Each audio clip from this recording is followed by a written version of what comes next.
Boo. I want to die.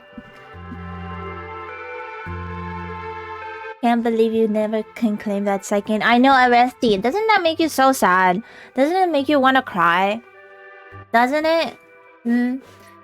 All this time you've spent, you know, checking into the streams every single time diligently, getting every point you can so you can claim the 50 check-in prize, but now you can't. Damn.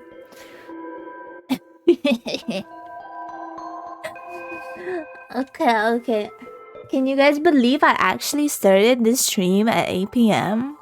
That is like so early for me. Like this might as well be like 7 a.m. for me.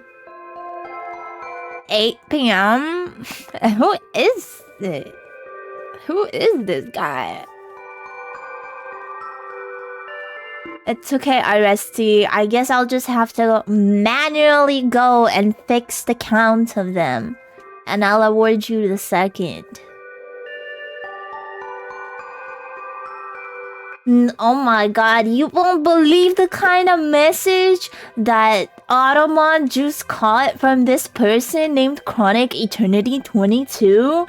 Oh my god, it is so obscene. I cannot allow it through. It is horrible. I can't believe someone would say that.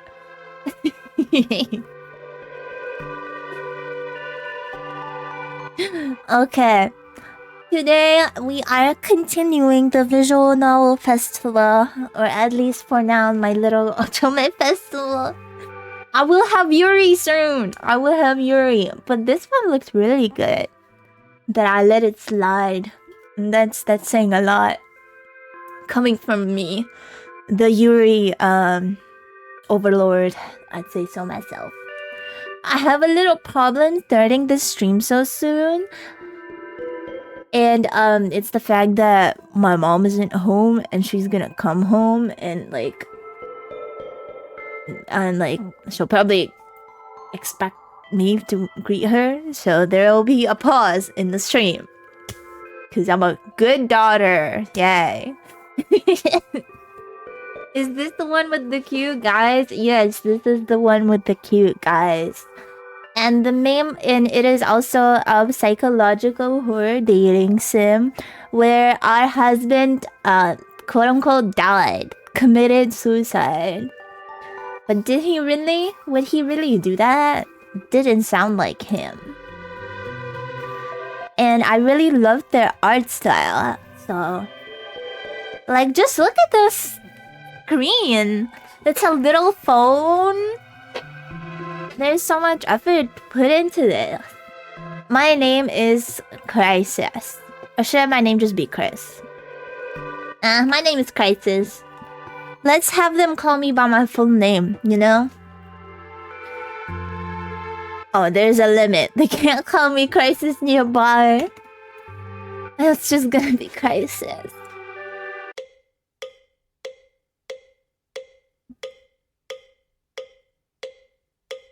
Okay, wait, can you see the little cursor has like a little guy? Wait, there's like a little guy on the cursor. I'm like getting close to my screen to see him because it's so tiny. It's okay, thank you for stopping by, Chronic. Despite you committing the worst crime of all, I still appreciate you. I guess.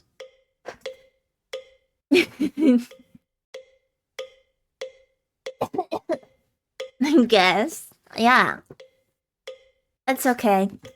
I've been really excited to play this game. I had work last night. So, unfortunately. Hope your work goes fine, even if you stole from me. It's okay, Rusty. You don't have to be so kind. I know your soul is kind, but you don't have to be too Chronic after she's committed an unforgivable Twitch crime. We're gonna make a little poster and we're gonna post it up. See, Chronic says it's okay. Okay. Gonna get shunned forever? No, just made fun of forever. That's okay. We're gonna have a little wall of shame. No, I'm kidding. Me and Carly are very close, by the way, so it's okay. I tease. Ever since I was young, my mother's voice dictated my fate. Every word a reminder that my future was a tapestry woven from family obligations. We're starting with mommy issues. It's a good start. The pinnacle of this was my arranged marriage to Kazuki. It was an arranged marriage? Hello. A budding journalist my mother had met at a coffee shop. Oh my god, I just realized... Oh no, he's hot. Okay. Contain yourself. I like his ears. I realize he's wearing like the jacket with fur. I haven't seen a jacket with like fur like this in ages since I live in a place where you don't wear jackets like this. But it just throws me into like my childhood where I would force my mom to like go around every store because I had to have a hood on my coat or jacket with the fur, even if it was synthetic, because every other girl had the fur on her hood, so I had to have one too. And that was like 7, you know. Lucky for her, he was in his late 20s too and looking to settle down. Reluctance gnawed at me, but I accepted. More to quieten my mother's persistence than out of any real desire. Love for Kazuki never blossomed, yet his friendship became a comforting presence, his kindness a balm for my uncertain heart. Oh. Then, just weeks after our wedding, he died. Suicide, they said. But something about the way he died, the timing, felt wrong. Terribly wrong. Yet, what can I do? I'm an actor in a play, stuck in a role I've never chose. Every move and word feels scripted by someone else, and no matter how hard I try, I can't escape the part I'm supposed to play.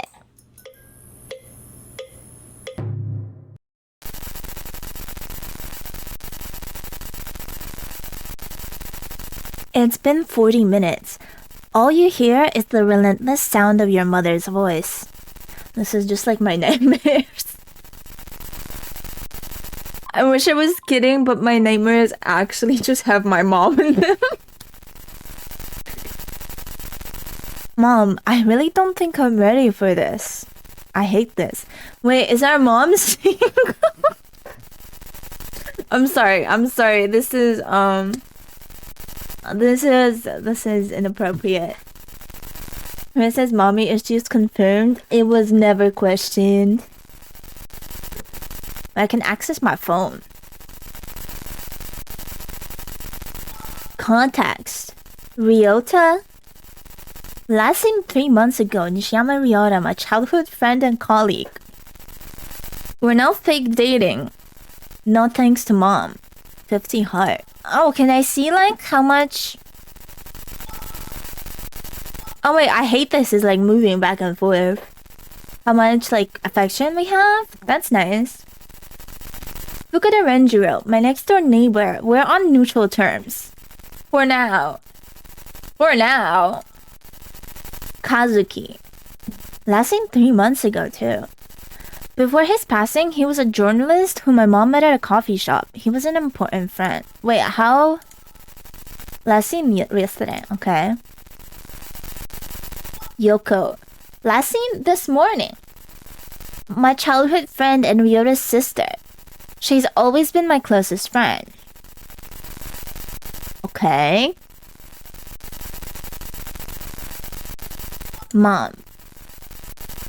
Mom, last seen today.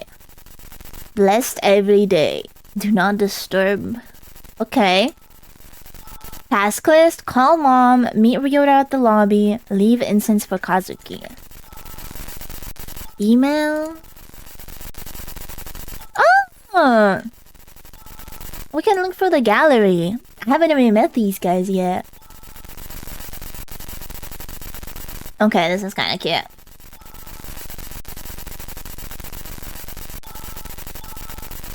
Gifts. No available records. Oh, and here I can see a little history. It's all in this. That's cute. You like Red Dude? He's cute. You're not the first one to like the Red Dude. He's not really my type, but we'll see.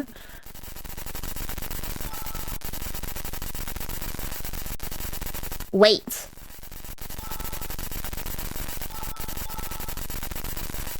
Oh, this is like a little AFK screen. That's cute.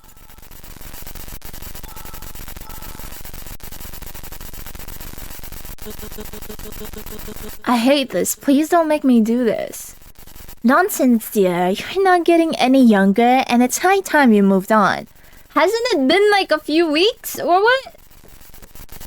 When did it say we last saw him? Our husband, by the way. Okay, it's been 3 months. Still, our husband that we didn't really love, but still our husband. I want to be happy. Besides, Ryota seems like a nice young man, and he's been asking about you. You have double standards? I don't know. I know, but I still feel like something's missing. Like I haven't properly said goodbye. Oh, sweetheart, always stuck in the past. He's still here. He's lingering. Aren't you? Thoughts? He is thoughts? Wait, I can't read this. You need to stop dwelling on what's gone and start thinking about your future. Ryota could be a good opportunity for you. She doesn't know. It's not just about Ryota, Mom. There's something off about Kazuki's death. I can feel it. She never listens to me. Why won't she listen to me? Here we go again with your wild theories. The police investigated and they found nothing. There's something wrong. Is he the...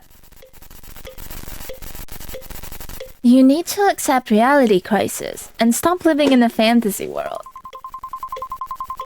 Is he the only solution? It's not a suicide? But what if there's more to it than what they found? What if Kazuki's death wasn't an accident? Enough. I won't entertain your delusions anymore. You need to focus on being a proper wife and daughter, not chasing ghosts. I hate her. Bitch. Yes, Mom. Good. Now I'll talk to you later. And remember, keep yourself together. We can't have any more embarrassing incidents like last time. Okay, hold on. I need to grab some.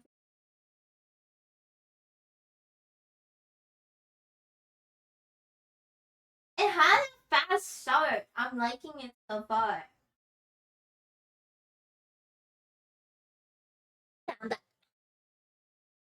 I was just checking my phone to make sure. You sigh and stare at the phone for a moment before glancing around the room. Your gaze wanders over the shrine in the corner. Its eerie presence casting a shadow over the otherwise mundane surroundings. Maybe Mom's right. Maybe I'm just seeing things. Shut up. But I can't shake this feeling that something's not right. He's here. Stop talking. He's here. Where? I can't hear myself think. You approach the shrine, a mixture of fear and determination coursing through your veins. It'll be fine. It'll be fine. It'll be fine. As you reach out to touch his death photo, a chill runs down your spine. It's fine. And you can't shake the feeling that you're being watched.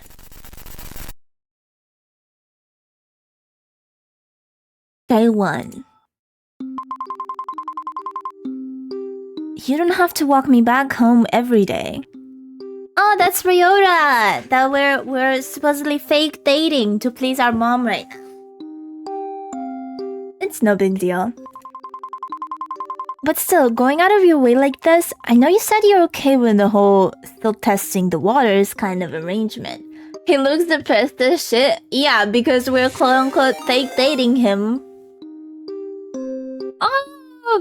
Oh my god, thank you for the raid! Pikachu? I'm so sorry.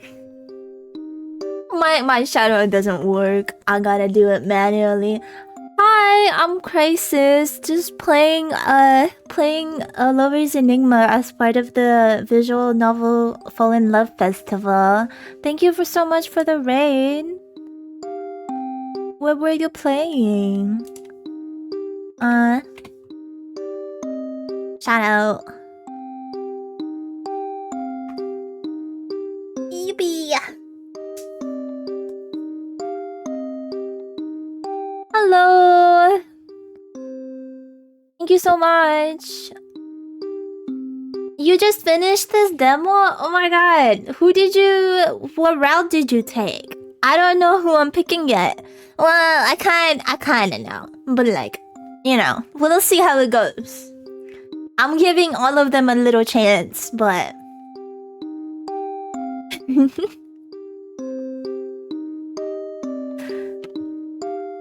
I've just started. Thank you once again. I can't help but feel bad about it. Haruki?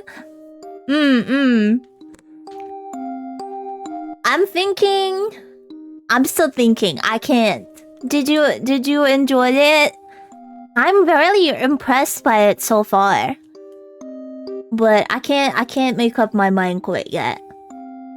Honestly, all the UI is really impressive.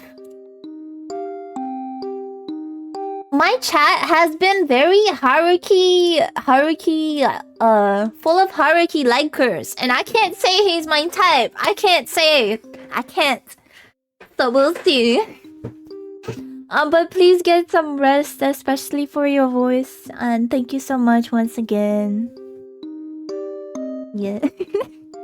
I get shy, I'm sorry. You hesitate for a moment, trying not to sound too patronizing. Anyways, thank you. I should head back. I don't want to take up any more of your time.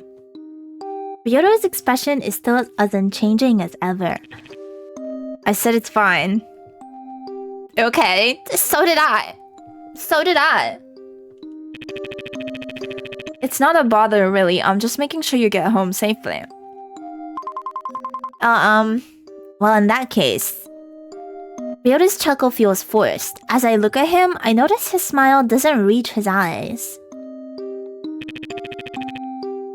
Great, so same time tomorrow?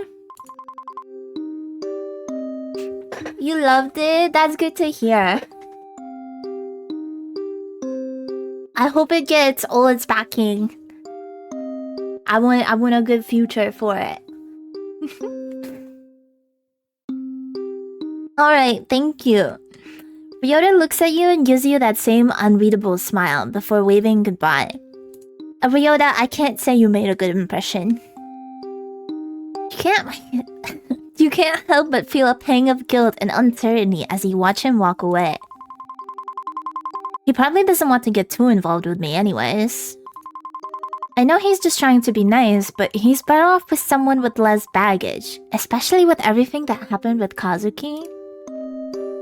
You sigh softly, feeling the weight of your own problems.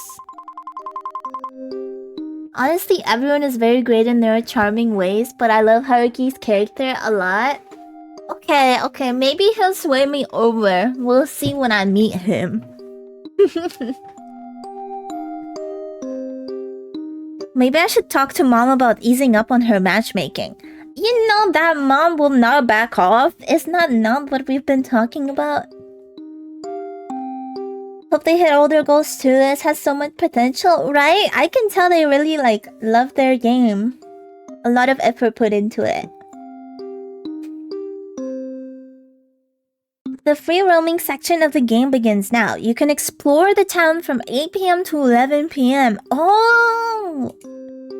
During this time, you'll have the chance to interact with the male leads scattered across the map, as well as engage in side interactions with the various townsfolk.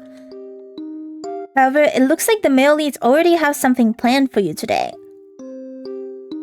Oh? So enjoy your time exploring. Just don't stay out too late. You wouldn't want to make mom angry. Am I not in my late 20s too? Why is my mom still angry at me? This is...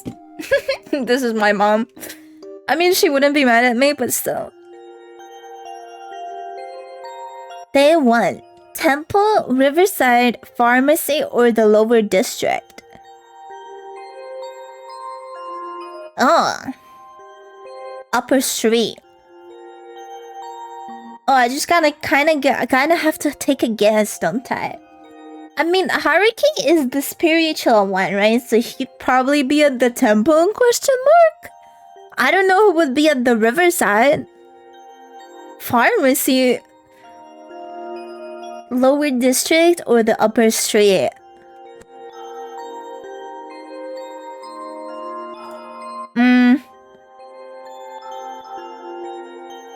Let's try the Lower District? Oh wait, there's more options here. I see. Parking lot, convenience store, alley, or the police station. You know, my plan for tonight, before the stream, was to go out to get some snacks because we're completely out of snacks in the house. And I get the late night cravings, you know? If I don't have a snack at 1 a.m., I can't sleep later. I can't sleep. I need my snack. But I totally messed up my time management, so a convenience store would be nice. He wants to enter the convenience store, but there are a group of drunkards blocking the way. They seem to be yelling at the clerk. It's best if you avoid them. Oh, okay. Cooked. The police station already messed up. It's 2020. Cafe, apartments, sweet shop. We could try it at the sweet shop. It seemed to be closed today. Maybe you should visit the old lady that runs this place tomorrow. Is she single? Forgive me. She was always kind to you, and it's been a while since you've talked to her. Okay. It takes 10 minutes to visit a place. At least so far. Cafe? Can I get a snack anywhere? As you walk back home, you pass by a familiar cafe. The empty croissant wrappers. Oh my. Sorry, I'm a little bit of a woman enjoyer. I'm a little bit of a woman enjoyer, so... Banned from snacks tonight? Unbelievable. Greetings. Greetings, Pocket. How's it going? Thank you for stopping by. The empty croissant wrapper that once contained a croissant from Yoko remains still tucked neatly inside your bag. Oh, I had a snack on me? You loved her? Sorry, I'm late. The mommy ASMR was longer than I expected. Somebody put this guy in jail. What'd you miss? The introduction of this game so far has been that we had an arranged marriage with this guy. Let me show you. This was our arranged marriage. A bustling journalist in his late 20s. Except a week or so after our marriage, he died.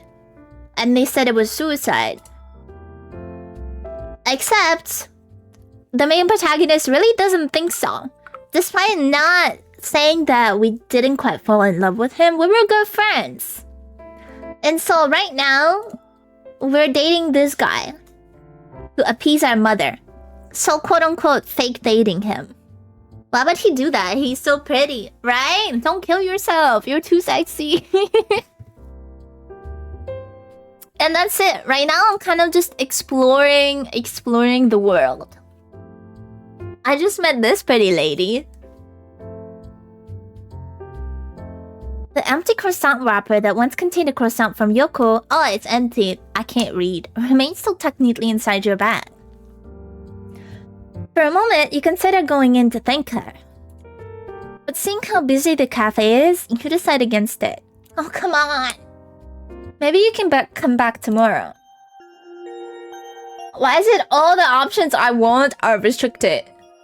Get your priorities straight, King. We're here for men this stream. I know. Neighboring district. Library, cinema. Can I at least watch a movie? The cinema is closed for today. Okay, but Yoko can have us too, I hope, right? Thank you. But it's okay if they choose to keep it just an Otome game. I'd understand. There seems to be a notice on the door. We are currently closed for today and tomorrow to prepare for the first preview of the new movie. And tomorrow. Where do we live, I wonder? Hechiko lets his Riz up and be with Yoko. Wait, actually, I didn't see that. Wait, I looked for it earlier and I missed it. Holy shit.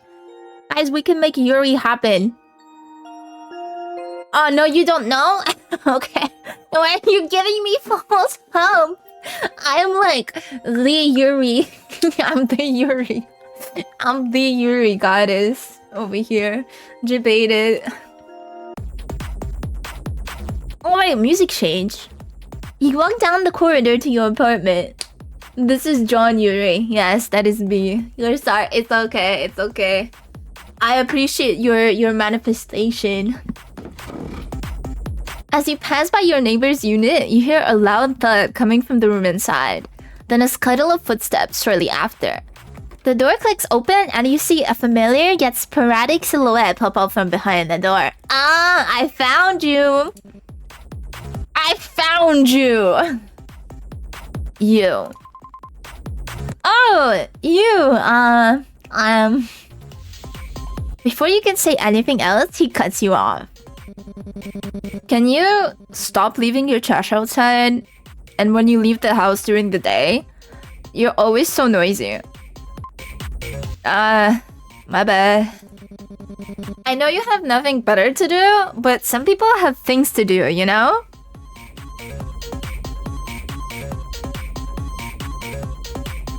Can I slap him? He gives you that stupid look on his face. That is a very accurate way of describing it. Reminiscent of a certain 2008 anime. You want to yell at him and call him a student? Stupid, naggy, correction needed. I want to say something, but I think the haters are gonna sabotage me. I want to say something, but I think the haters are gonna sabotage me. Listen, he's rude and he's not behaving right, and he's wearing certain something around his neck that looks perfect to put that thing on a leash. I'm just saying. He's already wearing it. Please, thank you for seeing my vision. But you're an adult, and even though he's short and rude, short king, asking for it, I'd say, exactly! He's a bratty type, clearly not for long. Not if I can help it. He should be able to reason like one too. I'm sorry, I'll try not to be too loud next time. You expect him to continue berating you, but his expression softens.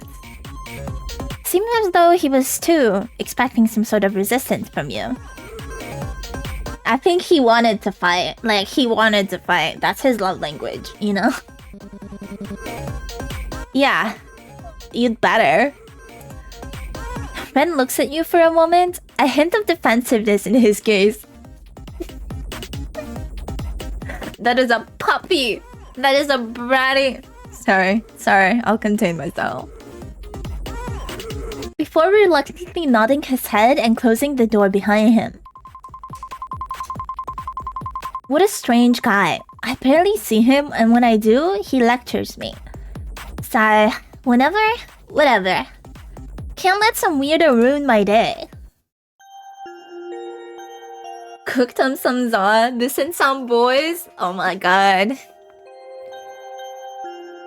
Go home. Okay, it's 21:15. Guys, it's been ages since I've used military time. How much is 21? They said don't stay up too late. How much is 21? There's 24 hours in a day, right? 21, 9 plus not like 21 time.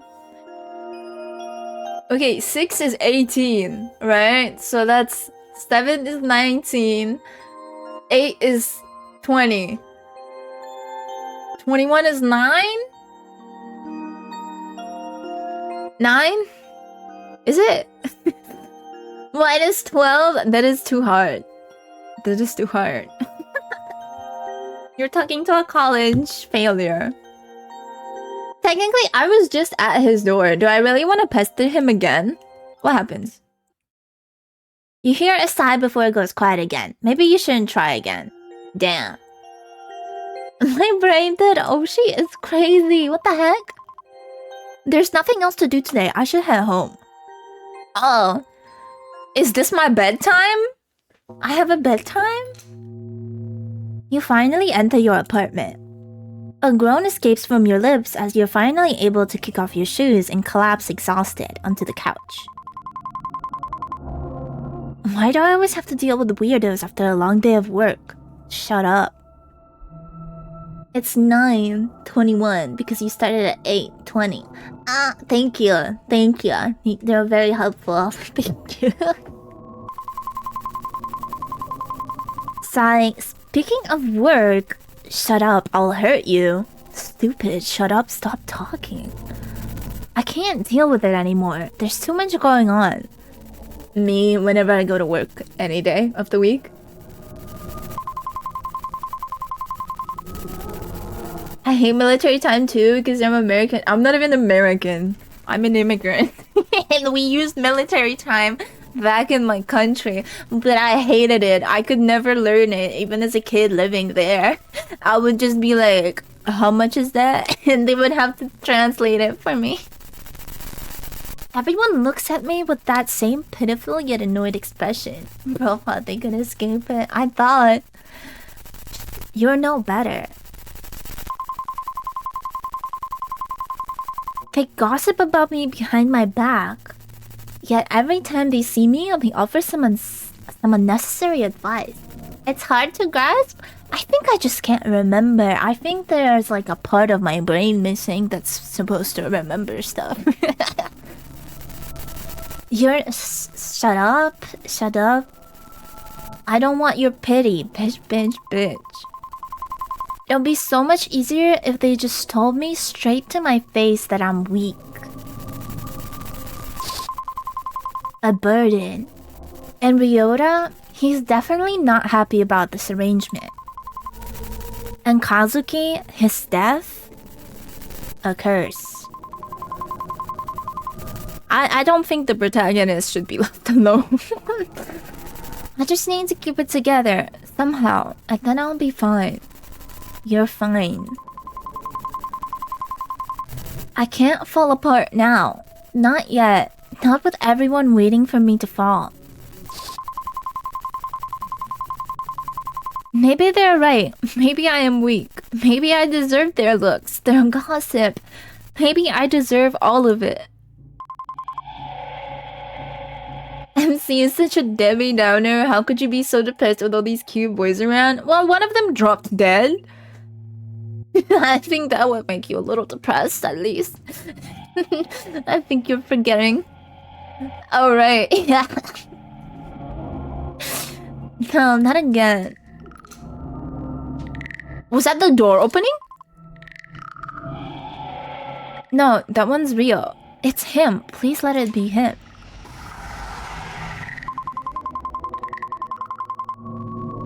It's happening again. Shit. I'm sorry. I was really into it until I saw the Walmart lamp. I have this lamp in my living room. Who else has the Walmart lamp? You know this lamp? Sorry, it distracted me. I fucking hate the little turning thingy on it. It always breaks. Just looked out of my room and saw this exact lamp. Real Walmart lamp havers. It's real or it's not. What is... No, please, not again. Hello? Anyone home? Yeah, coming. You rush over to the door, opening it frantically in hopes of ignoring the strange noises coming from your apartment again. Hello? Sorry for the noise. No, who is it? Hello! It's the guy. Oh, why is he so happy? Your eyes widen in surprise at this weirdo's sudden dramatic entrance, a mix of confusion and skepticism on your face. What? Can I help you? The vibes from your home are not immaculate. I can already sense the bad spirits squirming around your abode. It's the dude I said such nice and normal words about. But no matter. So Otome Haruki, exorcist extraordinaire, at your service. Okay. He knows how to make an entrance. I get how he's charmed you all. I get it. Love his stupid little theme, right? You blink, taken aback by Haruki's grandiose introduction. You were shaken up before, but now you're just simply perplexed. Who the hell is this guy? Exorcist? Haruki pauses for a moment, seemingly as though analyzing you a bit, his face showing a momentary tingle of shock. Then he shakes his head, as if to shrug off the thought before continuing on with his introduction. Indeed, your esteemed mother has employed my services to assist with the spiritual disturbances plaguing this dwelling. Your skepticism grows as you eye Haruki warily. She just invited a random-ass man into my home? And you're sure you can handle it? Fear not, fair maiden. My reputation precedes me. While some may doubt my methods, I assure you I possess genuine spiritual prowess. Doubt fills your mind, but at this point, is embracing a bit of spiritual fanfare really the worst idea you've had? Supportive mother sending men to your household. That literally is what she's doing though. She's been trying to set us up. Well, I suppose it can't hurt to give it a try. Haruki beams at you. What are you so happy about? His smile shrewd yet unreadable. Excellent. With your cooperation, we shall banish these troublesome spirits post-haste. Now, shall we begin?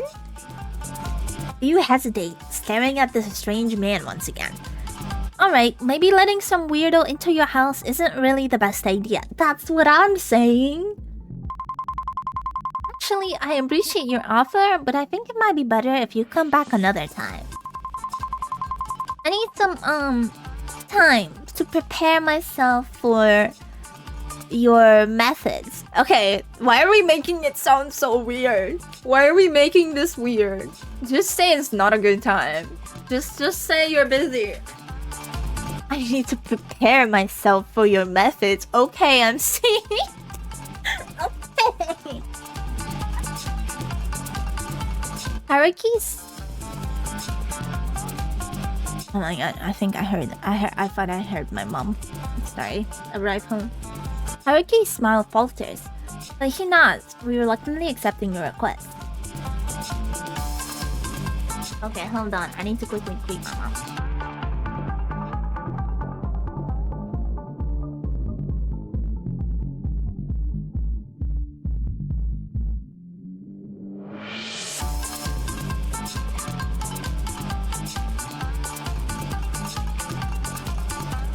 Okay, we're cool. She's in a good mood. It's cool. She didn't care. She's in a good mood.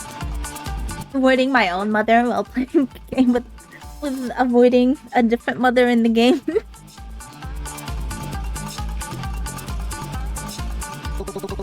I understand, dear client, though I must say the spirits may not be so patient. But if it is your wish, I shall honor it. Until next time, then. Are we not gonna schedule an appointment? Are we not gonna schedule a time? Art imitates life. Literally. Just like that, the exorcist disappears as mysteriously as he had appeared. You close the door and turn back into your apartment, trying to steady your breath.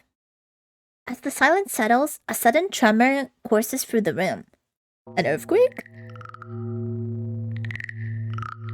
The furniture rattles, and that unsettling croaking noise fills the air again, sending a shiver down your spine.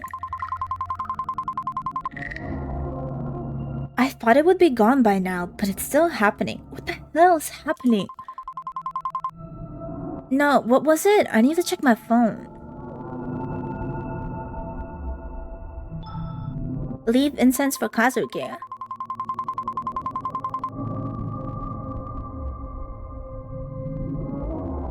What is happening? Oh no.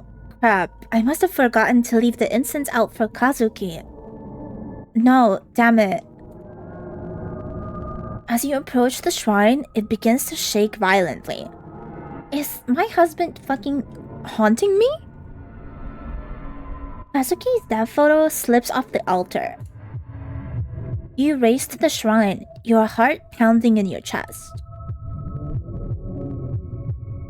This is your slot machine. You need 3 matches to win, but if your sanity is high, you only need 2 to match. Why is there gambling? Why am I gambling? Gambling? Press the spacebar to start playing or click on the lever.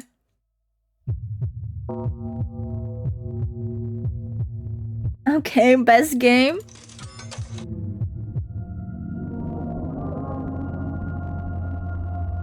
I don't know what my sanity is at. What happens if I don't win?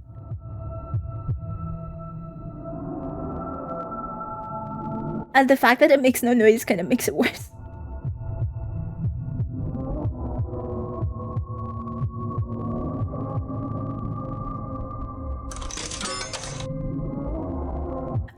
Oh, it's like I have to, oh my god,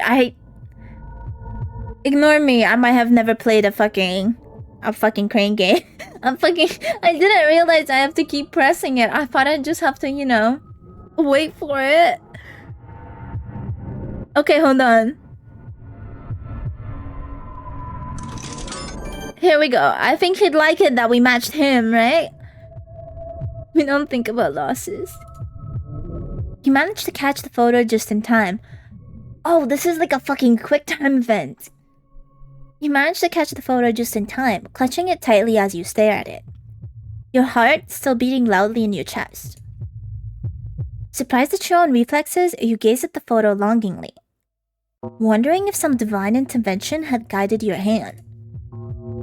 You take a deep breath, trying to collect your scattered thoughts.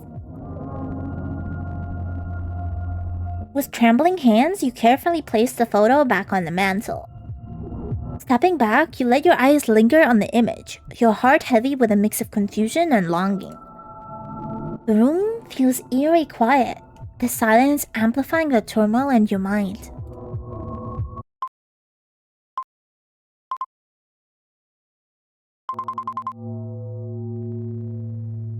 What the fuck? Is it because I chose his picture to match? Did I fuck? I should have saved. I should have saved. I should have saved. Kazuki? Shit. I'm losing it again. That's not good. I need to calm down. I need to calm down. Did you never learn your lesson? No, I didn't. What did she tell me? What was it? The bathroom. Yeah, I have to get to the bathroom. Normally, you would get actual help in order to keep yourself together. Creepy Ayato reference. That's crazy. I remember that. Creepy Ayato is haunting me. And that's not an option for you. At least not now. So this is the next best thing in keeping things under wraps. Oh, that's the live room game. Now playing, I want udon for dinner. In this rhythm-based game, your goal is to match the beat by pressing the arrow keys at the right time. Holy shit, I'm so bad. I'm gonna be awful at this. Arrow icons will appear on the screen and sync with the music. I'm so bad at this. Hit the corresponding arrow key just when it lines up with the target zone. The more accurately you hit the keys, the higher your score. Keep calm and steady your heartbeat, and remember, suppress it. Oh shit, 3, 2, 1, we're just going.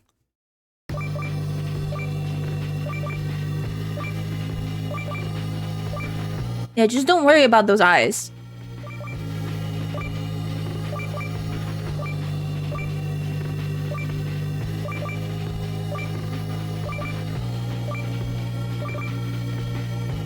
I missed it! I swear I pressed it. What the fuck happened there? I can't...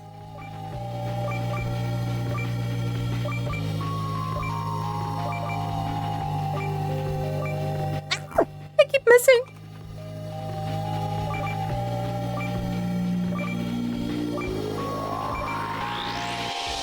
I think I missed again. I pressed it, I swear. Up, down, down, up. Shit, why is it actually getting hard? Oh, rhythm gamer. I was never good at the arrow type. I was never good at the arrow type ones. Okay, I'm fine. I'm good. It's under control.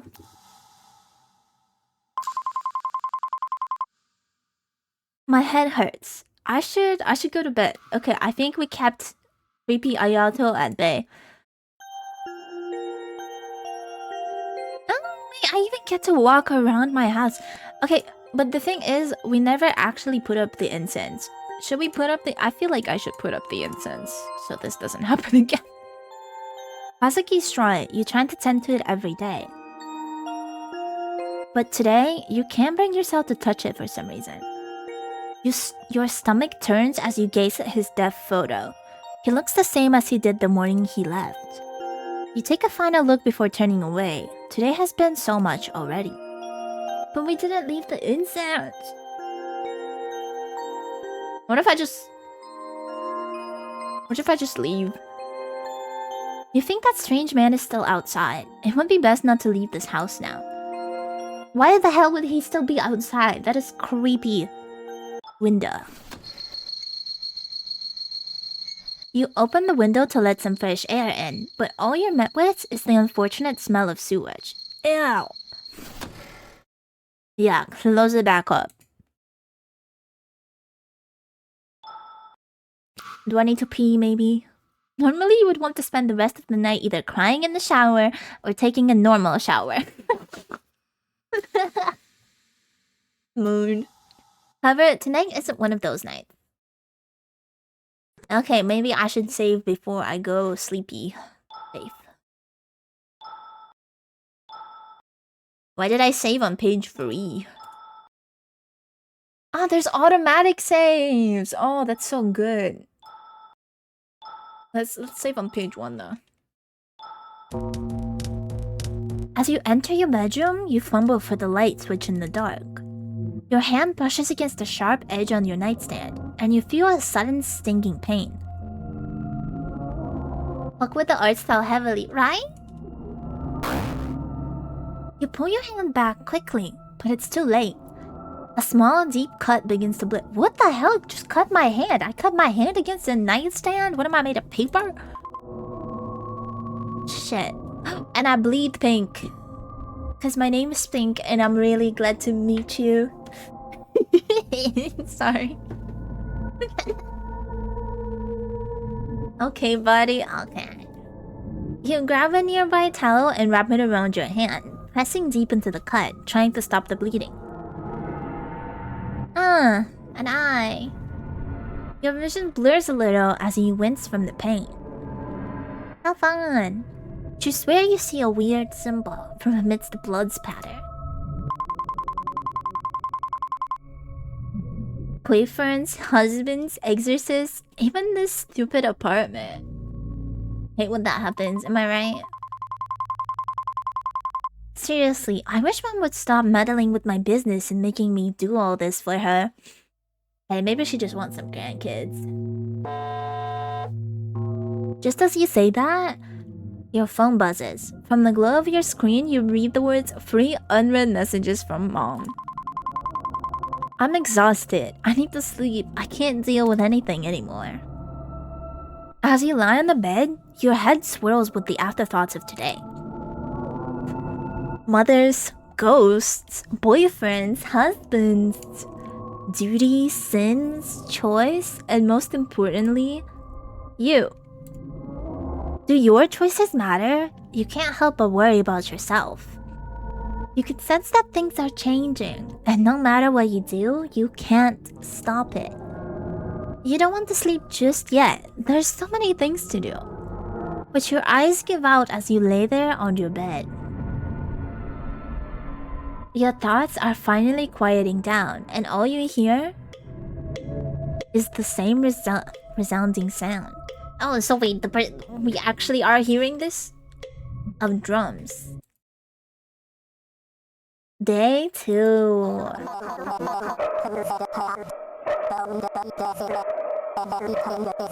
Everything is a curse. Cursed heart bound by desires. Okay. I can head home from here.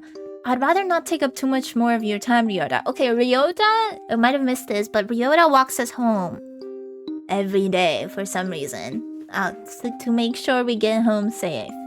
He's the one we're fake dating. It's not a problem for me to escort you back. Oh, well, it's just that I have to get some stuff on the way home. Dinner and such. Who said it was fake? Well, he is very clearly upset about it being fake. I won't insist then. Have a safe walk home, Crisis. Oh, okay. He's actually backing off. Ryota leaves, heading towards the cafe. Maybe he's just visiting Yoko before going home. Keep your hands off Yoko. Sorry. I'm already jealous over the girl we didn't even talk to. From Mom, your heart rate was unnaturally high last night. What do I keep telling you? Keep yourself together, Crisis. Just follow your routine and it will be okay. Just remember to do as I say. Why can't she mind her own business? Why does she have a heart monitor on us? Whatever, I still have other things I need to do. General, gotta keep my sanity, get incense for Kazuki, leave incense for Kazuki, do your daily routine, visit the store. Oh my god, why is there so much to do? Visit Granny, oh yeah, the sweet shop. And thank Yoko for the croissant! We're gonna go see Yoko. She's gonna be messaging you about your heart rate after a night with that That's awful. That is awful. Anyways, I should get some offerings for Kazuki's shrine before going home. Listen, if I spent a night with the brat, only his heartbeat would be high. I'm just saying. Thankfully, the temple is still open at this hour.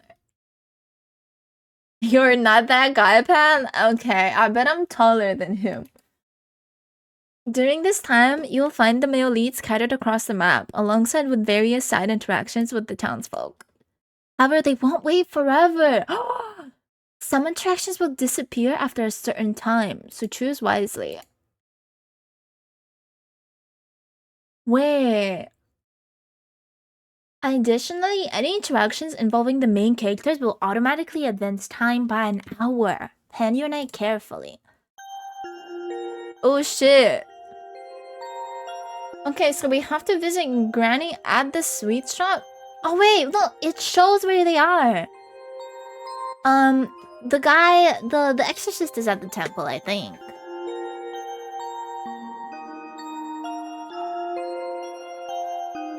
Oh, well, we have to stop at the convenience store and the brat is there. So that's that.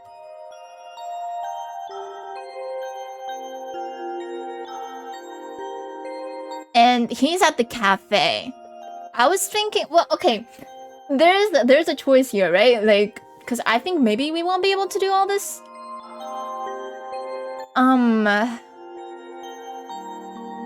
We do really need the incense. We really need the incense because I don't want to go for that again. Who gives off crazy 5'6" energy? Well, you're giving him too much credit. 5'6"? Like, I'm 5'7". Iconic. Gwen gives the door a blank. Oh, he works here? Oh.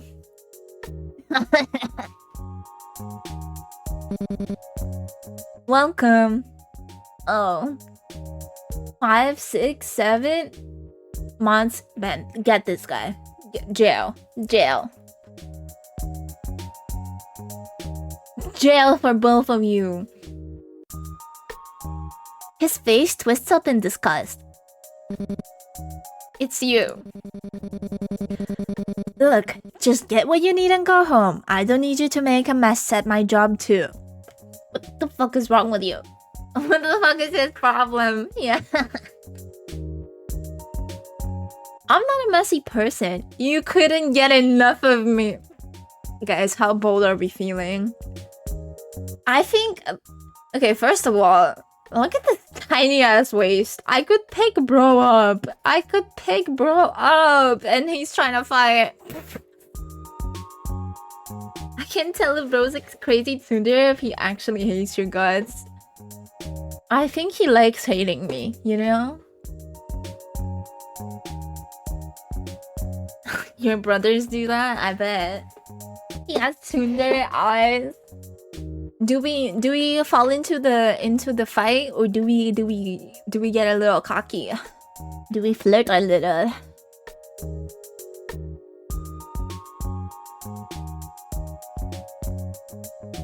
Oh woo! Oh my god.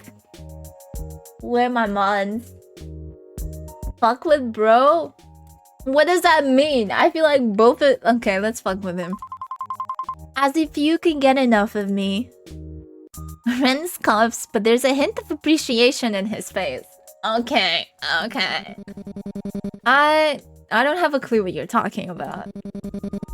Just get what you need. He's really going... Yeah.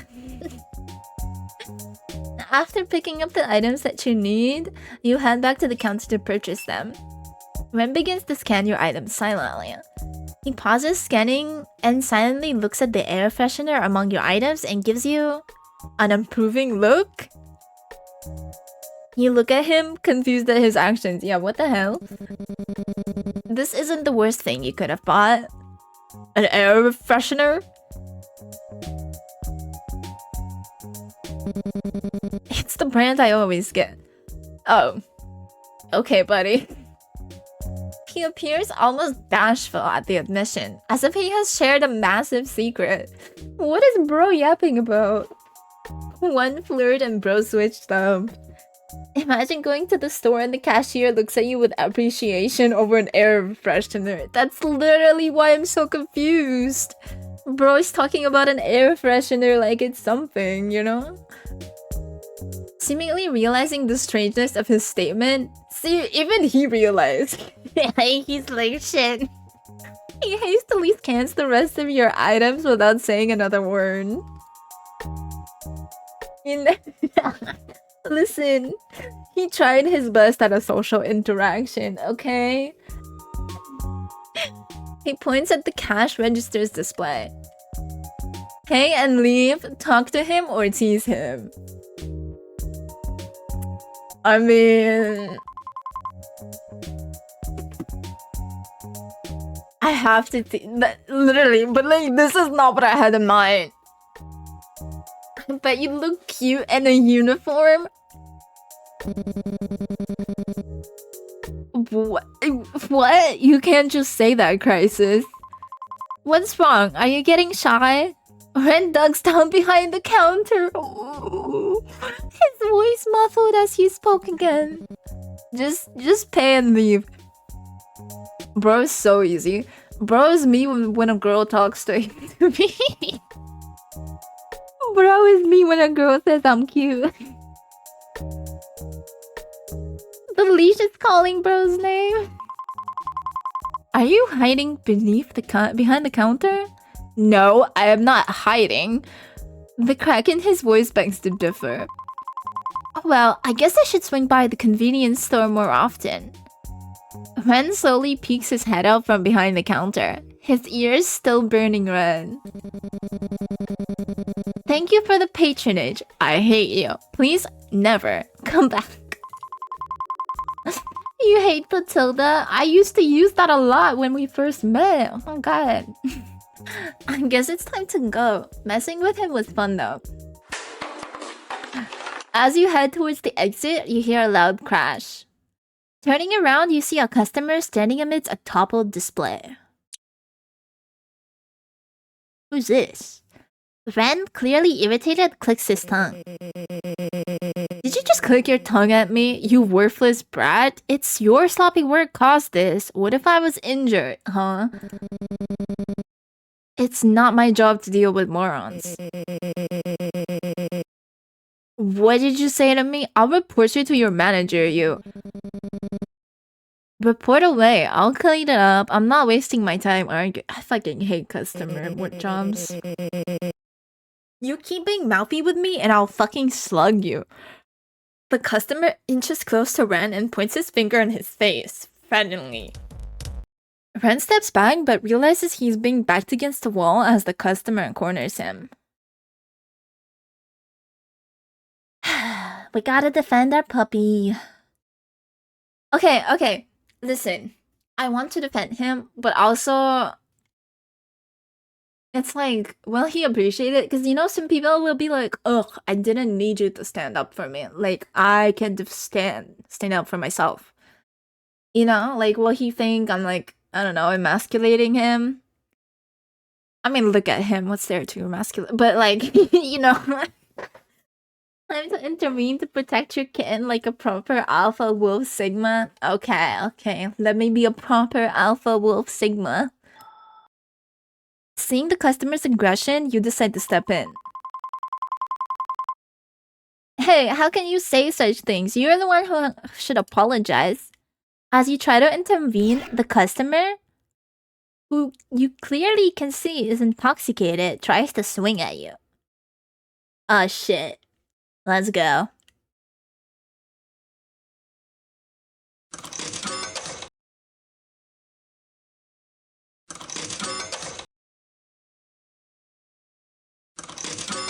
Yippee! Have to make sure it's him, right? I wonder if that gives me like a bonus. That serves you right. Ren takes the mop in his hand and continues to hit the already down customer. Oh, I swung back. Oh, hell yeah. Take that and that. Ren, I think he's had enough. Oh, fine. He tosses the mop aside in triumph. The customer drunkenly stumbles his way out, confused by the whole situation. Ren turns to look at you with a newfound respect. Okay, we're winning. We're winning! Huh, it was cool how you dodged that guy so quickly. Oh, what's that? I don't think I heard that first part quite clearly. You were saying how cool, amazing, and pretty I looked while standing up against that guy? I didn't say anything like that. It's just nice to hear some appreciation coming from you for once. Don't get used to it, but yeah, thanks, I guess. That could have gone a lot worse. No problem, glad I could help. Plus, it was kind of fun seeing you swing that mop around. Yeah, it's called zoning, and you too, I guess. This guy is actual mush in the palm of your hand. He really is! Oh, you do care. Don't make me regret saying that. Look, just if you're if you're free tomorrow after work, we should swing by the shop near the apartment. You know, the one owned by the old granny. I'll pay back this favor. Are you asking me out on a date? Did I make the protagonist so flirty? What? No, I just owe you one, alright? Relax, I'm just teasing. I'll be there. Good, and thanks again. Seriously. Anytime. Just try not to get into any more fights while I'm not around. Yeah, just get out of here before I change my mind about being grateful. With that, Ren gives you a nod of appreciation before turning back to his duties. You leave the store feeling accomplished and glad to see the cuter side of Ren to boot. Okay, so I visited the convenience store. That's good. Sanity! 100! Guys, I got a good grade in sanity. Something that is feasible to want and achievable. Some might say that was W red. Thank God. Affection with Ren increased. Okay, so okay, I still have time to do one of them, I think. Because they did say, it takes away my time. The only problem... I can go to the cafe where I need to thank the girl for her croissant, which I would like to do because she is gorgeous and pretty and amazing. But also, I am scared. I'm scared of our husband. I'm scared. And we need incense. We need incense. Okay? Oh wait, yeah, get incense for Kazuki. We get that at the temple.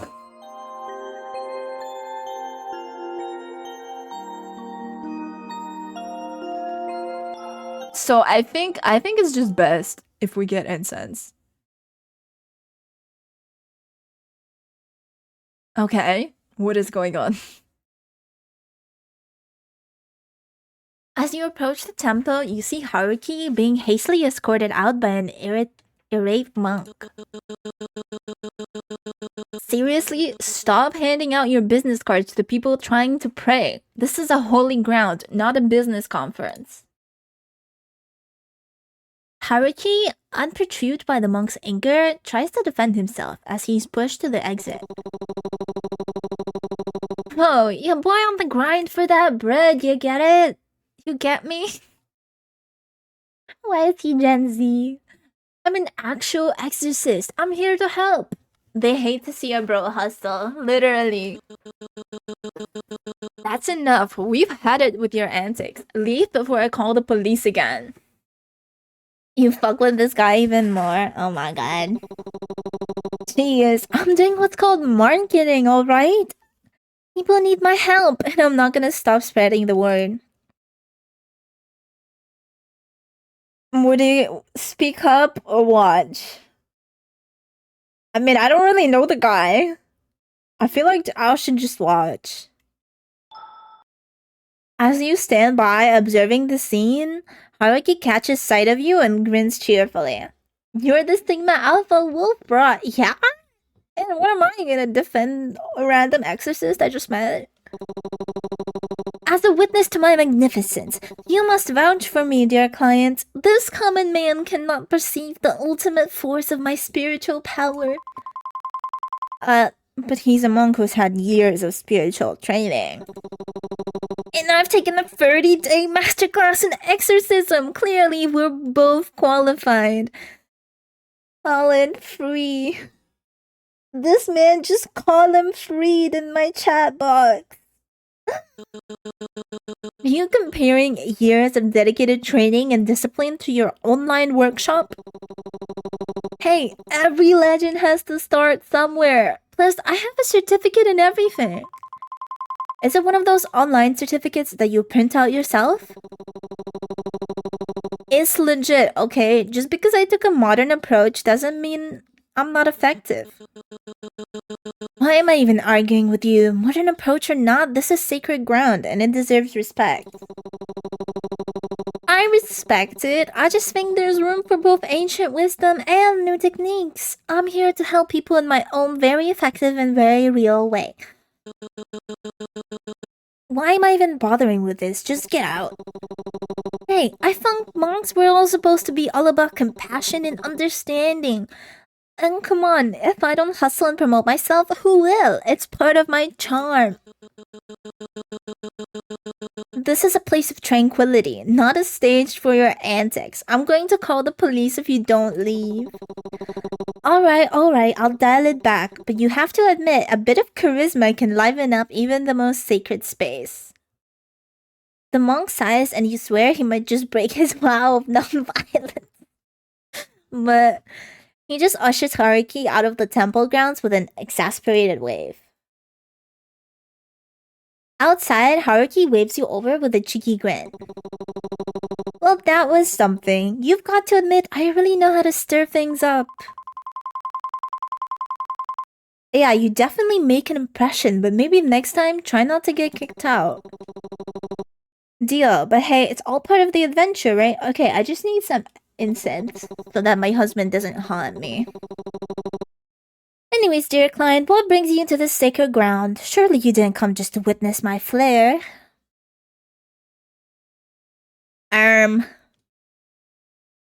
I came to see you. Okay. Why do you care? I came to get some stuff for Kazuki because he's haunting me. What a kind-hearted wife. How commendable. Though I must add a little note. Simply bringing gifts might not suffice to appease all spirits, especially those of the rather malevolent kind. Kazuki is not an evil spirit. I've seen the guy.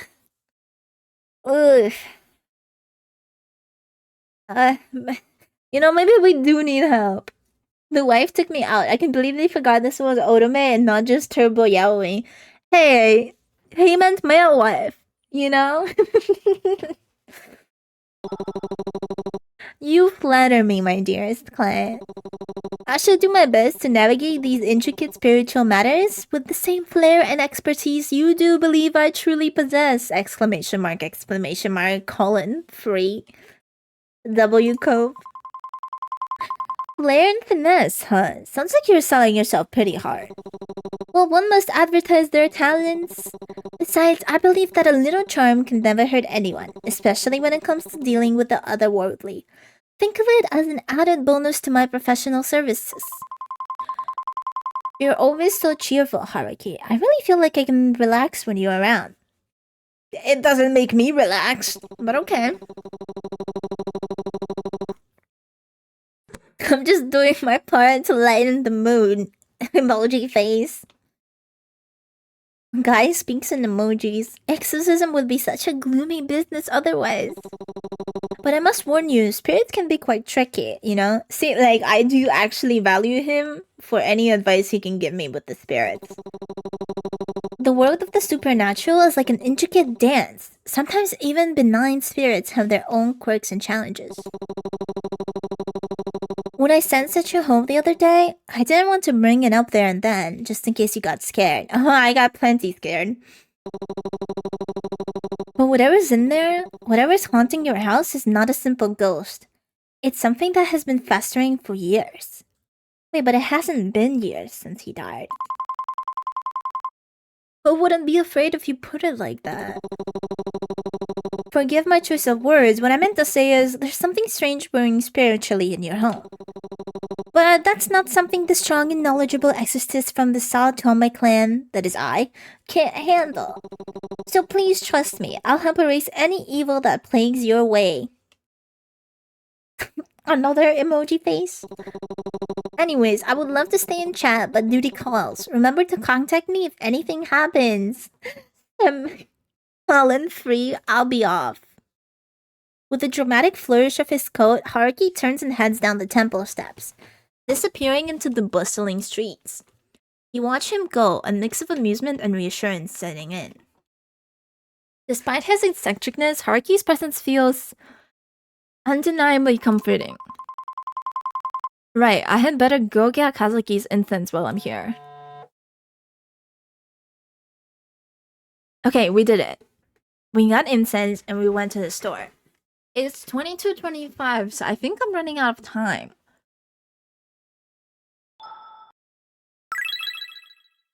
Affection with Haruki is increased. It's really late. I better head home before mom gives me a mouthful.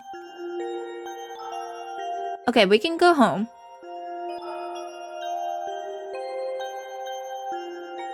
Go home.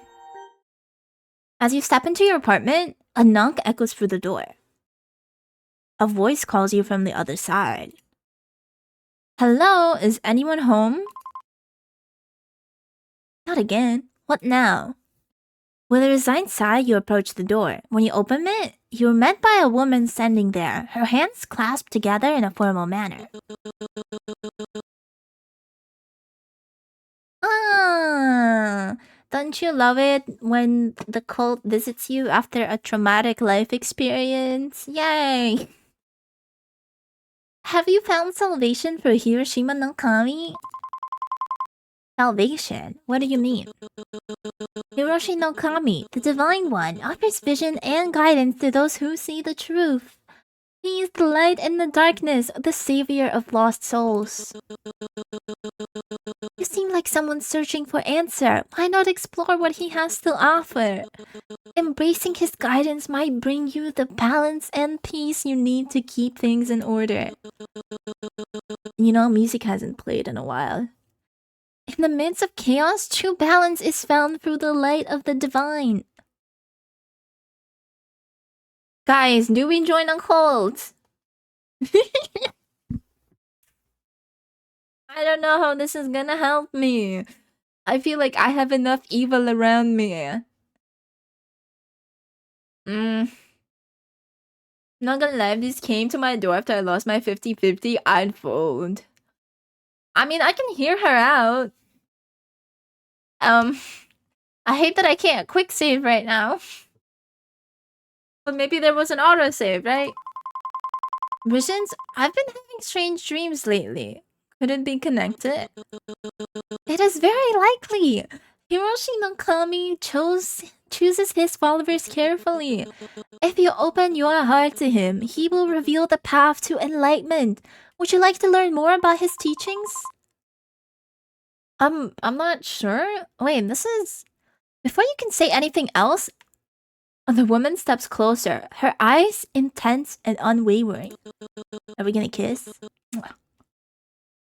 You must open yourself to him. Let me help you understand. She immediately reaches out and forcefully grabs your hand. A sudden shock courses for you as a flood of memories, not your own, overwhelms your senses. What the fuck? You see a woman crying, her face a mix of sorrow and desperation. You pull away, grasping the memory lingering. Don't touch me.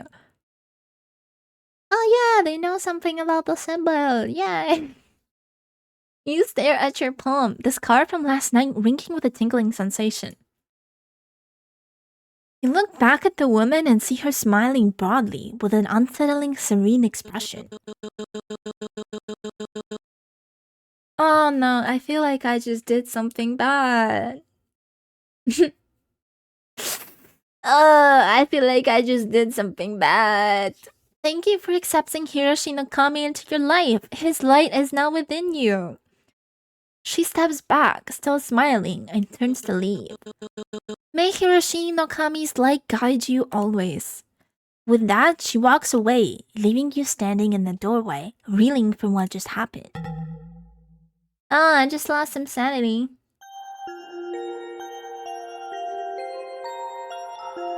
Can we put up the incense?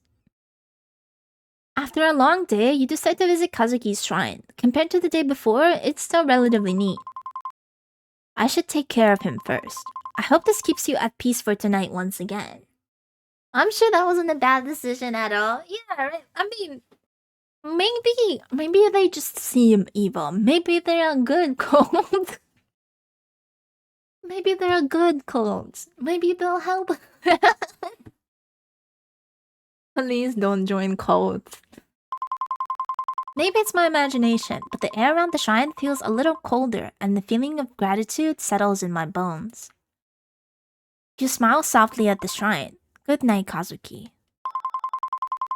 Tidy the shrine. Work was tiring today. I'm sorry, Kazuki, but I'll do what I can. There, all better. Affection with Kazuki increased, a thing that is real and possible to achieve.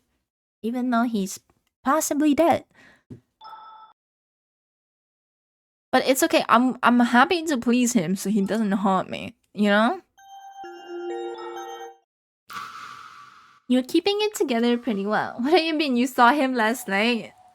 That was evil Ayado. What are you talking about? You're keeping it together pretty well, but there's no harm in making sure you're extra calm. Select music. Play Meltdown. Let's play Funky Vibe. I think we need some funky vibes in our life. Easy, normal. Oh. Okay, we have a lot of sanity, so let's play on easy, okay? Because I'm bad.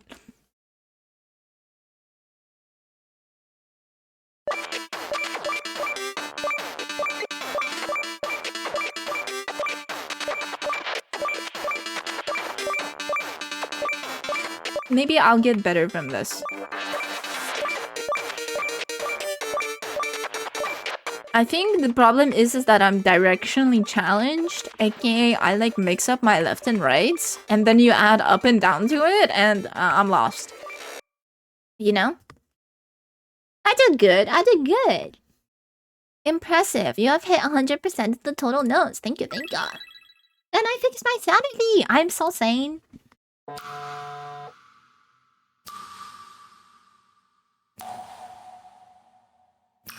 We did well. I mean, it's 23:05. Is it like too late to do anything? Afraid that the strange woman will come back, it would be best not to leave the house. Okay, yeah. Anything at the window? The window remains closed from the previous day. Do you still want to open the window? Honestly? No, I don't want to open the window. I don't want to open the window. This is a scary ass neighborhood. Those windows, the windows are staying closed. Alright?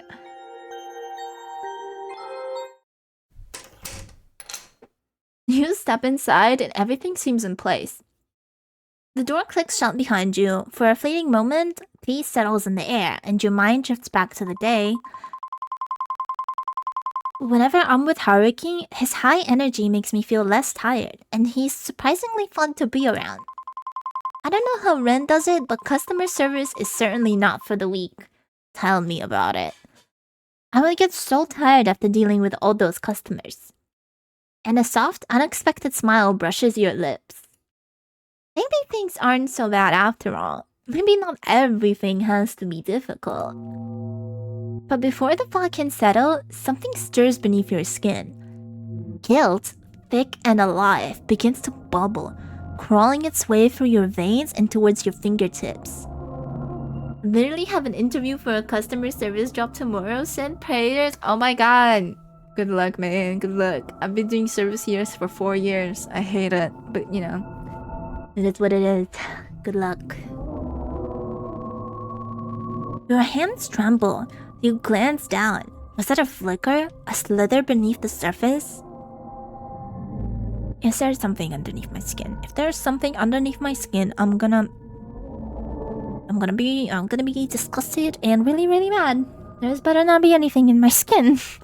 That is like one of the worst nightmares. Gotta get that money up somehow. True. Else you're gonna buy more jars. What the? You're enjoying life, huh? You're no better than your mother. You're fake. Fake bitch. How can you enjoy life when Kazuki's killer is still out there? Okay, all these fonts better not be Kazuki's. Better just be like my depression. You let him down. He made a mistake trusting you. You're a liar. You don't actually believe he committed suicide. Do you? You're not doing enough. Accusation lingers, sinking its claws in. Your fingers find your nails, and you begin to pick, anxiety bubbling up, choking your thoughts. Now, you're already working on finding his killer, aren't you? Yet, the doubt coils tighter. Are you making any progress? Okay, well, it's been like one day. Chill out. It whispers, persistent. Who gave you the right to smile, to feel any joy, when Kazuki is nothing more than ashes now? Your nails dig into your flesh, tearing at the guilt festering just beneath the surface. You claw at your skin, frantic, as if somehow you can scrape away the guilt, as if those phantom insects crawling beneath the surface will stop moving, will stop whispering. The scar on your hand throbs sharp, biting, and suddenly the wound opens again, fresh blood dripping down your wrist. Your head pounds, a drumbeat of joy. Okay, my god, okay. Crisis, who's me? Who's the protagonist? You gotta get that shit checked out. You gotta. A knock echoes from the door, soft but familiar. The cult again?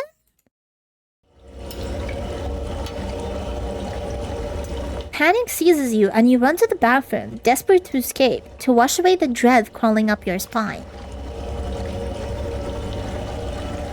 What? Oh my god, I literally put up the essence! You splash cold water on your face, but as you glance in the mirror, something flickers behind you. A shadow, a presence. Husband! Dear dead husband, please stop haunting me with your evil shadow. Thank you. Your still alive wife. Your stomach twists violently. Ugh, bile rises and you hurl the day's lunch into the sink. He's so clingy, right? Then, without warning, the lights snap off. Darkness engulfs the room, thick and suffocating. The only sound is the low, menacing hum of the ventilator and the running water filling the void.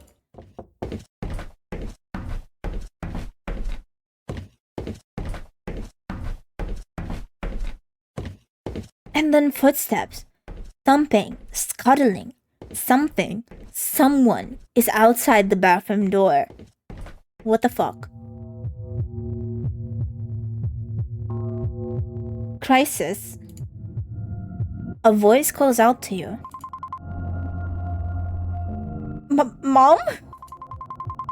No, it can't be. She's far away. Too far to be here. You shake the thought away, but the thumping grows louder, and cold dread seeps into your bones.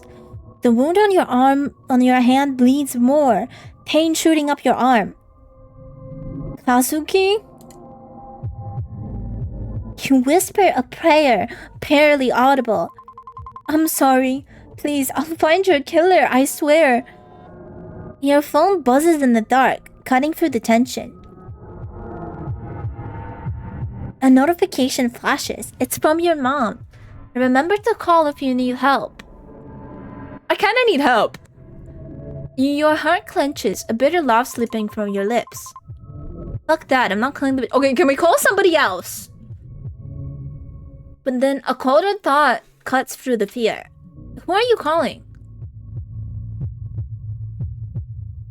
Okay, listen. Okay, this is...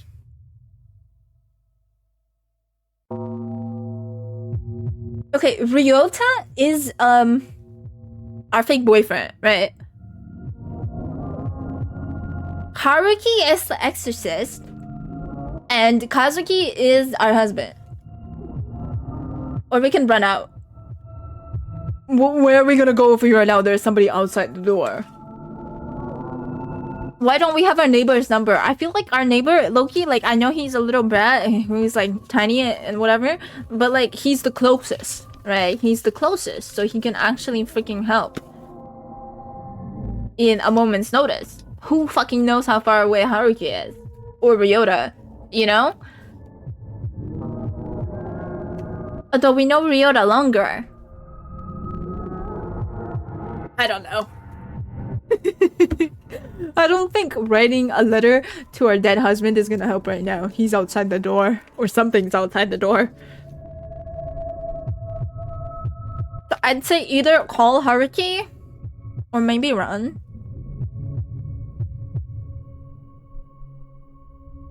Let's call Haruki. Let's call Haruki. I wouldn't run out. I'd be too scared. Your hands tremble as you pulled your phone out to call the only person you knew who could deal with this. Ring ring, click. Hello, dear client. Are those pesky spirits being restless again? Haruki makes sense, even if the incense fumbled. Yeah. I mean, he did warn us that the incense might not be enough. Or perhaps they're moving things around your apartment? Fear not, for my services are always at your disposal. You were so taken aback by his precise knowledge of your predicament that the rest of his bombastic greeting went right over your head. How did you... Anyways, you're right. Things in my apartment were moved while I was at work. I swear my apartment was empty and no one was home. When I got back, everything was a mess, and something felt off. Okay, we're not gonna mention that there's somebody calling our name. I didn't know what it was, but it felt supernatural, perchance. Emoji with a nose. Please just come over and help me. Of course, I'll be there shorter, milady. Don't come. Don't come. I don't want it anymore. I changed my mind. I changed my mind. The boy, he just pulled a milady emoticon on me.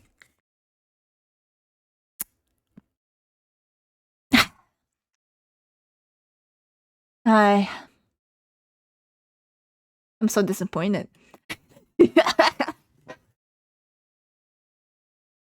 Give him a fedora already. Beep, beep, beep. Despite how odd he is, I can't help but feel reassured. The chill of the apartment sends shivers down your spine. Okay, who's gonna open the front door for him?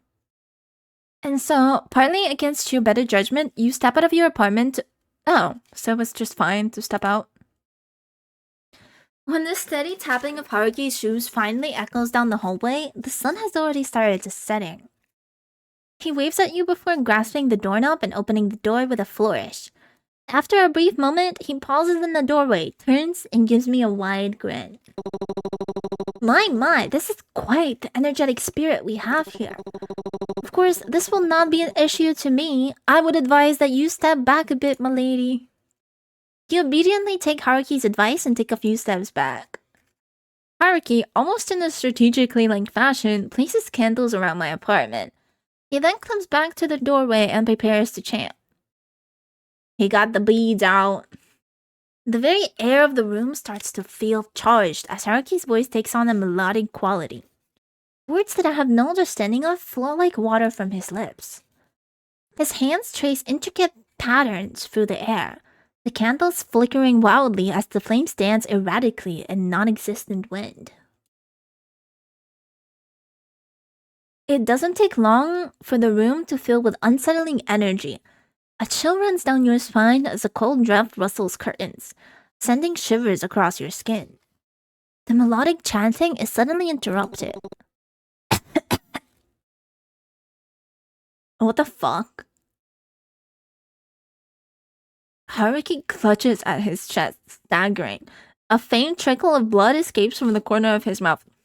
Oh my god, now our haunting husband killed him. Now our haunting husband killed him. Good job. Good job.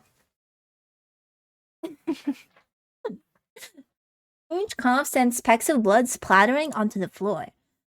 The room is filled with the sound of his labored breathing, and the eerie silence is only accompanied by the ticking of the clock. I told you you did not tell me to run! Oh my god. The flickering candles slowly calm as Haruki straightens slowly, wiping his mouth with the back of his hand only to unsuccessfully smear it instead. It's fine, just a particularly strong spirit. I'll manage. Will you? Though... something like this can't possibly stop the strongest exorcist around here. Of course, something as minute as this can't keep me down. Emoticon, exclamation mark, exclamation mark.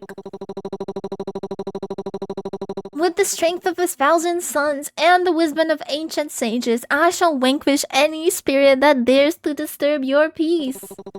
But a bit of added protection won't hurt. I picked this up from the temple today. It's not as strong as me, of course, but it does work. Happy face. And even if it doesn't work, it does add a cute little addition to your bags. Oh wait, the cats! I was wondering why there's a little cat symbol, like when you do the little gambling event. Haruki digs through this bag and pulls out a small lucky charm with a cute cat face on it. Please have it. Did you steal it? Thank you. It looks like it does not look like him, but sure.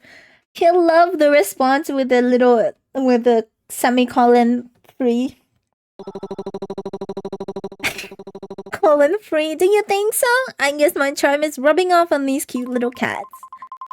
Yeah, it's got that same mischievous smile. Well, I do aim to bring a bit of cheer to even the most serious situations. Speaking of which, this little guy is said to ward off evil spirits. Keep it close, and it'll help keep the negative energy at bay. If evil husband will appear in my house again, I will look for a new exorcist. You hear me? I appreciate it. Hopefully it'll be as effective as you are. Of course, together we'll make sure your apartment stays spirit-free. And if you ever feel uneasy, just remember my charming face on the kitty. All his waving around leaves his sleeves pulled up, revealing tattoos on his arm that seem closer to carvings than ink. I did notice those. I was wondering if they're tattoos. You can't help but steal a couple of glances at them, noticing beads of blood seeping along the intricate carved symbols. Haruki notices the glances and sends a grin your way, eyes twinkling mischievously. Ah, these old things, they're my best-kept secrets. People say they're a map to bury treasures, but I'm afraid it's just my way of keeping things interesting. You're bleeding, though. It's something to be worried about. What kind of exorcist would I be if I were afraid of a little blood? I'm fine. Besides, it hurt a lot more when I got them. You hand him a towel as you take a seat next to him. Still though, it looks painful. Is it like tattoo through scarring? I think, people do that and they kind of like scar the skin and then shove ink into it. You hesitate, thinking about whether or not to ask Haruki about them, but he senses your curiosity and speaks up anyway. They're protective words so that I won't ever lose a battle with a spirit. But if you're so strong, why do you need them? There's no shame on relying on an extra layer of protection. Sometimes there are enemies you can't fight alone. And besides, they look pretty cool, don't they? That's the whole mysterious exorcist vibe, like I walked straight out of an anime or something. You roll your eyes, smirking at his cheekiness, but your smile fades when you see Haruki wince in pain. He's still hurt, his wound is still bleeding, and there's a ghost in your house. Great. Haruki, behind all that cheeriness and grandiosity, it seems that I don't know much about you. Yeah, didn't we meet like yesterday? He pauses, his expression shifting as he searches for the right words before finally responding. It's nothing too interesting. Haruki's smile fades slightly, his eyes distant as if he's sorting through unpleasant memories. Oh my god, do you also have issues? Or perhaps he's still dealing with the pain. Well, I've always been spiritually gifted. It's been my thing for decades. It's the only thing I have. It might not seem like it, but I guess there's a responsibility to it. Oh, and I like mackerel. Mackerel's alright. Mackerel's not alright, I suppose. Alright is the food of the gods. Haruki's expression shifts to something softer, but still as genuine. I know it might be hard to trust someone like me, but if for some reason you do, thank you. I appreciate it. I promise I'll tell you everything someday. What was the happy hop? Maybe over some fried mackerel. Heart emoticon. You give the soft chuckle at his playful remark as he returns to his usual demeanor. He adjusts his sleeves to conceal his tattoos once more. The little ritual I did should keep them quiet for a while, but watch out, this one persistent spirit. You nod gratefully, feeling a sense of relief mixed with concerns for Haruki's well-being. Thank you, please take care of yourself. Okay, as always, my dear client, until next time, I need a water break.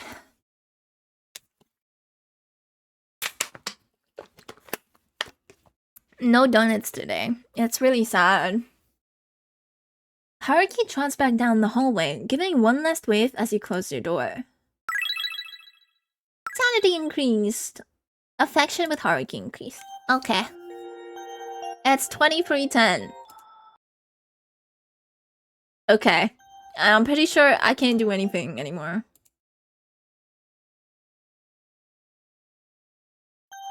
Yeah, let's sleep. I'm not opening the window in this godforsaken town. As you drift into sleep, fragments of another life flicker through your mind.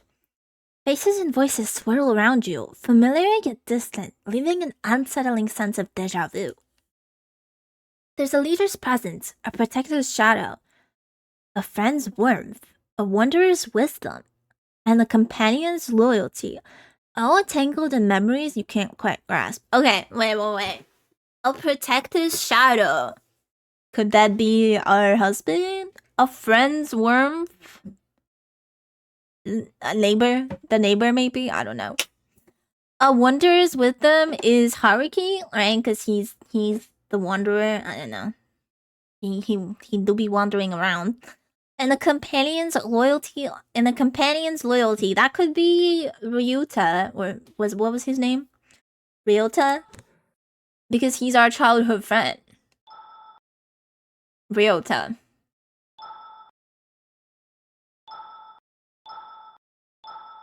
How much? 60. We have him at 60 and we have Ren at 60. You want to make sense of it, but awareness pulls you deeper into a void-filled slumber where the past whispers but never fully reveals itself. Guys, do you want to dig deeper in our butt?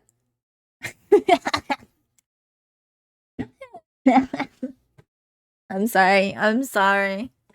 Let's dig deeper. You feel your heart wrench as memories of the past continue to swirl in your brain.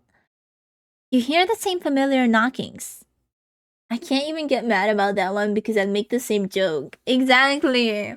I think honestly at this point it's bad influence on me. It's rubbing off. This time they feel different. Not teeming with the same malicious intent brewing in your apartment, but with an air of protectiveness, warmth, and even love? Someone loved you very much. They cared about you in the past. When you were chased out of your village, he took you in. Yes, him. He had everything. A mansion, servants, and power. Unlike the people at your village, he wasn't afraid of you, even though you brought endless calamities. I guess you could say I was a crisis. I was a crisis nearby. What the? He was potential. He saw strength and he saw kindness. Despite everything, you were the calm in his life. Until... dig deeper. I mean, at this point, right? Like, I gotta hear the end of the story. Until the calamity. Hi, Mai. Thanks for checking in. Love you. Yes, you ruined everything. You had someone who loved you, but you couldn't help it. You had to ruin it all, didn't you? Okay, maybe this isn't good for my sanity. You had people who cared, yet that wasn't enough. You had to destroy everything. A persistent ache gnaws at your temples as you toss and turn in bed. When you finally drift off, you find yourself trapped in a state between waking and dreaming, with the oppressive weight of sleep paralyzing, pinning you down. All around you, the shadows dance and morph into haunting figures. Muffled voices, distant and unintelligible, echo in your ears as they scream your name. You see the people who loved you melt into a horrifying mass of flesh and blood. You try to scream I just caused myself a nightmare. To move, but your body disobeys your desperate commands. Just when you think you can't take any more, the darkness recedes. You wake up drenched in sweat and trembling, the nightmare's clinging remnants leaving you shaken and exhausted. Shit, that was what? I lost 15 sanity from that. Bro. So, you know, this has good and bad endings. What if we went for a bad ending? What if we just said fuck sanity? I'm kind of curious. I mean, who likes being sane anyways? It's so boring, am I right, guys? After work, as you're stepping off the train with the Ryota, your phone suddenly rings. Whose sanity and why are we fucking them? Nobody's fucking anybody. In fact, we're not fucking with sanity. I think I wanna be evil. Seeing that it's an unknown number, you excuse yourself and step aside to answer, leaving Ryota to wait for you curiously. Hello, this is Officer Watanabe. I'm calling to discuss Kazuki's case. Yes, what is it? Have you found something? Did you find his body? Actually, we didn't find anything. We thoroughly investigated the matter and the evidence all point to a tragic suicide. How do you know if it points to a tragic suicide if you don't even have the fucking body? We believe it is time to close the case. I understand this is difficult, but continuing to push won't change the outcome. Pig. Sorry. You can't be serious. There are too many unanswered questions. I know there's more to it. Kazuki wouldn't just end his life like that. His body wasn't even found, and that suicide note was clearly fake. Oh shit. Again, I sympathize with your situation, but all the evidence supports our conclusion.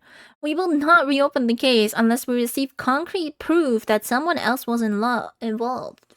So I need to find proof. No, I can't accept that. Kazuki deserves better than this. I deserve closure too. Look, I understand that you're grieving, but if you continue to pursue this, you could face illegal repercussions for obstructing the police. I'm advising you to let it go. Are you just going to leave? We don't have the manpower or resources to waste on a closed case. I'm very sorry. I hope that you'll be able to find peace soon. And with that, the line goes silent. You angrily close your phone. Your reflection stares back at you helplessly from the darkened screen, as if begging you to do something to fix this. An overwhelming urge to scream wells up in your chest. I'm sorry about that. Hi, Ryota. I forgot you're here. His voice surprises all the rage out of you. In your agitation, you have forgotten that he was still there, watching the whole debacle unfold. Is this protagonist literally me? You turn around, mortified. Sorry about that. It's just the police again. You must have guessed. They've given up on Kazuki's case. I'm really sorry that this is happening. After all the work you've put into this, I don't know what I can do to help, but if there's anything at all... Oh, no, it's okay. This is my burden to bear. I can share it with you if you'll let me. Even so, it's not good to fret over the past. Your mother's right about that. Never say my mother is right. Oh, boy. If you had a chance, you're losing it. Oof. Oof. Never tell a girl who hates her mother that her mother is right, okay? You're fumbling the bag. You're fumbling it hard. Okay? Little advice. I know you really look up to her, but she's not exactly the best person to listen to. Especially with how stubborn she is about her ideals. The way she believes how anything can be overcome if you just put your mind to it. But sometimes hard work just isn't enough. I know how headstrong your mother can be, but that mindset did help me and Yoko out of everything. You and Yoko? You vaguely recall how your mom was there for Yoda and Yoko back in school.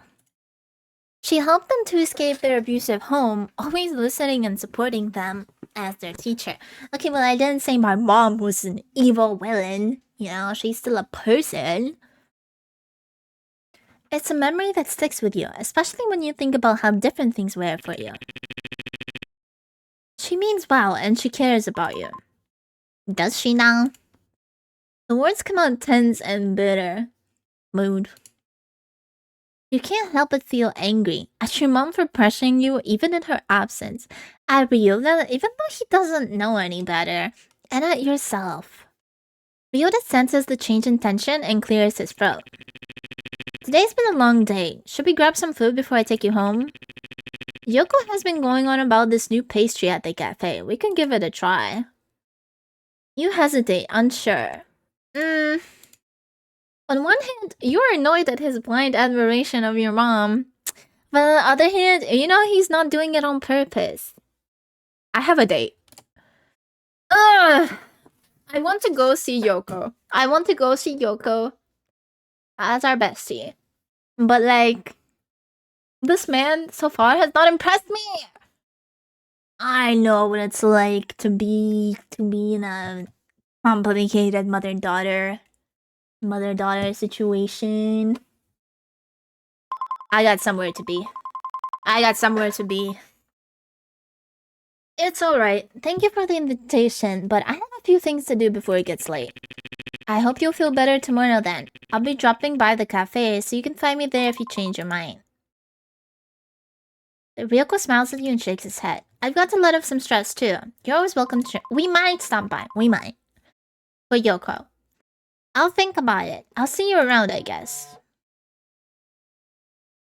Gotta keep my sanity high. Get incense for... Oh, shit. I have to get incense all the fucking time? Meet Ran, visit the police. Right then. Okay, well, I need to visit the sweet shop. As you enter the sweet shop, to your surprise, Granny's cheerful greeting isn't the first thing that you hear when you go in. Granny! I don't know.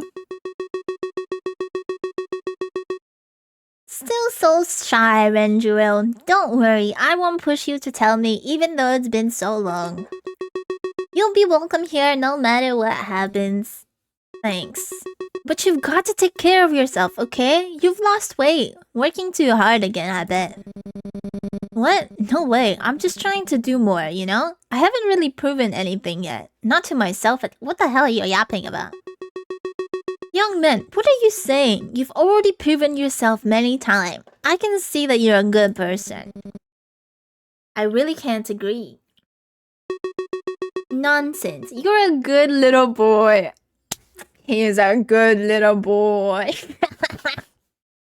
I've always known that. Ren looks away, clearly embarrassed at being doted on by Granny. He coughs and stumbles on his words in his typical Ren fashion. But I'm not. Granny, please, I'm 24. Step forward.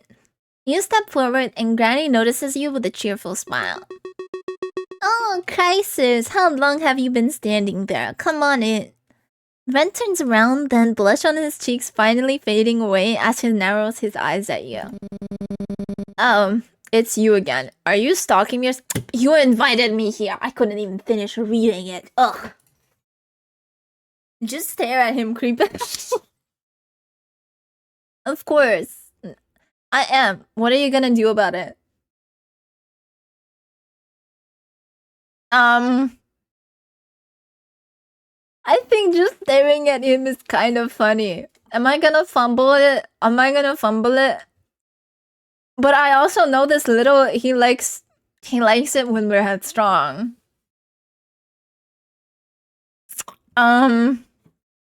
I gotta do it for the bit. You meet his gaze without saying a word, letting the silence linger uncomfortably.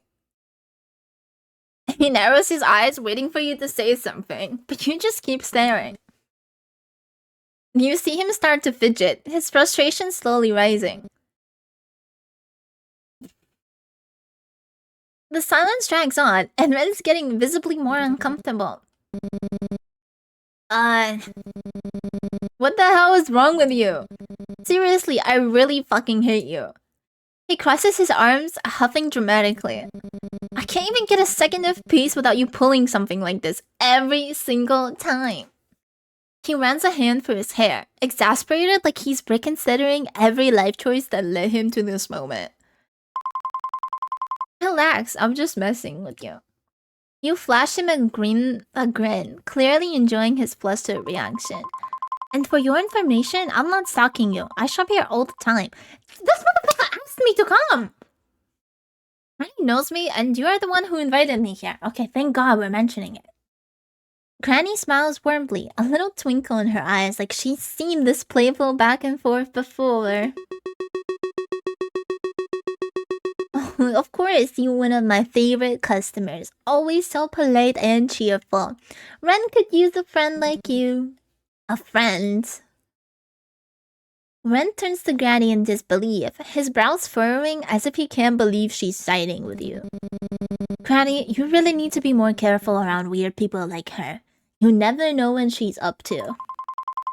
Suspicious? Hey, if anyone here is suspicious, it's you. Me? What are you talking about? There's always some weird noises in your apartment. You never come out during the day. Plus, why would someone like you hang out with such a nice granny like her? Ren gestures towards Granny, looking offended. I've known her since I was a kid. If anything, she's practically You lived here since you were a kid? Granny chuckles softly, clearly enjoying how riled up Ren's getting. Oh, Rendra, you've never said that before. Family, huh? She gives him a teasing look, adding with a smile. You're full of surprises today. Wait, I didn't mean it like that. He tries to defend himself, but Granny gives him a pointed, disappointed look. The moment her gaze meets his, he freezes, his confidence crumbles.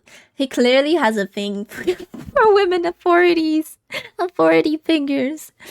He nervously bites his lip, unsure of what to say next. No, I mean... Oh, and what exactly didn't you mean, Renjiro? With a defeated sigh, Ren finally caves, his face burning red as he mumbles under his breath. You're important to me, Granny. You can barely contain your giggles as you witness the unexpectedly sweet moment between them. Oh, I didn't know you had such a soft side.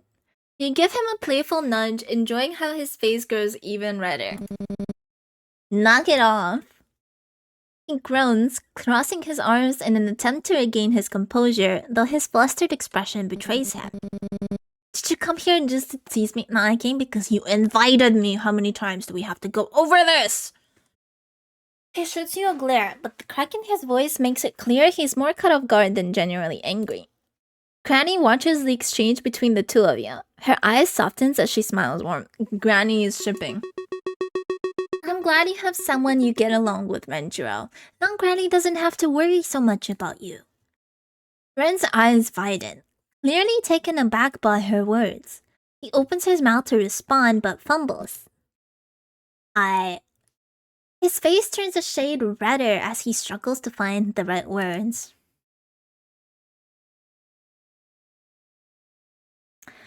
I'll take care of the little guy, don't you worry. Oh my god, taking care. Not my first time owning a dog.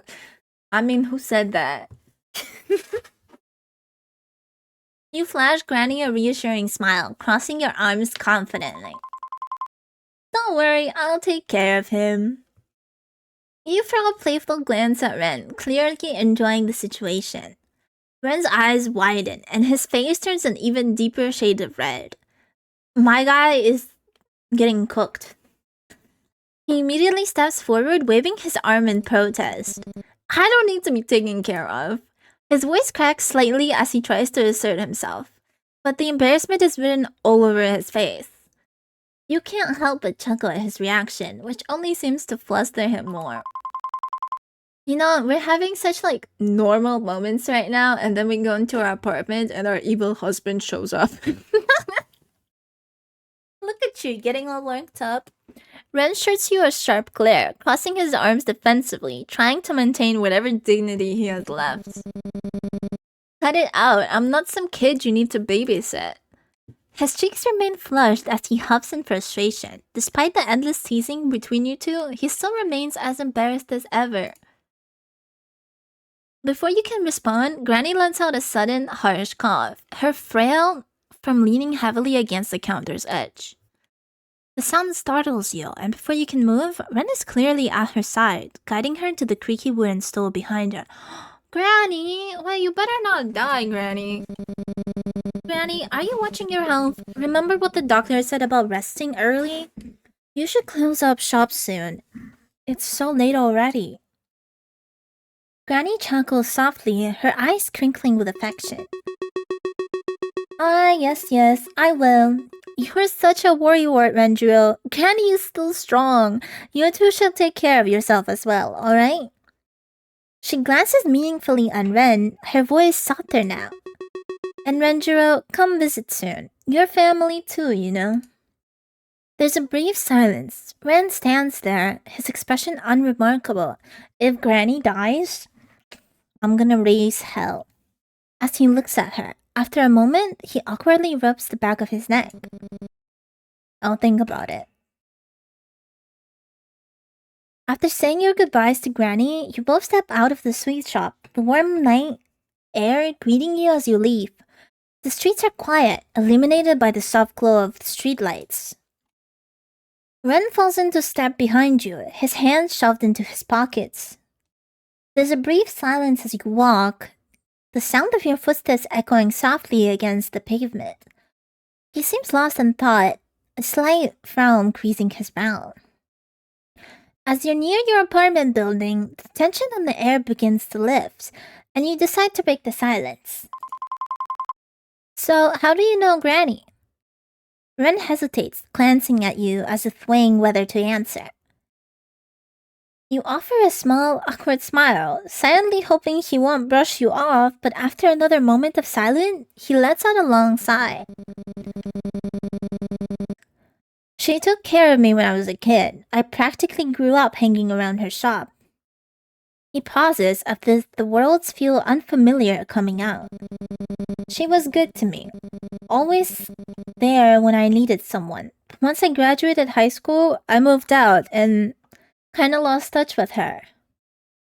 He shifts uncomfortably, clearly not used to being this open. So when I ran into her again and she called me by name, like nothing had changed, it just surprised me, I guess. He rubs the back of his neck, his voice dropping slightly. I was so caught up in my own life, I forgot to involve her in it. Aww. You hesitate for a moment, the quiet stretching between you and Ren.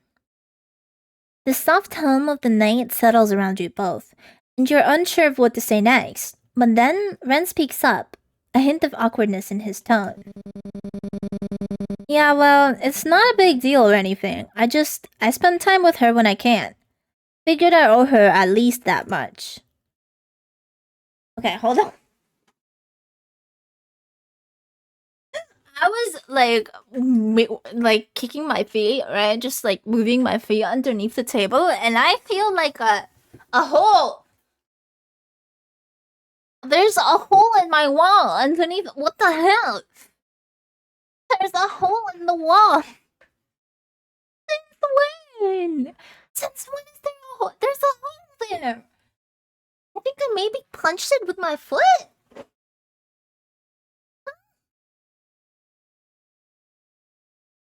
Or it better not be that something fucking else made it. What the hell?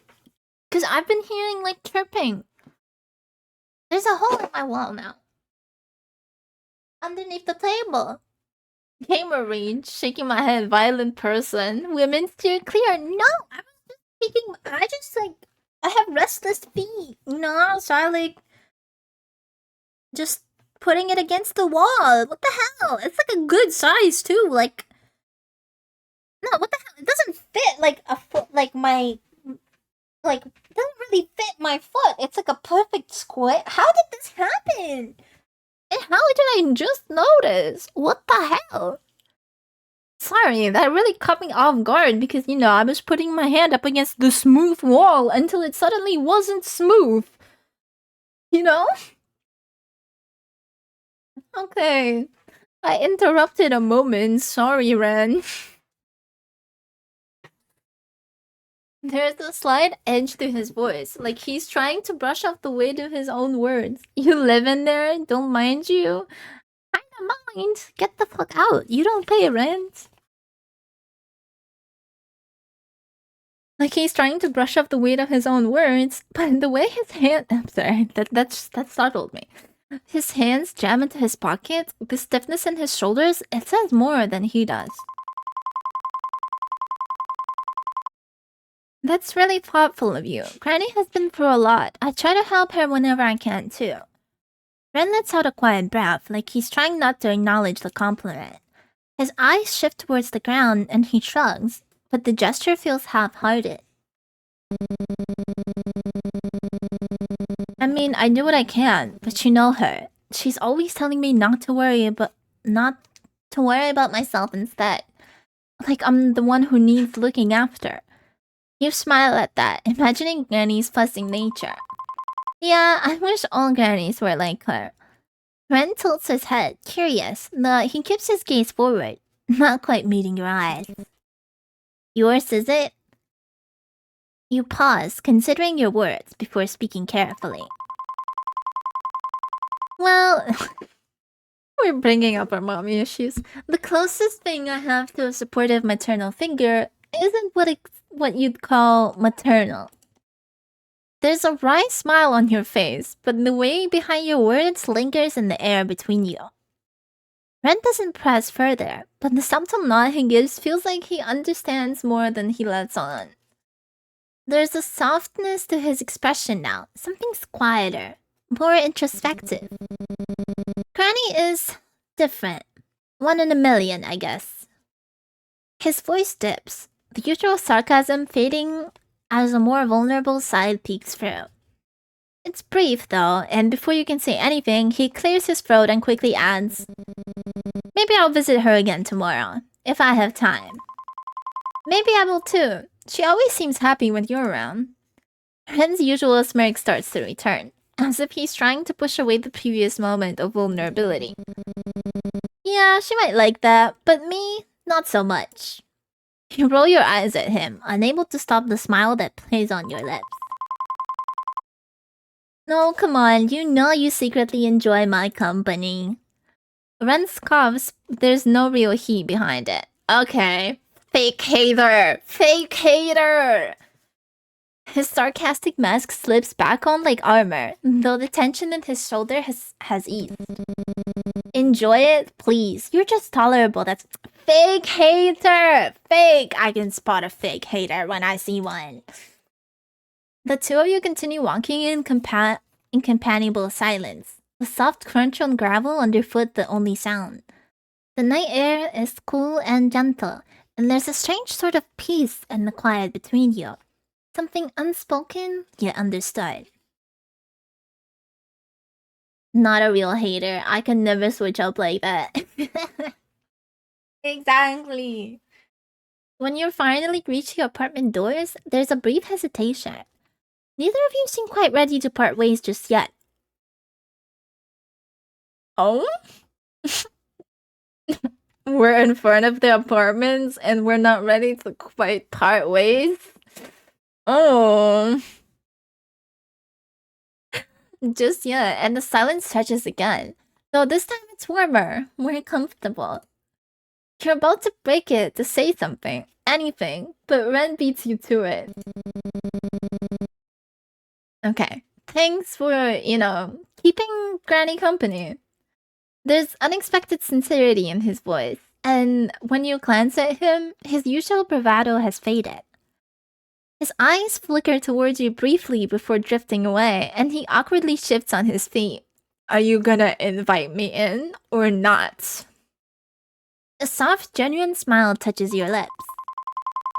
Of course, she's important to me too, but thanks for looking out for her. I think I learned a lot about you today. Man's fumbling. Ren's eyes widen slightly, and you see a faint flush creep up his neck, spreading to his cheeks. He's one of those people who just blush at fucking everything and can't help it. I can't help how red I turn too. But then quickly shuts it, clearly frustrated. His gaze flicks away, and his voice comes out hurried and defensive. Well, forget all about it, okay? Before you can respond, Ren quickly spins on his heels, making a beeline for his apartment door. He fumbles with his keys for a second, then throws the door open with a little more force than necessary. It slams shut with a loud thud, rattling the wall between your apartments. You can't help but chuckle to yourself as you stand there for a moment longer, staring at the now closed door. There he goes again. There's something endearing about the way he tries and fails to hide his softer side. As you turn towards your own... Well, I'm not ready to go home. As you turn towards your own door, that small smile still lingers on your face, tonight feeling just a little warmer than before. Okay, we do need to get incense for Kazuki. And I do have to visit Ryota. I don't want to visit Ryota! Did I fumble my chance to say thanks for the croissant?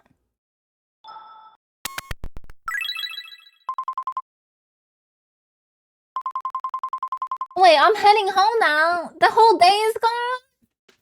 Another exhausting day of work is finally over. I hope tomorrow won't be as bad as today. Wait, no, I'm not ready to go home. I don't even have the incense. I'm gonna get haunted. As you're about to close the door, you feel a pressure on the other side.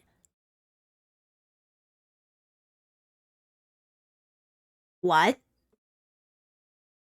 A foot wedges between the door and the frame, stopping you from shutting it completely. Oh, it's the cult. Hello, miss? Not this again. Although reluctant, you didn't have much of a choice but to reopen the door. Yes, how can I help? You trail off as you count a group of 4 men standing outside the apartment. Where's the lady? Where's the lady? They don't look particularly friendly. There's something unnerving about them. Apologies for the late visit. I believe your mother has mentioned that you've been experiencing spiritual issues? You shake your head. My mother? What are you talking about? I think you've got the wrong person. I'm not sure who you...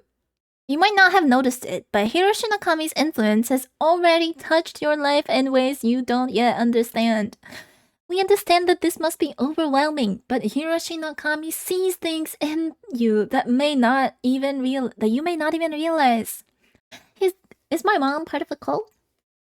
His guidance has already found its way into your life. I don't understand. What do you mean? You try to shake the confusion out of your mind, but the mention of this Hiroshi Nakami fills you with unease. He chooses his followers carefully.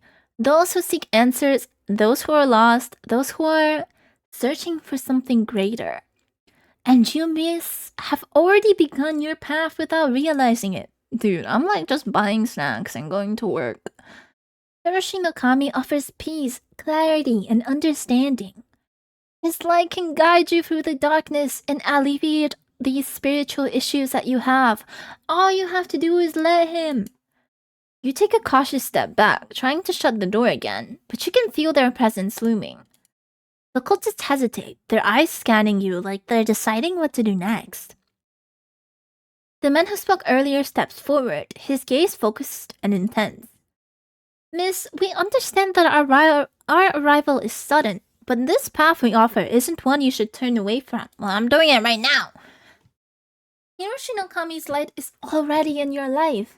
It has touched you and your dreams, and it can give you more than you could ever imagine. Did I really fuck up with those dreams? You tense up. It's not like last time. There's a force behind his words that make you feel trapped. I don't know what you mean. I've had weird dreams, sure, but that doesn't mean I need your guidance. I'm fine on my own. Another cultist firmly pushes a little closer to the door. That's where you're wrong, miss. You've been searching for something, haven't you? You don't even realize it yet, but Hiroshi no Kami sees your struggles, your doubts. The light he offers can give you the peace you're craving. The answer you've always needed, but only if you accept him into your heart. Another cultist steps closer. Hiroshi no Kami can see your fear, your uncertainty. You're standing at the threshold of something greater than yourself.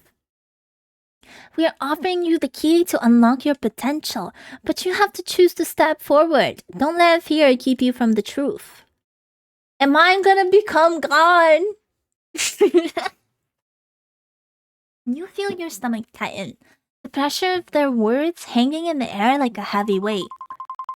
I don't need anything from you. I'm fine, just... No, you're not fine. Bitch! Okay. You're hiding from the truth. It's obvious. You've been running from your own destiny, from the path that Hiroshi no Kami has set for you. But his light is unwavering. His purpose is inevitable. I'm not interested in this Kami of yours, okay? I just want to leave me alone. Listen to yourself. You can feel it, can't you? The restlessness inside you. Hiroshi no Kami will calm that storm. All he asks is that you open your heart, trust in him, and allow him to guide you. You know that deep down you won't find peace until you accept him. You feel the cold chill running down your spine. This isn't just a request anymore. It's an ultimatum. And you start to realize that the more you resist, the more they're going to push. Miss, please, you don't know what you're turning away. Hiroshi no Kami offers you everything you've ever wanted. Purpose, clarity, belonging. Can't you see? The truth is right in front of you. Man, these cultist guys are good. Stop fighting it. Let him in. Is he the one knocking? And that's why they're saying let him in? You'll find peace. You'll find strength. Just open your heart. Feeling the weight of their words press on you, anxiety starts bubbling up. He's the one who knocks. You don't... He's like a vampire, you know? He can't come in unless you let him in. You don't understand. I don't want this. I don't want your salvation, your Kami, or whatever it is you're offering. Just leave me alone. A look of disappointment flickers in his eyes before he exhales almost sorrowfully. We were hoping you would come to this on your own, miss. We wanted to offer you guidance, not... Are they gonna kidnap me? But it seems you're still not ready. Okay, thank God. We will be back. Hiroshi no Kami's light will reach you eventually. Everyone finds their way to him in time. But you will have to face him, whether you're ready or not. Okay. The cultist begins to step back, one by one, but their eyes linger on you, almost if they can see something you can't. The way of their gaze lingers long after they disappear down the hallway. And now I can't leave because I'm gonna be like, what if they're still out there? Oh my god. They want to accept their Kami and aren't giving up this easy. They're going to keep coming back to push me to their side. Sanity decreased. You finally head home, tired from today's activities. The stench of today's weariness clings onto you, heavy like the evening's air. What? However, before you can crash onto the couch as you usually do, you see her. Ooh. Oh, my mom? An all too familiar presence, seated with a rigid stillness that sharpens as she looks up. Disappointment carved into her expression. Why are you doing this to me? I hate when mothers say that. I hate it. I hate it. I hate it. Is it in their blood? Why are you doing this to me? Do you know who called me today? The police. Again. And why? Because of you, prying into that Kazuki boy's death again. How many times must I tell you this curiosity will be your ruin? Mom, please, I don't need... Need? This isn't about what you need. I'm not offering help. I'm telling you what has to be done. Everything you're missing, I've already laid out the answer for you. I'm giving you solutions, but you're the one that's not willing to change. It's you that's the problem. Oh my god. Ryota, the exorcist? Mom, I'm trying. I really am, but... Trying? By pushing away the people I sent your way? Imagine my shame, knowing you treated those with wisdom and respect like common intruders. You were the one who sent those weird religious people to my house? Mom, they're complete strangers. Can your husband hunt her already? Like that? Right? Like, what the fuck? Weird? What's your tongue, girl? They've grasped truths you'll never... Oh, my mom is an occult. You'll never understand. And you turn them away. You're unwilling to change. Mom, I don't need them. I don't need... They can help you find peace if you let them. If you let me help you. Her gaze pierces through you, and then a calculated shift. Her voice softens to a deceptive murmur that chills your skin, like the calm before a storm. You wouldn't have to bear these burdens if you just listen. All I want is what's best for you. Okay, now I don't want to do the cult round because that's what my mom wants. And every bone in me doesn't want to do what my mom wants. The room feels as if it's closing in, shrinking with every word that slips from her mouth. Her voice relentless and insistent, sinking into you like a weight pressing from every side. It's too much, your sanity slowly slipping. Your heart slowly pounding against the pressure building in your chest. Ah! The constant urge for you to give in, to surrender, if only to quiet her voice. Ah! Okay, I did say I want the evil round, but if the evil round means giving in to my mom, then no. Never. I can't take this. I don't know what to do. Your mind reels, clouded by anxiety as her words echo around you. The pounding in your chest grows stronger, threatening to overtake your last bit of composure. And despite your visible displeasure, your mother keeps speaking. I know, they never stop! Her voice a constant assault against your thoughts. You almost break down as your mother's words ring in the background. Is this game trying to give me PTSD? There you go again. Are you going to say something or just sit there? She waits, her gaze piercing, expecting you to respond. What are you trying to pull? Don't just stare blankly at me.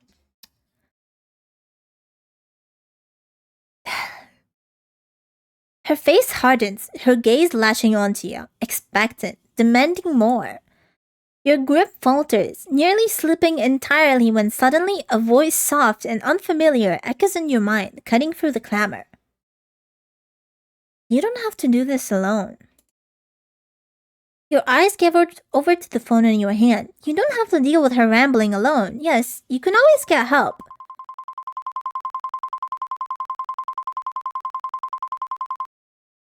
I'll have to call someone, but Ryota's nowhere nearby, and Haruki, who knows where he is right now? Ren could be an option, but he's hardly the type to calm things down. If no one's going to get here right away, then I'll have to keep her distracted until they do. But who should I call? Man, I feel like this is a good time to just call a friend, like a friend, you know, not a boyfriend. I would have called Yoko if I could. Especially since Yoko knows our mom. Ren is the closest. Ren is the closest, man. Oh shit. Now playing Ren, please. Holy shit, I'm messing up bad.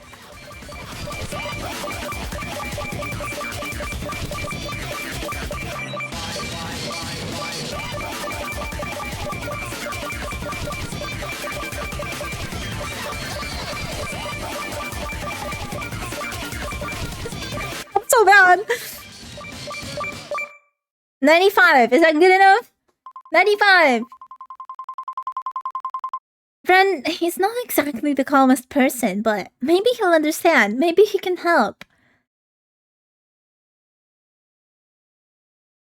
You grab your phone and dial Ren's number. He picks up almost immediately, his voice sharp and agitated, practically yelling into... Is this because I failed?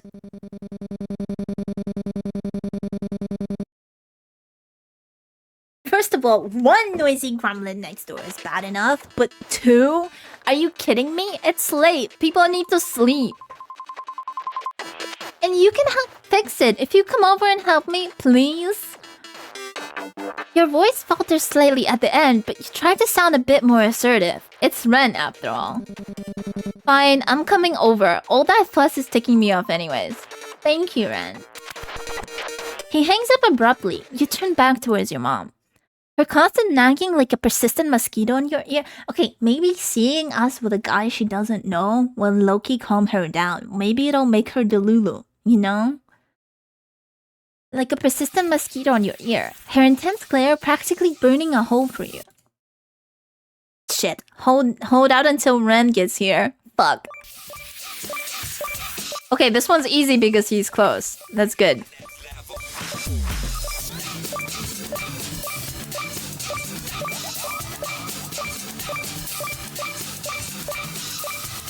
He's literally next door. How long does it take him? Just walk over. Man's gotta put on his collar and makeup.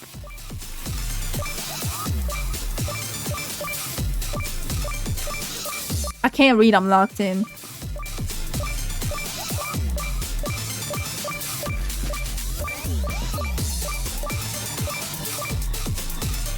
Ah! How did I miss it?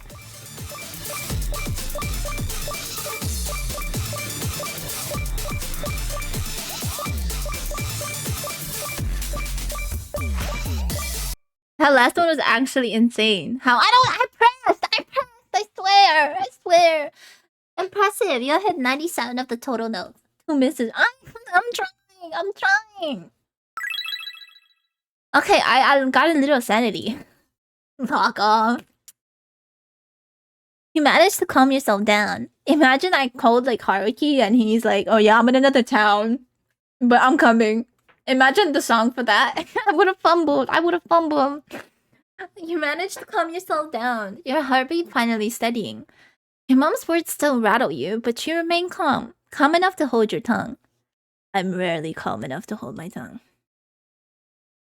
Each minute stretches, her harsh words chipping away at the last remnants of your patience. Just when you begin to doubt, he'll show up, a loud, insistent knock echoes through the apartment, silencing your mom's tirade for the first time all night. Who could it be this time? You unlock the door and Ren stops in, shoving the door just wide enough to barely miss hitting you. And who might you be? Ren looks her over with a mix of disgust and irritation. Thank you! But there's a flicker of something else in his expression, something you can't quite place. I'm the poor guy next door who has to deal with all the noise. He points an accusatory finger at her in the classic haughty Ren fashion. And you must be the absolute nuisance and the source of the decibels peaking in the background of my microphone recording. What are you recording? And what are you recording?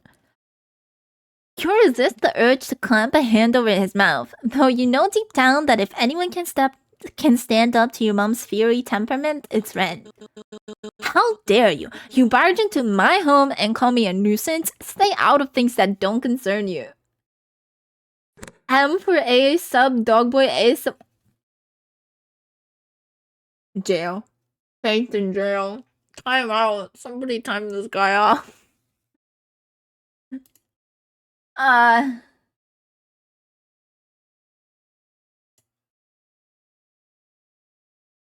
Oh wait, that deletes all your messages? I didn't know that. Well, they're gone.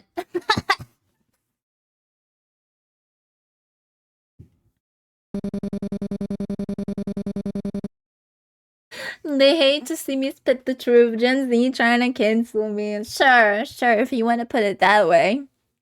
Too late. Your screaming was so loud they call you the Queen of Banshees. I thought it was the damn fire alarm with all the heat that was going on next door. Stellar performance, by the way. Your mom's grip tightens at her side, her arm lifting ever so slightly, and for a moment, you think she might actually swing at him. Despite the satisfaction of seeing someone finally stand up to her, you quickly step in before things escalate. Mom, this is Ren. He's my neighbor.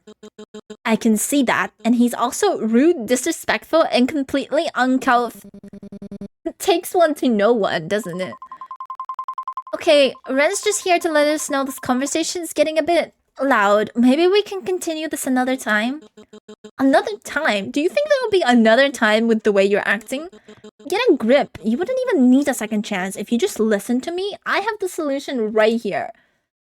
Ren clicks his tongue, his scoff echoing through the room. And what might that be, O great oracle of wisdom? Enlighten us all with your divine brilliance. You see the anger ignite in her eyes as she storms towards him. For a moment, it looks like she might grab him by the collar. But she visibly reins herself in, hands trembling at her sides. Listen here, you little weasel. You're nothing, just a pathetic nobody who isn't even worthy of knowing what I have to say. Say, Mom. It's crazy. Oh, please. And what pearls of wisdom might that be, huh? Some recycled religious mumbo-jumbo? Let me guess. The spirits chose us to carry out this divine mission, right? Get a grip, lady. Ignore me messing with the boxes again. Don't you dare. You don't know what you're talking about. Oh yeah? Enlighten me then. Tell me all about how I'm too blind to understand your sacred mission. I'm warning you. You better stop right now. We both stubbornly step forth, neither wanting to back down. You think now might be a good moment to step in before anything escalates. Hell yeah! Okay, hold on. We gotta get him some points.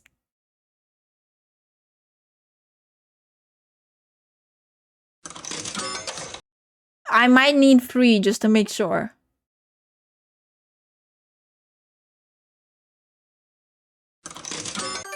There we go! We did it!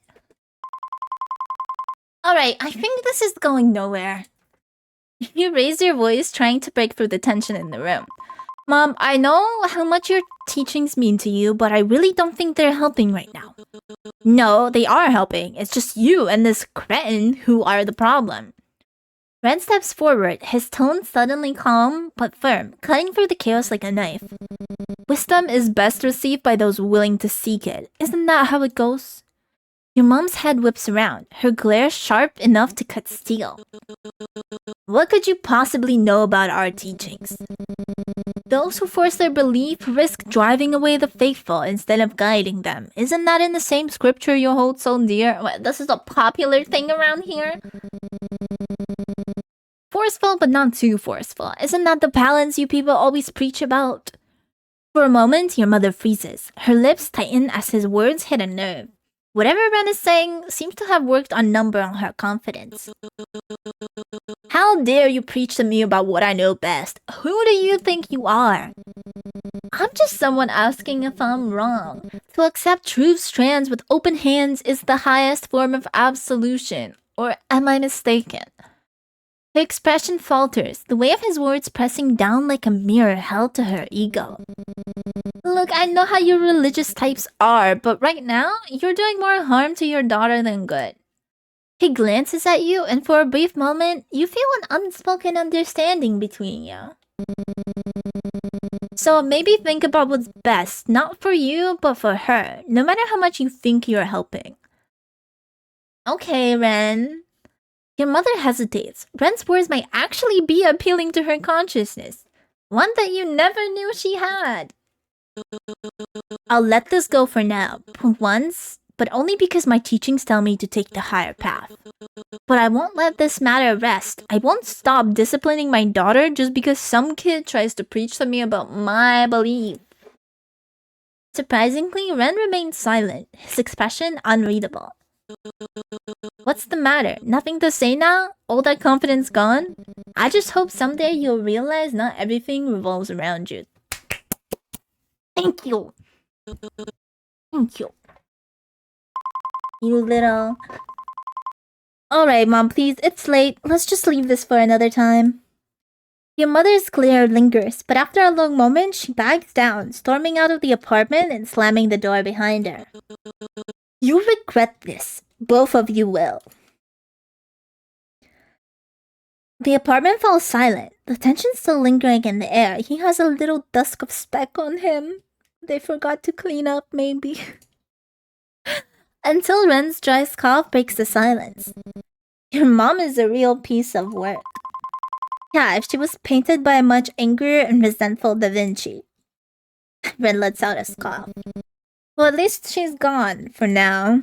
You hesitate for a moment, caught between your burning curiosity and the hesitation to pry. But you need to know when...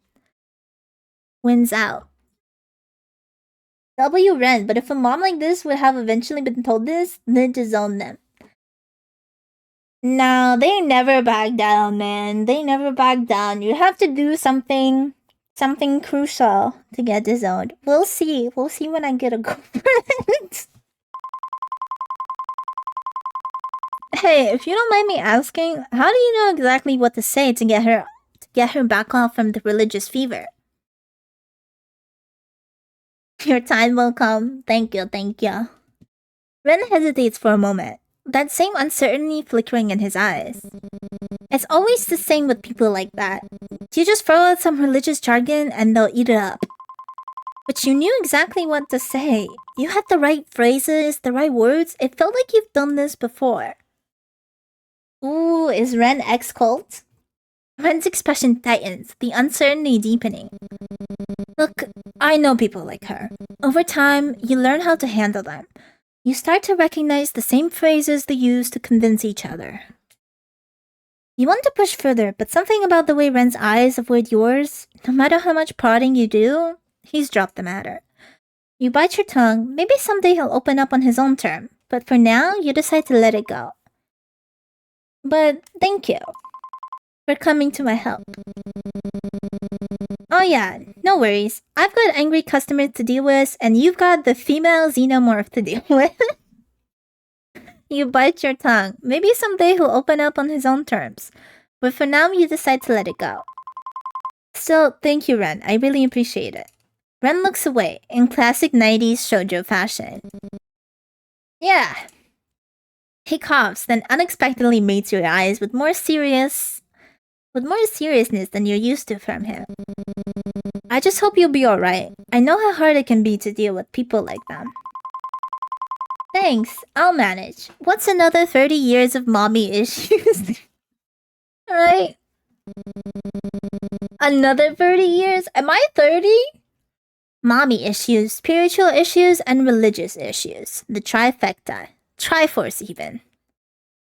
You can't help but muse at his little quips. After everything you've seen of Ren, you realize there's more to him than just being snarky and hot-headed.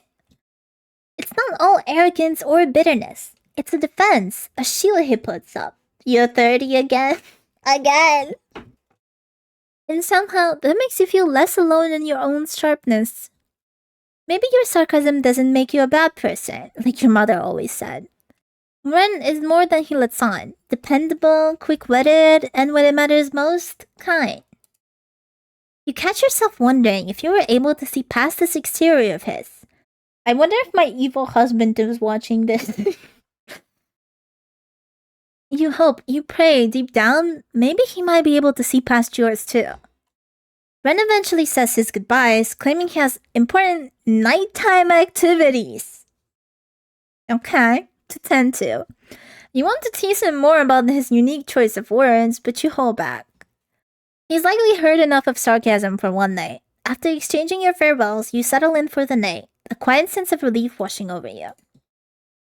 And learning more about him, you realize he's no longer just a neighbor. Maybe, just maybe, he's becoming something more. A friend. Sanity increased. Affection with Ren increased.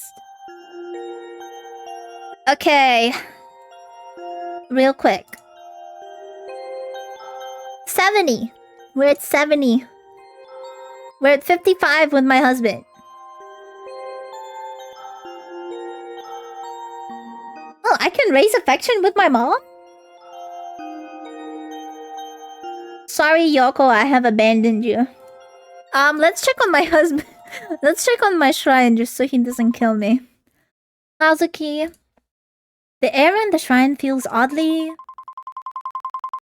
Work was tiring, but I'll do what I can. Perhaps some incense from the temple would help you feel better, but I'll have to get it from you next time. Okay, Kazuki? Okay. So it's past 1. Do we do our daily routine to raise sanity? Or do we just go to sleep and say fuck sanity?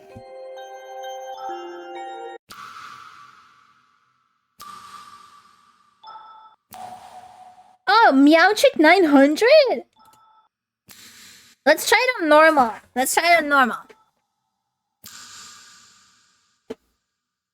Your husband's just gonna tank their sanity anyways. Okay, this is too much. This is too fucking much. This is normal? What the fuck is hard?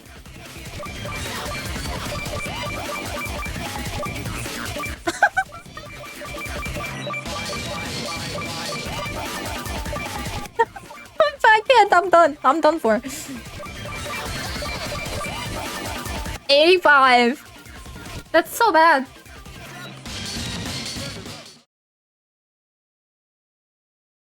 Impressive, you hit 77. Okay, at least I hit half the notes. Okay, it increased my sanity anyway. Well, I doubt I can leave now. Right? Yeah.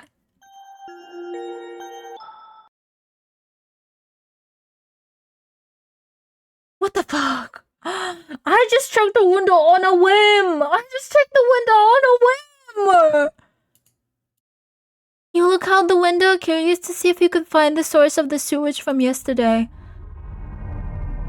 Instead, you see a child crouching in the corner, unmoving. No explanation, no reason, just there.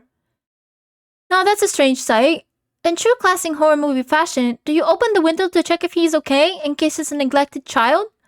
Or do you pretend you saw nothing and go on with your night?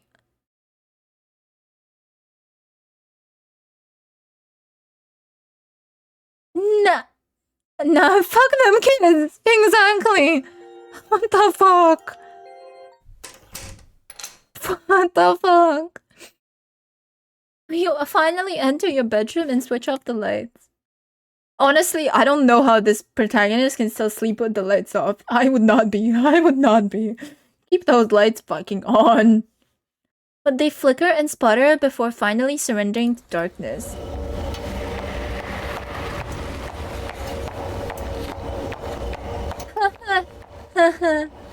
Slipping beneath the covers, you hear the quiet hum of the pipes, the low rush of cars on the street, and the usual footsteps of the neighbors from above. But tonight, the footsteps multiply, a growling thump that becomes heavier, faster. You start to wonder if it's something else.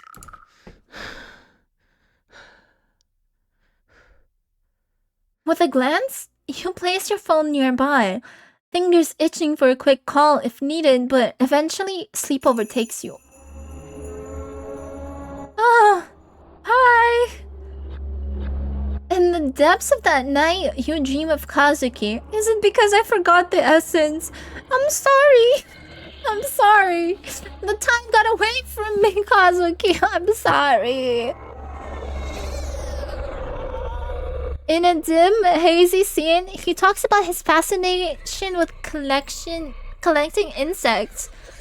Each word faints as a breath. The images, though, grow clearer. Beetles, cockroaches. Oh, I'm actually getting like... Oh my god. I actually got goosebumps. Or is it something different? Something sinister. Its body shaking around the room. Like a creature just beyond your reach. You search, almost desperately, trying to find its name, but it slips away, elusive, lost in the fog of your dream.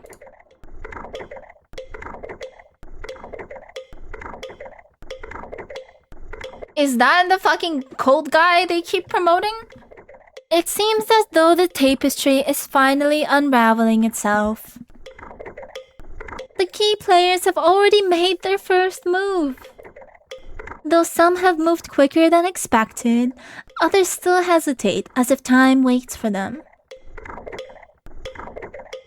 I wonder what your next move will be, my dear princess.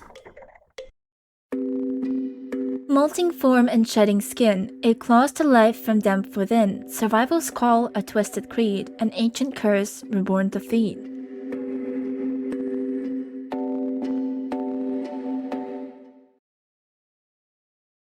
Day 4. You wake up to the familiar buzz of your phone. Okay, at least, could have been worse. The night could have been worse.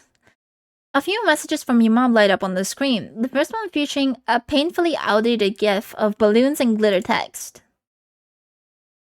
Happy birthday. Oh, it's my birthday! Happy birthday, Crisis. I'll be dropping off a cake later. Make sure you finish it by tonight or it'll go stale. Have a good day. Ah, yes, a classic from your mother. Equal parts affection and command. It's almost slipped your mind it's your birthday today. It's your birthday today, hooray! It's your birthday today, hooray! There's a cat eating your birthday cake. It's your birthday today. How old am I now? Exactly, you're turning XXX. So I'm XXS years old. How about you? The number seems to glitch in your mind like a censored secret the universe refuses to acknowledge. Or maybe you're just repressing it. Maybe I just feel old. Maybe this year, your birthday wish will actually come true. Maybe your mom will finally listen to you, hear you out, let you breathe without the constant pressure for expectations. We need to get a more realistic dream. XXS implies triple digits. Uber hag. Now, maybe today will actually be a good birthday. Just kidding. You already know how it's going to end. Oh well, no point dwelling on it now. You deal with all that after work. Hey Crisis, happy birthday! You're getting pretty old, huh? Ouch. Yeah. Whoa, I heard from Tamako-san that it's your birthday. Must suck having to spend it at work, huh? Oh, that's just life. I don't know how many more ha-has I have left in me. By mid-afternoon, it's clear that today is just another work-filled birthday. The highlight of the day, a hefty stack of monthly reports unceremoniously dropped onto your desk by your boss. A truly unforgettable birthday gift. As you sift through your reports, a familiar voice calls out from behind you. Happy birthday! Ah, thank you. You glance over your shoulder, offering a polite smile. He works with me? You've said that quite a few times today. I didn't realize it was you, Ryota. Maybe I should have made my birthday wishes a bit more memorable. Don't worry about it. Honestly, I think I've heard enough birthday wishes to last me the entire year. Hopefully you're not too worn out to actually celebrate it. I mean, it would be nice to go out and celebrate. Boss asked me to stick around and finish some reports, but if you're still up for a birthday dinner, I'll be at the station around 8 p.m. Before you can respond, a voice cuts through the air from the other side of the office. Hey, can someone help me with this? Ryota straightens up, already turning towards the sound. I've got to go. Good luck with your work. And happy birthday, Crisis. You go about your day as usual, the hours slipping by until it's finally time to head home. Stepping off the main platform, you pause for a moment, a thought lingers in your mind. How should you spend your birthday? Hi, Rocket Brave! How are you? Nice to see you.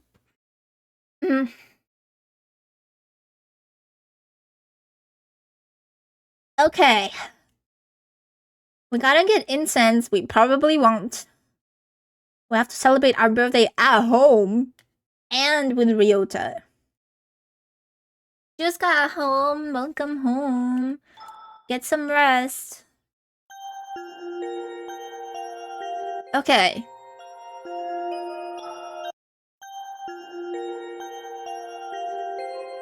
I remember there's a new movie showing at the cinema, and I've never gone to the library now that I think about it.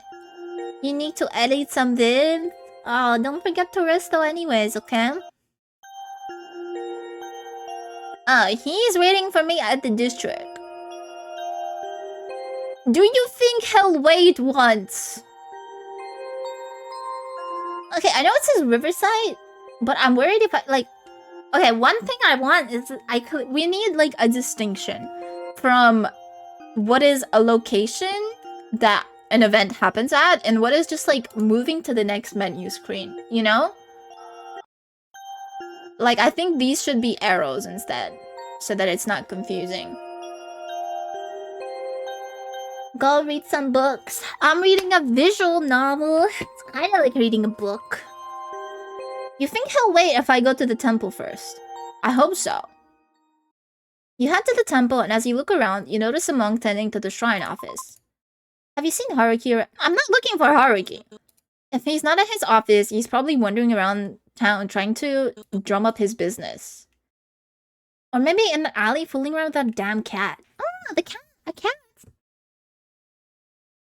I'm just here for the incense, so that my evil husband doesn't haunt me. There's a lot going on in this visual novel right now. Okay. My husband died. The police said it's a suicide. I don't think so. He maybe is haunting my apartment. And a cult is trying to get us to join. Because once he latches onto you, he doesn't let go. His persistence is relentless. Ooh, Haruki has a evil side to him too. Feels weird seeing a monk with hair. Please shave. It's triggering. Hey, maybe his religion allows him. The monk hesitates, his gaze darting around to ensure no one is listening. When he speaks again, his voice is barely above a whisper. Look, miss. I know you, and he share a bond of some kind, but you seem like a kind soul, but there's a shadow that follows him. I've seen what happens to those who stay too close. Nothing good ever comes of it. I'm kinda curious. I'm listening.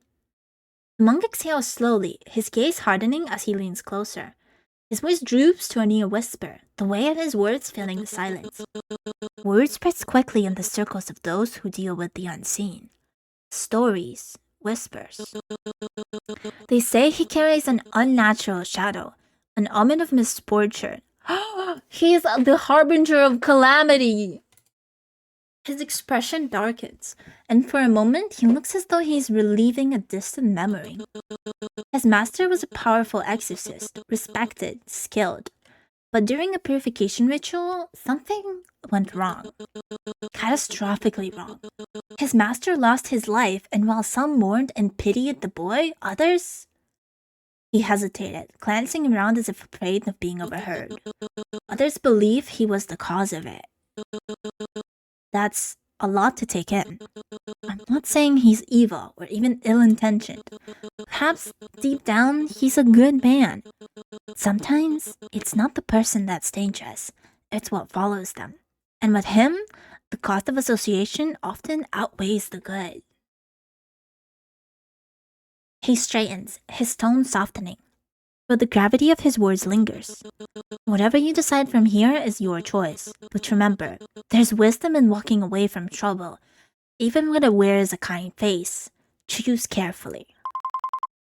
Okay, that was something. I had better go get Kazuki's incense while I'm here. Okay, Haruki's affection increased. Do I want to celebrate with Ryoko? Do I?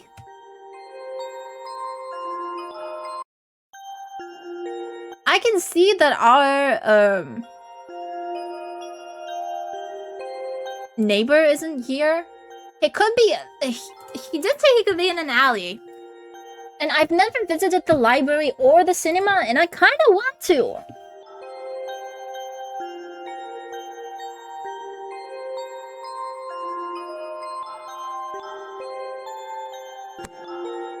Wait, I have a task to find Haruki. Ali, find Haruki.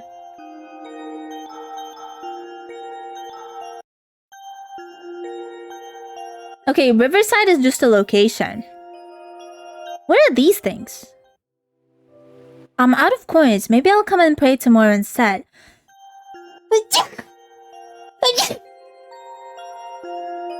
Excuse me. I didn't realize these are something I could interact with.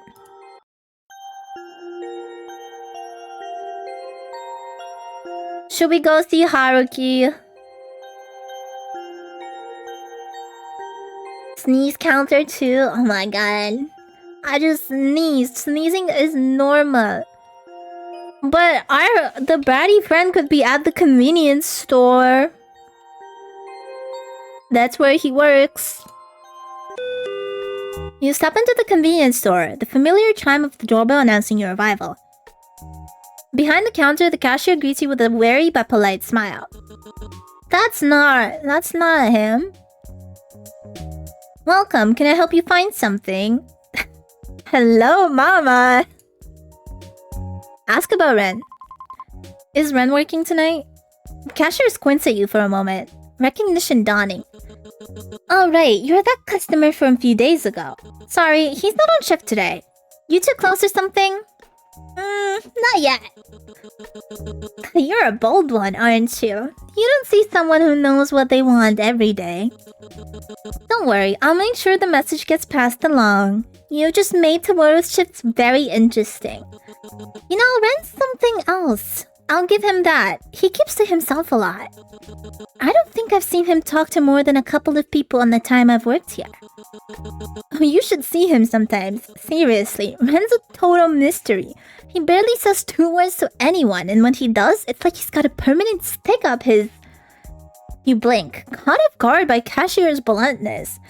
You try to focus on her words, but the way she describes him, it's familiar. It hits a little too close to home. You know that feeling, keeping everything inside, not letting anyone get too close, too comfortable. It's safer that way, right? You don't risk anyone seeing the real you, and they won't push you to open up.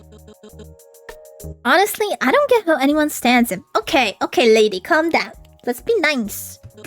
He's your coworker. He's just so cold. I mean, I get it. He probably has his reasons, but come on. It's like he's allergic to smiling, or talking, or being human, maybe? He just keeps to himself all the time. If I didn't know better, I think he doesn't even care. You shift uncomfortably, the word hitting a little too sharply. Maybe she's not wrong. Sometimes you wonder if people even see you. Are you really that different from Ren? You shut people out too, but what if he's just afraid? I mean, would it kill him to make small talk? One time I tried to talk about this fabulous vacation I had recently in Okinawa, but he just brushed me off. Well, I'm not saying he's a total jerk, just hard to get to know. But hey, that's Ren for you, right? Everyone has their quirks. Cut her off. You cut her off before she can keep going, your voice sharper than you intended. Honestly, I think you're missing the point. Everyone has different personalities, or I just didn't want to listen to her blabbering. Some people just prefer to keep to themselves, and that's fine. As long as they do their job, who cares? You don't have to be all warm and fuzzy to be a good person. No wonder Ren can't stand you. Ooh, you're so judgmental. I'm sure that's exactly what makes you so easy to get along with, huh? What did you just say? The tension thickens, and the cashier opens her mouth to say something else, but suddenly, another voice from the back rooms cuts through the growing animosity. Everything okay out there? What's going on? Nothing serious. Just talking about Ren, that's all. Nothing to worry about. With a grumble, the cashier returns to her work, her eyes still flashing with annoyance.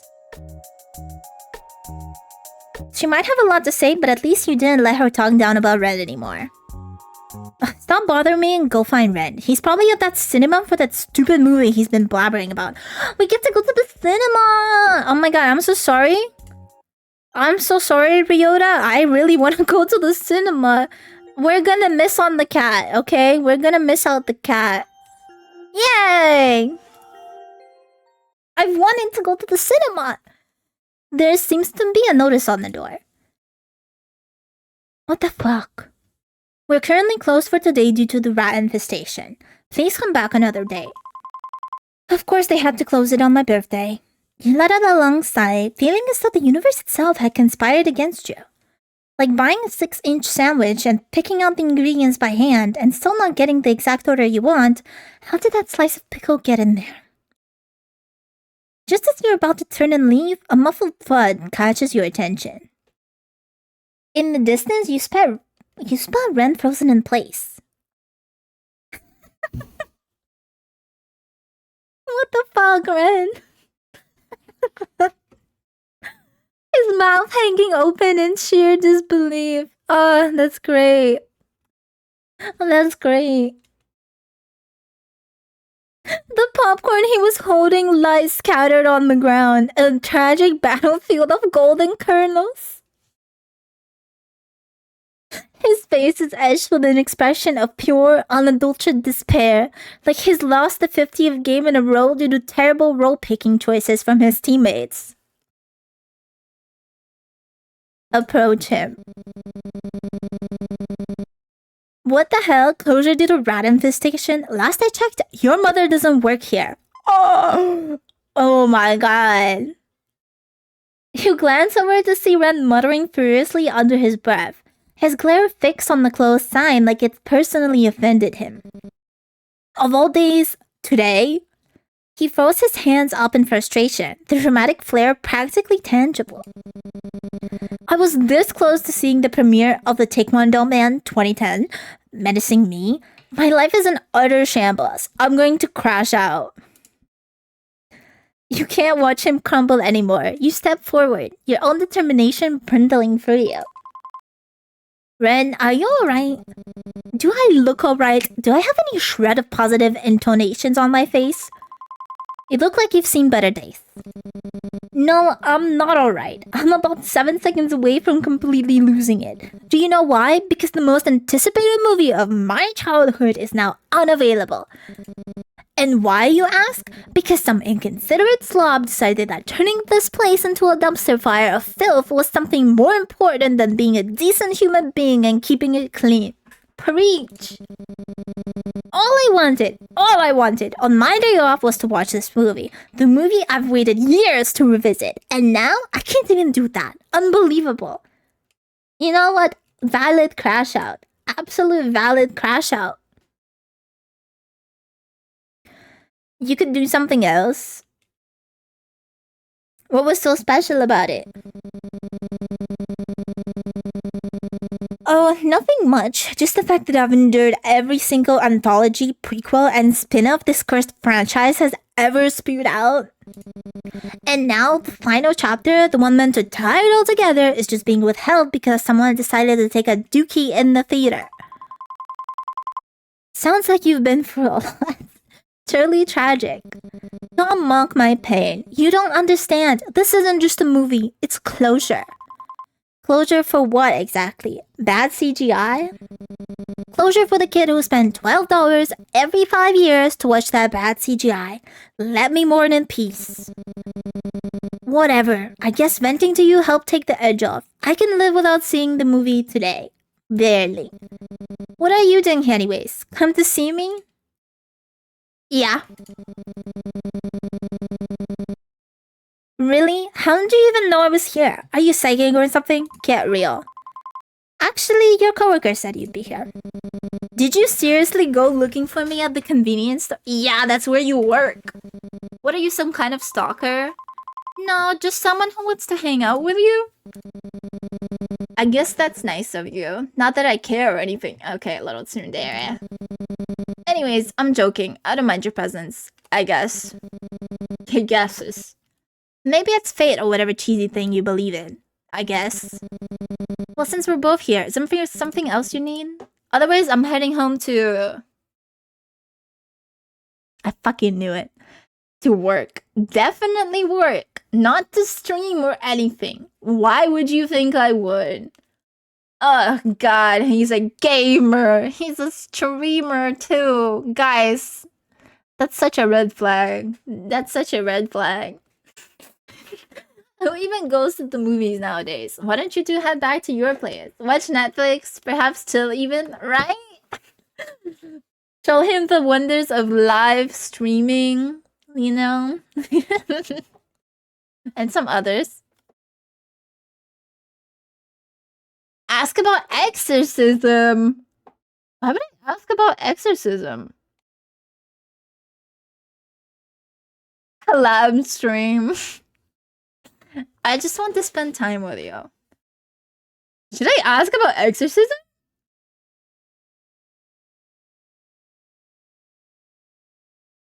What would he know about exorcism? I just want to spend time, I guess. Honestly, I just wanted to spend some time with you. Really? You wanted to spend time with me? Of all people. What's next? You're going to tell me I'm fun to be around? Maybe I am. Oh, great. Now I'll have to reevaluate my entire identity as a stone-cold bitch. Thanks a lot. Well, since I'm apparently your entertainment for the night, I guess I can stick around. Just don't expect me to juggle or anything. Okay, hold on. Hold on. Save, but go back. Please tell me there was a quick save. 2109. Is that right now?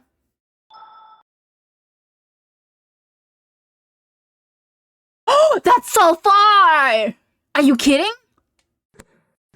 That's so far!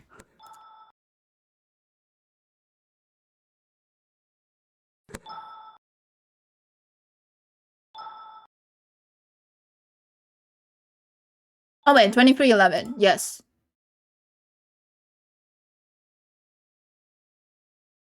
No, I didn't mean save there! Did I just save there?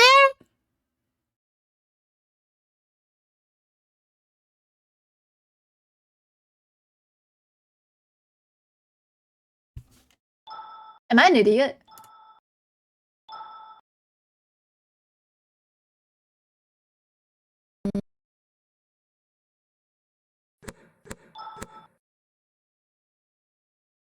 I wanted to see what happens if I ask him about...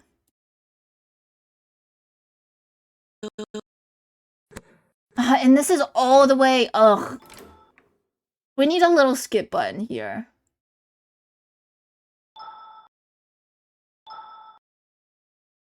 Damn it. Fine, I guess. I need to be able to save at the choice screen. Come on. By the way, happy birthday. How do you know? How did you? He shrugs nonchalantly, though there's a hint of smugness in his tone. You know, you should really keep your internet data secured. Some expert hacker like me cracked all the data almost instantly. If it were someone... Excuse me? You did what? Yeah, so tell me how you really found out. Oh, okay. Thank God. I saw it online, but hey, does it really matter how I knew? I guess not. But now I'm curious. Are you planning something? Planning something? What do you think I am? A party planner? I'm barely equipped to manage my own life. What a moon. Oh my god, Lo-Fi! Hi, Lo-Fi. Thank you so much for the raid. How was your stream? I keep forgetting to fix the shout out, man. I keep forgetting.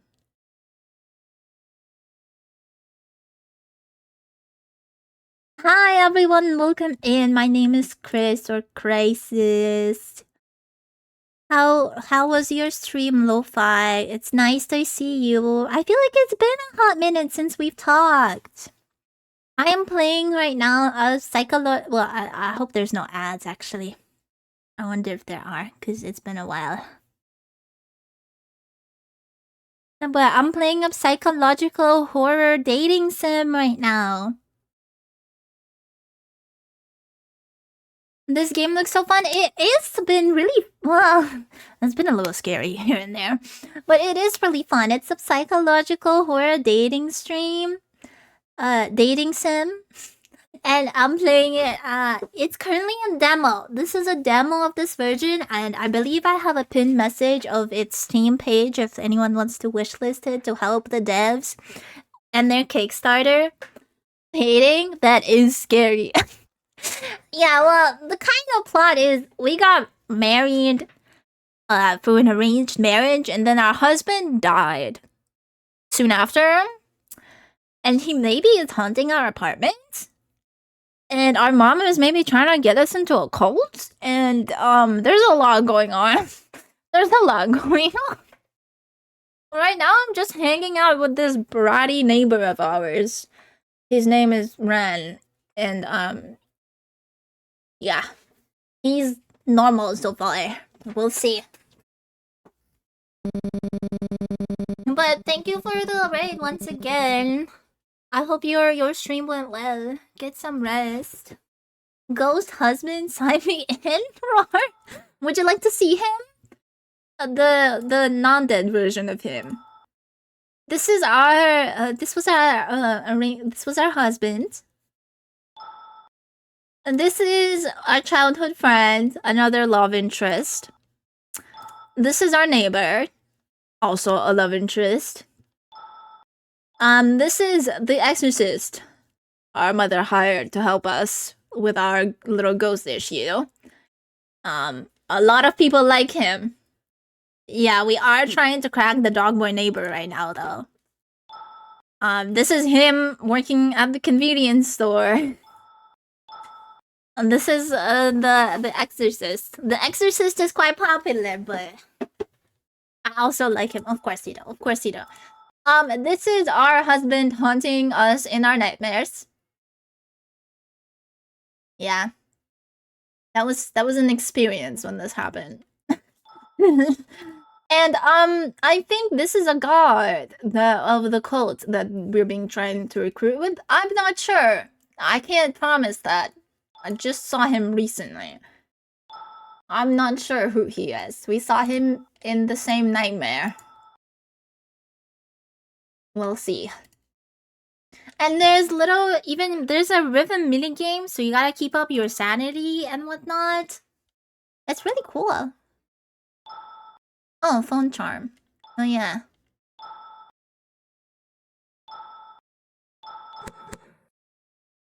But if you're up for it, there's a place nearby that does great takoyaki. It's not fancy, but it's better than nothing. Right now it's my birthday. Takoyaki, like, not my real birthday, by the way. In-game birthday. Takoyaki sounds perfect, but only if you're treating. Ren rolls his eyes, but doesn't argue. Fine, fine. Considering my generous birthday gift, just don't get used to it.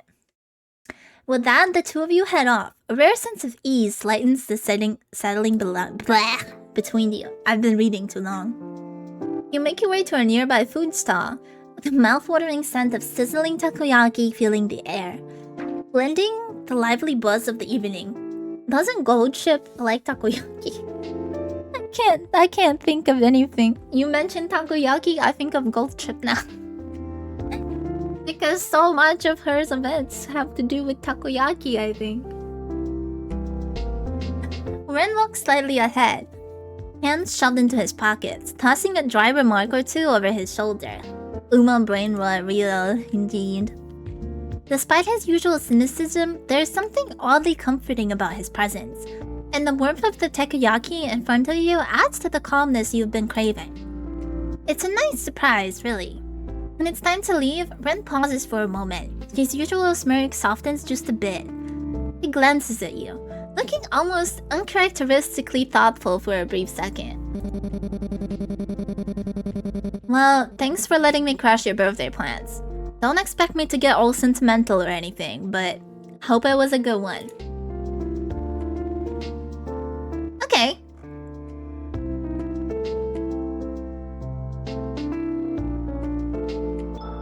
I wonder if affection with Ren increased. I'm heading home now. Okay, yeah, I've run out of time. I kind of feel bad that I just keep our childhood friend, like, hanging. Or, you know, he's like, oh, let's go celebrate your birthday. And I was like, nah. He'd be like, I'll wait for you if you change your mind. And I did not change my mind to not show up. I feel bad. I feel bad. Like, he seems like a good guy. But I can only do so much. You step into your home, greeted by an eerie silence. On the dining table sits a small cake, meticulously decorated with pastel icing. A note rests beside it in your mother's familiar handwriting. Eat this. All of it. It's good for you. I feel like we should not eat the cake. She's being nice. That's not normal. How strange.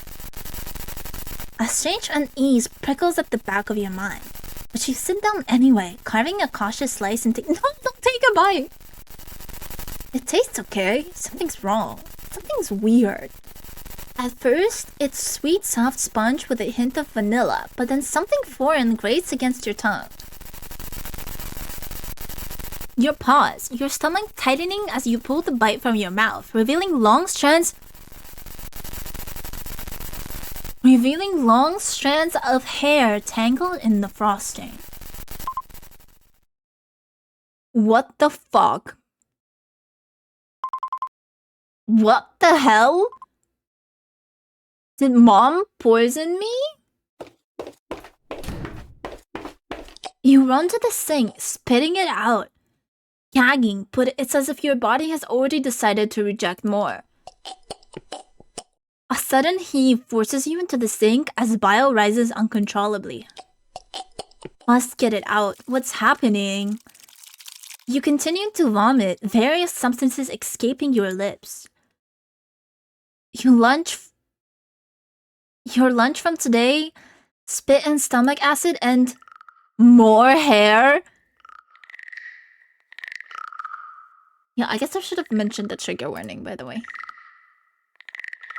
You clutch the edge of your sink, trembling as more hair spills from your mouth, clinging to your lips like something alive. Tang of stomach acid burns your throat, but it's what follows sends cold terror coursing through your veins. Chunks of meat, raw and glistening, hit the sink with wet, sickening splats. You try to catch your breath, but another wave overtakes you. Me have to try and after forcing myself to try matcha? You're wrong for that. You're wrong for that. Matcha is amazing. Oh my god, I had this matcha from Dunkin'. I literally sent a picture in the Discord. I know this is like a really gross thinking right now going on. Here. To cover it up. But I had a matcha from Dunkin', and it was a blueberry matcha with cereal milk, whatever the hell that means. It was delicious. Oh, I still crave it. I literally want to go get it now. Like, oh, it's so good. Sorry. Your body convulses, bringing up more and more hair, bits of undigested food, and then teeth. Jagged, yellow teeth rattling against the porcelain basin. This isn't real. This isn't real. Maybe you're hallucinating again, you think. Maybe this isn't real. But the sensation, the burning bile, this might be real. The slick muck sliding from your mouth, it's too vivid, too visceral. Stop. The grotesque parade of horrors continue, spilling from you like some cursed fountain. Each retch leaves you weaker, yet the torrent doesn't abate. As your trembling hands clutch the edge of the sink, you dare a glance at the carnage below, and then you see it.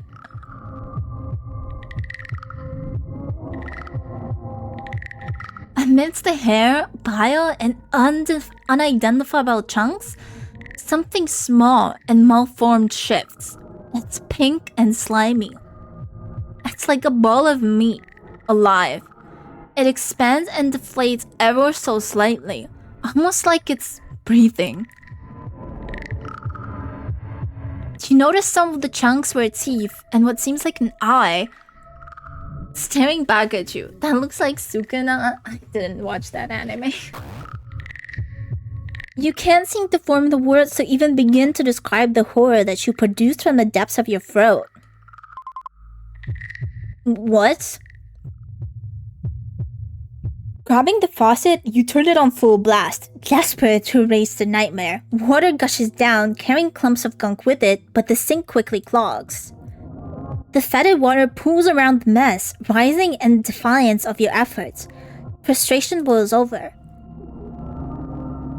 You seize the nearest object, a hairbrush, and jam it into the drain, jabbing furiously. The bristles bend and snap as you shove harder, muttering through gritted teeth, then shouting, "Go down already!" Each shove is punctuated by your screams, your voice hoarse and cracking. The thing gurgles as bits of the gunk slowly spiral downward, disappearing into the pipes. Is that a fucking hand? Finally, the water drains, leaving the basin empty except for lingering streaks of slime. You stand there, panting, your knuckles white as you grip the edge of the counter. The silence that follows is deafening, broken only by your ragged breathing. And then you hear it. Faint but unmistakable. A soft, pitiful cry. You stumble back from the sink, your legs shaking uncontrollably, and you collapse onto the floor. Hot tears stream down your face as you gasp for breath, the sound of your own ragged sob filling the suffocating silence of the kitchen. I didn't mean for this to happen. Please forgive me. You clasp your hands together, so tight until the knuckles turn white, as you pray fervently to anyone or anything that will listen to your cries. Please forgive me, Kazuki. I'm trying. Kazuki's our dead husband. I swear. I'm trying. I'll find out who did this to you. I'll make them pay. Just please, don't hate me. You moved on? Kazuki? I'm sorry. I'm so sorry. Please, I'm doing my best. I'll avenge you, I swear. Image Kazuki in this mouth not found. Oh? How could you? You moved on? Already? No, I didn't. Liar? You're a liar. You've already forgotten me. Cheated on me. Like none of it mattered. No, that's not true. We weren't even really married. You know that. It wasn't real. Not real? Then what were we? Nothing? A lie? Is that what I was to you? Cheater? No, I'm not. Not what? You see us shuffling behind you. Turning, you're met with a sharp gaze edged with an equally concerned grimace. Thank fucking God. Someone better be dying or already dead with all the racket you're making. Oh, somebody's dead. Then, yeah, I know who I am. What I don't know is what got you so wound up. It's nothing. I'm sorry about the noise. It's nothing. Don't lie to me. I could hear how frazzled you were through the walls. It's just a stomachache. I wasn't feeling well and I threw up, that's all. Ren's eyes narrow slightly, unconvinced. He scans the room, his gaze lighting on the untouched cake. Untouched cake! You feel something shift within him. Concern? Anger? You're not sure, but his tone changed, sighing as he looks back at you with a gentler look. Your ex-husband? He's the one hurting you, isn't he? What? No, I don't know what you're talking about. The noises, the supernatural stuff, all of it, it's him. He's the one doing all this. Is he?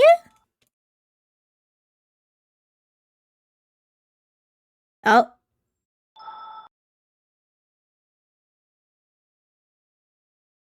Oh. Game don't crash? Okay, I just say just in case. No, it's my fault. I'm the one who's making him act this way. Because I moved on, and his spirit, it's stuck. It's my fault. Ren steps closer, his posture tense. His presence suddenly overwhelming. Stop, let's not pretend he's innocent in all this. He's the one haunting you, isn't he? Vindictive, spiteful, acting like you owe him something. That's not love, and it sure as hell isn't your fault. No, he's not like that. He's evil, cruel, selfish. He always was, wasn't he? Even in life, he couldn't let go of his ego, and now in death, he's clinging to it like some twisted badge of honor. No, Kazuki isn't like that. He was a good person. He cared about me, about everything. He was kind. What do you even know about him? It was me who hurt him. I'm the bad person. I'm the one who ruined everything. He's a good person. Right, you know that, so you don't think whatever's haunting you is that same Kazuki? If you believe that, if you believe what you said, why can't you accept that whatever's haunting you isn't him?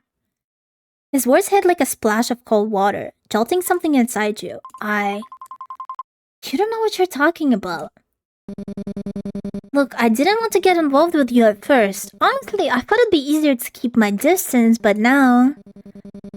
You're someone I just can't sit back and watch suffer. Okay. Don't look at me like that.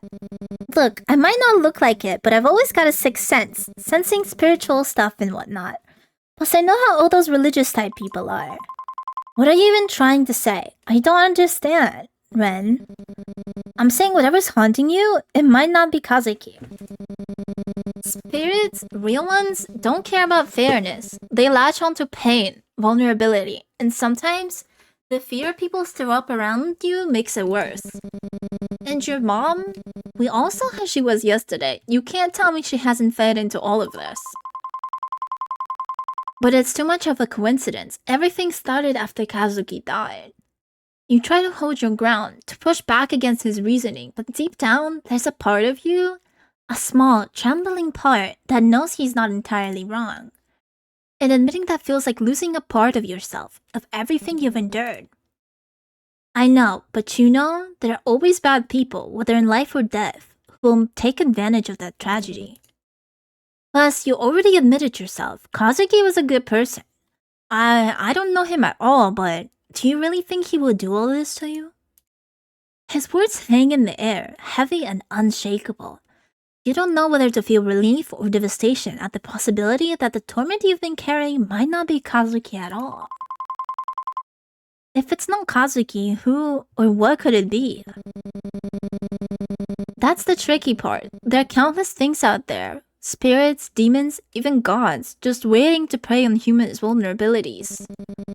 And well, I've always had a knack for bad luck. Maybe some of it rubbed off on you since you keep coming to find me all the time. But anyways, whatever it is, I might not be some big shot exorcist, but I'll help you with whatever I can. I should have asked him about the exorcism. You're important to me, so rely on me, okay? Okay. Ren, thank you. Where did the bratty little boy go? You know, if we're both unlucky, maybe sticking together will cancel it out. Then I guess I can't leave you alone for now. Anyways, enough of this sentimental stuff. Ren is 10 out of 10. So before I go, I need to tell you, these sorts of spirits cling onto people's emotions. Especially your sanity. You've been doing well so far. Don't let that thing get any stronger. See, the thing is, I kind of want the bad ending, maybe? Definitely not looking forward to that. Maybe I want the sanity to go a little bit down, but then the fact our mom is kind of with the cult, and so she would want our sanity down, I don't want that. I don't want to get the evil ending just out of spite for the mother. I'm always a knock away. If I hear any more noises, I'll make sure to punch a hole through that noisy bastard. I'll hold you to that, Ren. Eventually, after checking through the house one last time, Ren says his goodbyes. Once he's gone, your gaze falls to Kazuki's altar. His framed picture, still and silent, gazes back at you. The smile he wore in death no longer holds malice or anger, hatred or greed. No, it was that same smile he had at your wedding, reassuring you that everything was going to be fine. And somehow you believe it still is. Okay, I am gonna leave the incense.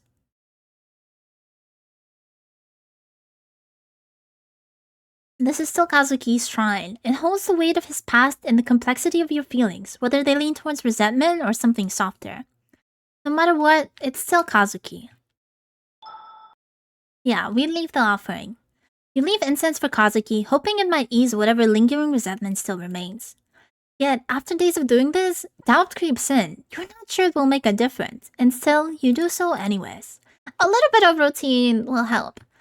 As you bow your head in prayer, guilt lingers, an unshakable weight pressing against your heart. No matter how much you do, it never feels like enough. Not after everything that's happened, not after the past few days. You tell everyone you're fine, that you're moving forward, but deep down, you know the truth. Then just as doubt threatens to consume you, a familiar scent drifts through the air. Warm, unmistakable vanilla, curling softly through the house from nowhere at all. The image Kazuki is speaking, not found. In his mouth, not found. Is this like actually, or is this like... is this like a bug, or what happened? Next time, if we do manage to celebrate your birthday, I'll get you the sweetest vanilla cake I can find. That's really sweet. What the fuck? I'm very sentimental, it's really easy to make me cry. But I'm not crying. The memory rises unbidden, pulling itself from the depths of your mind. It's so simple, so fleeting. Yet it wraps around you like a quiet reassurance. A reminder that Kazuki was, and always has been, looking out for you. Okay.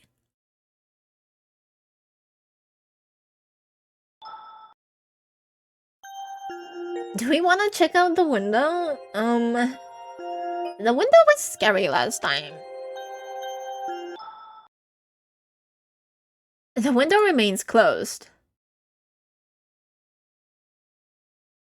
I'm scared. I'm scared of opening it. Leave it closed. That's a good idea. I can't handle it, okay? I can't handle it. I actually have to get sleep after this, you know?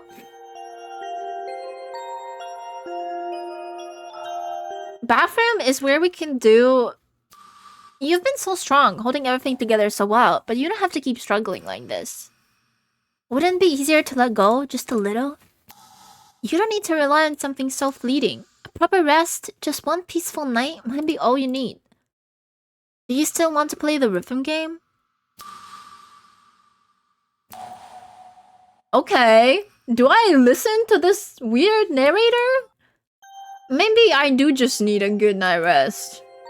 Surely, surely it's gonna be fine. Your phone buzzes from a notification. It's from Mom.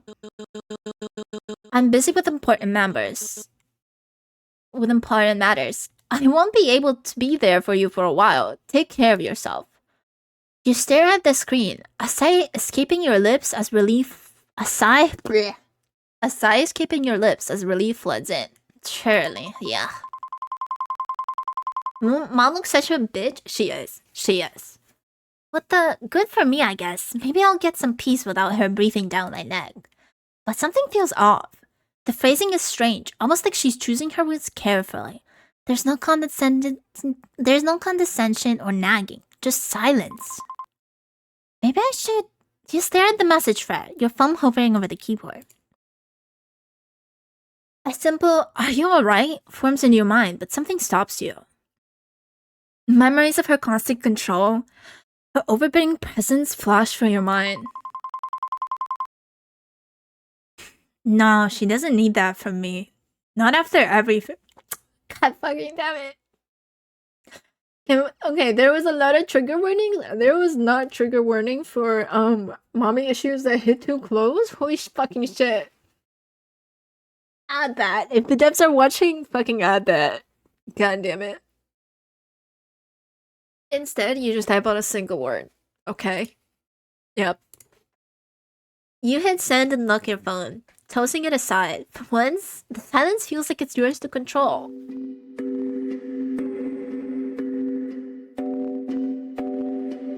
The funny thing about curses, they have a way of sticking around, don't they?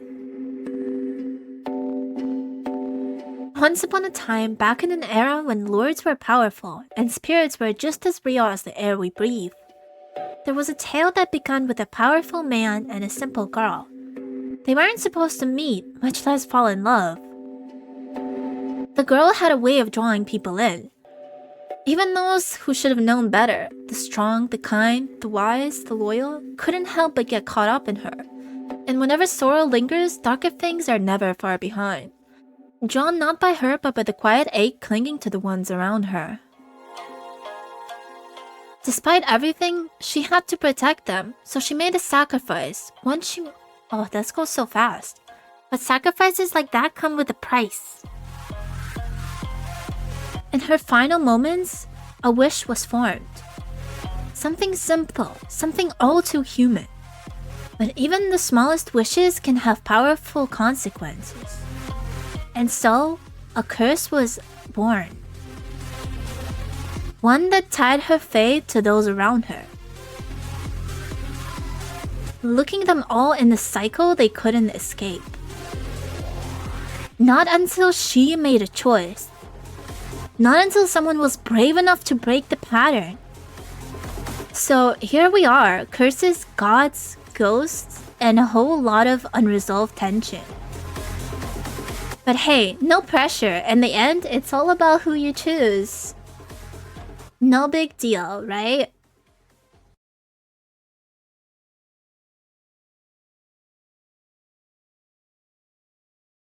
Day 5.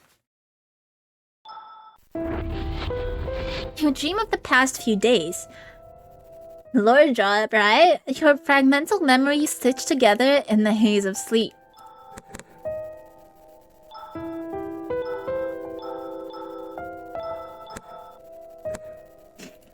Faces flicker in and out, voices echo and half-formed thoughts. You're seeing people again, connecting, resurfacing from the places you'd buried yourself in for so long. Hold on. You're finally crawling out of that pit that you've spent in for the last few months. Contacts.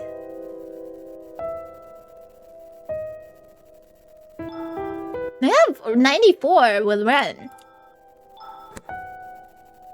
But you're beginning to feel tired. You don't know how long you can keep this up. You dream of Haruki. He's laughing again, effortlessly bright. Skipping stones like nothing in the world could weigh him down. You barely knew him, and he looks at you like he's known your sadness forever. There's something about the way he brushes off the dark with jokes and half-serious stories that makes you want to believe in something. Anything. And that terrifies you. You don't understand him. A part of you wants to run. You're afraid of what he knows, but something draws you into him. You might be losing your mind. You dream of Ren. He used to be just a name. Your neighbor. You never thought twice about. But now he's everywhere. In the hallway, on the street, in your dreams. It feels like something is guiding him towards you, or dragging him back from the edge. You can't tell if it's fate, or punishment, or mercy. Sometimes he looks like he's carrying a burden too heavy for words, like there's something inside him clawing its way out. You wonder what changed. You wonder why you feel like you're supposed to understand him. Why, when he looks at you, you feel like you're both trapped in the same impossible story, almost like we are? You can't tell if it's some sort of divine intervention is punishing him or giving him a second chance. You never thought you'd find light again, not after Kazuki's death. But somehow you're still standing. They didn't give Ryota one because I didn't talk to him even once. I feel kinda bad now. You're still standing, still breathing, still perceiving yourself, piecing yourself together, bit by bit. Still flapping wings, still good duck. Maybe he's watching over you. He would have probably said something like, "You should believe in yourself more, Crisis. You're strong in your own way. You've done well. I'm proud of you." What the fuck? I'm fine. 1 second.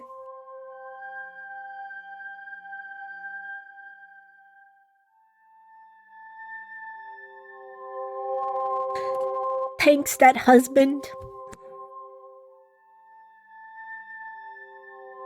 Know what to say to make Chris cry now?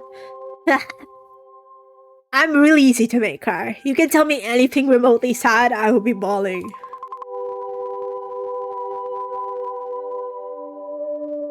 I haven't done much. Okay.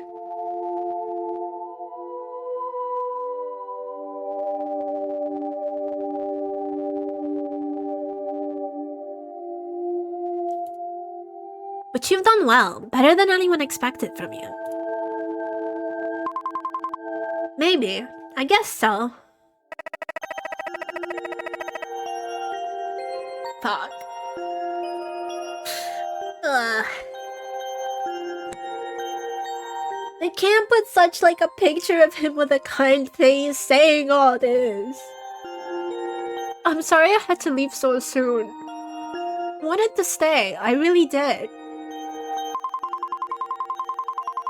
I know, that's why I tried so hard to find out what happened, to help you, to help us. I low-key did not try to find out what happened to him. I low-key didn't do any of the options to help find him.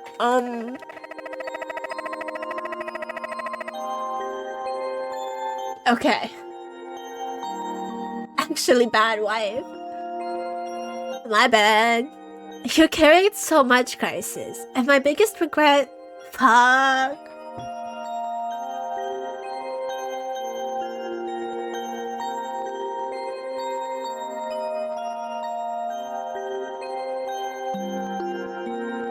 Okay. I'm okay. Hold on.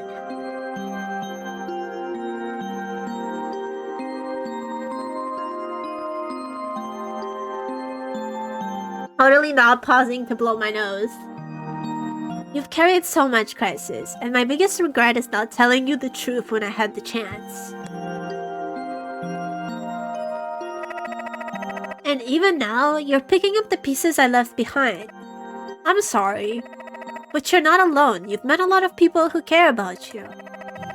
They really do love you, and as jealous as that makes me, you might love them too, or at least grow to.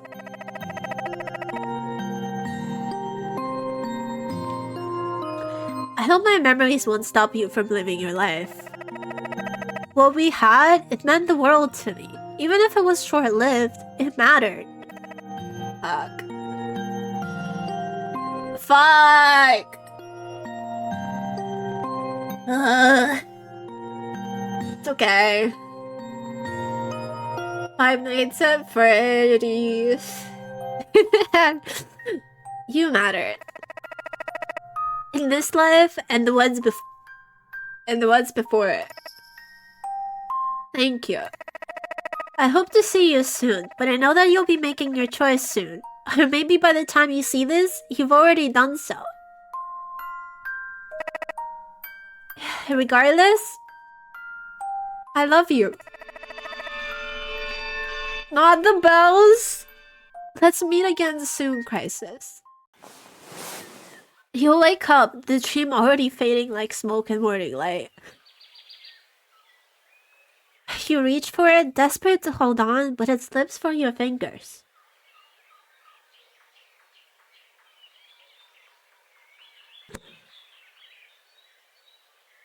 You're sure it was something kind, something warm. Oh shit, we didn't remember that? What the fuck? You can't do that.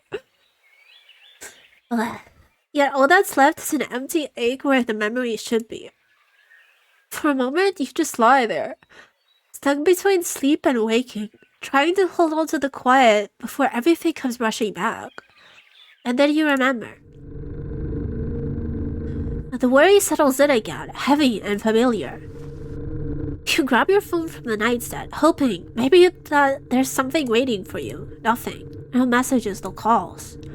Still nothing from her.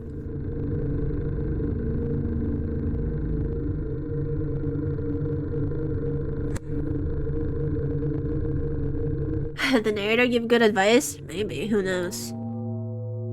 Don't get too hasty. You stare at the screen for a while, your chest getting tighter. Maybe something did happen. Maybe something's wrong. You want to text her, you almost do. But your fingers freeze. What if she says something you don't want to hear?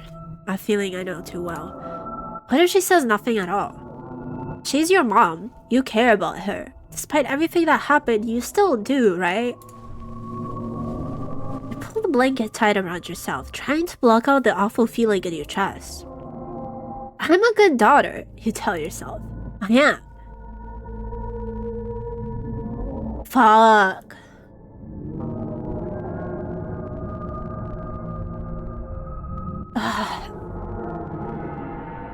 It's like despite everything.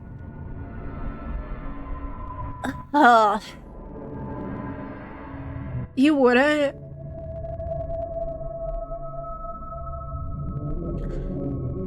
So many times I still reach for her, so even if I hate the outcome. You pick up the phone gingerly and ring your mom. What the fuck is gingerly? It rings once, it rings twice. But again, nothing happens. Why do I even bother? She's not worth it. Suddenly, the phone buzzes, and despite the metal twirl a few seconds ago, you snatch your phone, practically unlocking the new message from Mom. Please stop calling this number. As I said before, I'll be gone for a while. Keep your heart open and seek out wisdom. There it is again, that sense of unease. With everything that's happened last night and this weird thing going on with Mom, maybe I should call in sick today.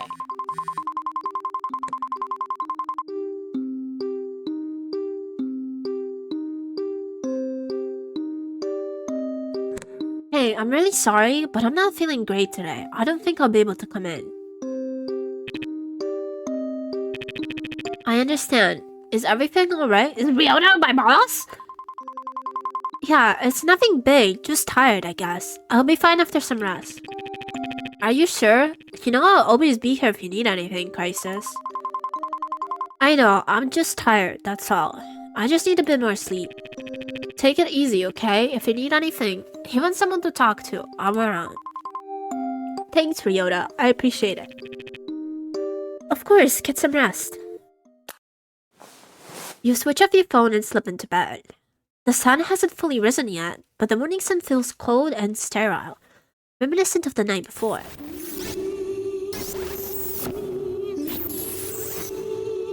You close your eyes, but your thoughts claw their way back to your mother.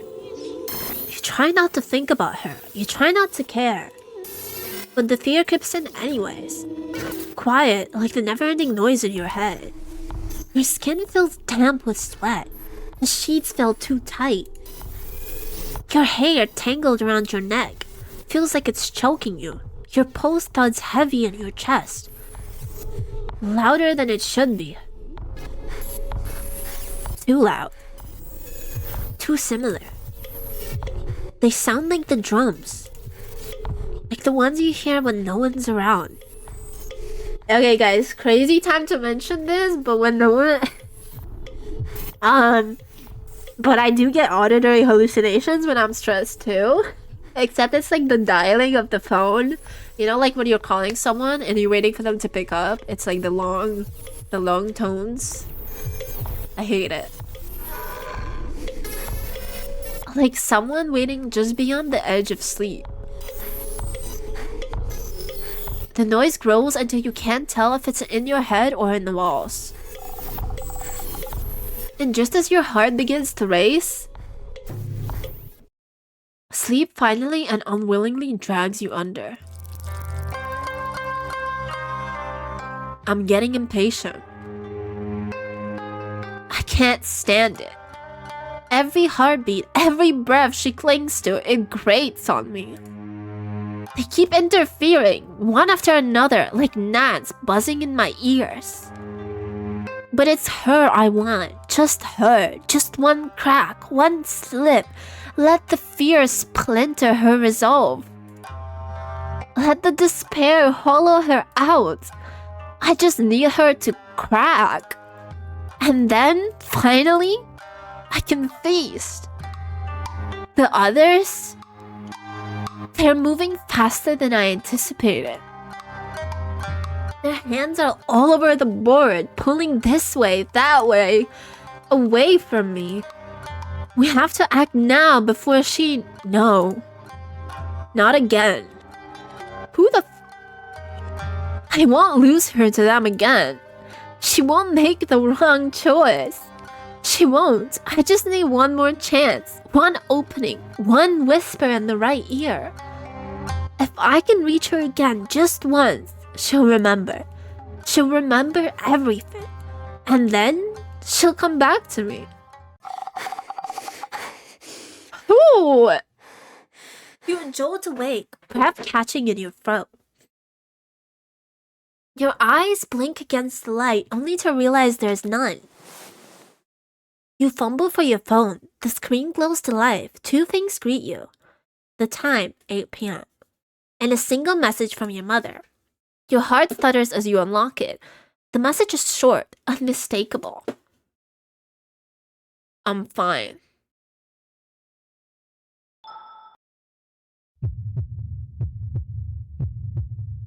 You stare. Your chest tightens because those are words people say that are totally fine.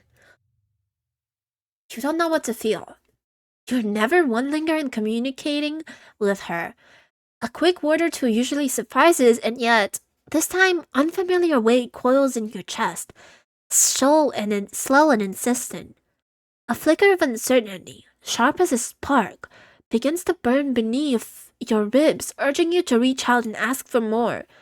You want to ask her, "Are you sure? If something's wrong, please let me know," but instead, you hesitate, your fingers hovering over the screen.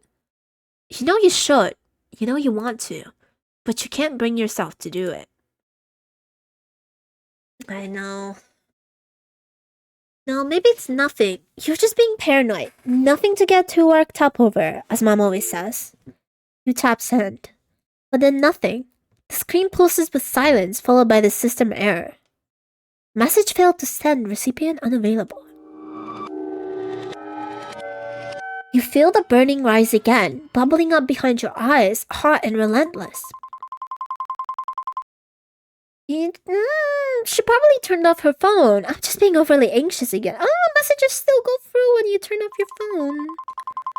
Maybe I should just get out for a bit. Run for some errands, even if it's late. You clean yourself up and head out, trying hard not to think about anything else. But no matter how hard you try, her words cling to you, because you know far too well how it is to lie so easily. Don't know well by your own mom is crazy. I have no tasks.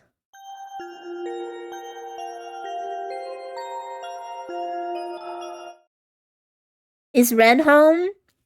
You lean in, straining to catch any sound beyond the door. But there's nothing. It's not unusual for Ren, yet the silence in this apartment building presses on you, leaving a gnawing sense of unease. Okay, I wasted 20 minutes. Suddenly your phone rings. It's Yoko. Yoko! Oh, hello. I was worried you wouldn't pick up. Hi, Yoko, my dearest. Ryoto mentioned you weren't feeling well today. I hope you're doing a little better? Well, maybe just a bit better than it was this morning. That's a relief. Sorry for the sudden call. Holy. Thing is, Ryoto dropped by the cafe earlier and surprise, he left his phone behind again. I was wondering, could you pick it up and hand it to him tomorrow morning at work? Sure, I was already out anyways. I'll swing by the cafe. Thank you, Ame-chan. You're always so sweet to us. I'll be waiting. Oh, Ame-chan, thanks for coming. I'd go find Ryoto myself, but my boss is in a mood today. He gave me the stink eye just now. Can you believe it? The nerve. Anyway, here's Ryoto's phone. Maybe you'll run into him somewhere around town, then you can hand it to him. Nah, rush. Not that he'll miss it much anyways. Aside from work stuff, I don't think anyone really texts him. Except us. Ghost just says he has no friends. Oh my god. Oh no, that sounded mean, didn't it? I didn't mean it like that. Oops. Anyways, I hope you're feeling better. I'm doing alright. Yeah, it's alright. The curse will be lifted when we choose Yoko. Unfortunately, she's not a choice. I know, it's sad. You've got that look to you again. The look that says you're trying to figure out something. Or someone. Is this about your mom? You've always got that distinct frown when you think about your mom. She's skipping things from me again.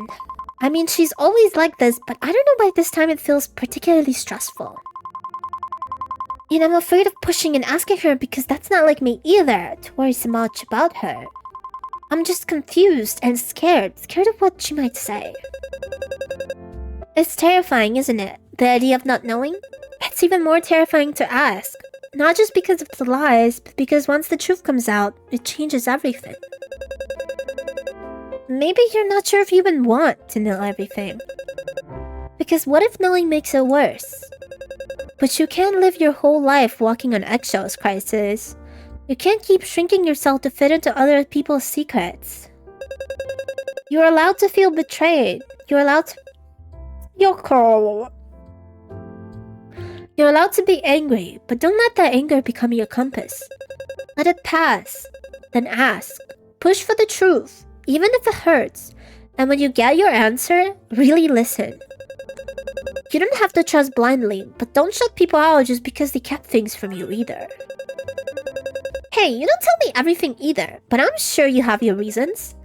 Sometimes people hide because they're scared too. That doesn't make it right, but maybe it makes them human. Anyways, I'll stop being dramatic now.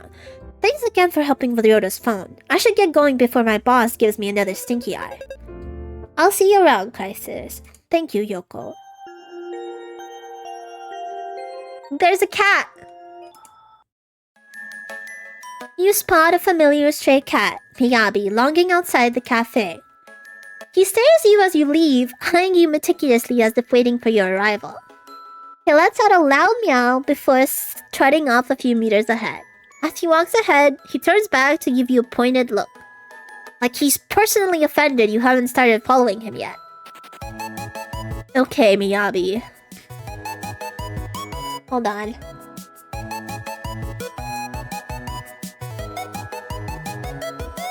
Miyabi meows in approval and continues to lead you through the alleyway, weaving between the narrow streets and hidden corners of the city. Let me guess who's here. Before you knew it, Miyabi has led you towards the direction of Haruki's office.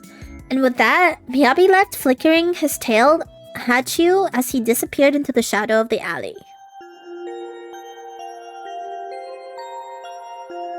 Haruki's office? What if I talk to the cat again?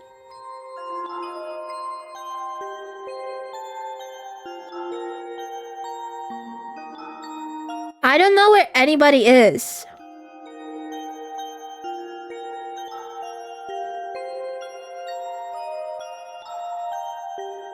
I didn't even know Alley was like another like location with more locations. Once again, they really need to fix these. Suddenly, you feel a tap on your shoulder. Oh no. I just wanted to pet the cat. Pardon me, ma'am. I hope life's been kind to you lately. It's you again. Ah, so you do remember us. That's a good sign. Perhaps you've taken a moment to reflect our scriptures? I haven't, and once again, I'm not interested. That's disappointing to hear. You know, many of the troubles you've been facing, they're not uncommon. In fact, they're expected when one strays too far from the path. The spirits, for example. Don't. I've heard the speech before, but I overcame it myself with my own strength. So no offense, but I think I can handle whatever else that comes my way. That's certainly one approach, but imagine how much lighter your burden could be if only you'd... No, thank you. I really hope that's the last time I see them. Maybe I should report this to the police.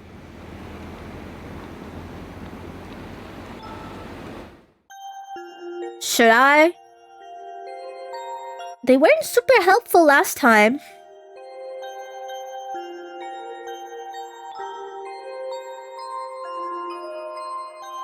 I don't remember where the police is.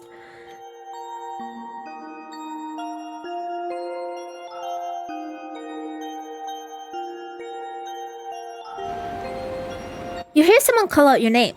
Crisis, there you are. Footsteps close in fast. Before you can react, you feel the heat of someone's breath against your cheek. God damn it. I've been looking everywhere for you. The others keep letting you slip through, but not me. I don't blame them though, they're not exactly persuasive. But you can't keep running from this. You have to listen. There's not much time left. Come with us. You'll see. You'll understand. I said no, stay away from me. You try to push him away, but he only steps closer. His eyes dark and unyielding. You don't get it. They don't want us to tell you anything, but I know you want to know. It's tearing you apart, isn't it? The emptiness, that fear. I can take it away right now. All you have to do is follow me. The stranger reaches out to grab your arm, but stops himself, slightly hovering above your skin. One step is all it takes. I'm not going at stranger danger. You don't understand what's at stake, so just come with us. He'll guide you to salvation. I told you no, stay back. This isn't about you anymore. I have to do this for all our sakes. His hands shoot out, gripping your wrist. It's cold, firm and desperate. What the let go of me? Someone help. You scan your surroundings, but the people nearby avert their eyes, walking faster, pretending not to see, looking bystanders. You twist, fight, your heart's pounding as his grip tightens. He'll save us, all of us, from me, through you. It hurts. What's wrong with you? Let go. In his agony, his grip falters. You yank yourself free, stumbling back and running, leaving him behind, withering, babbling in broken fragments. What the fuck?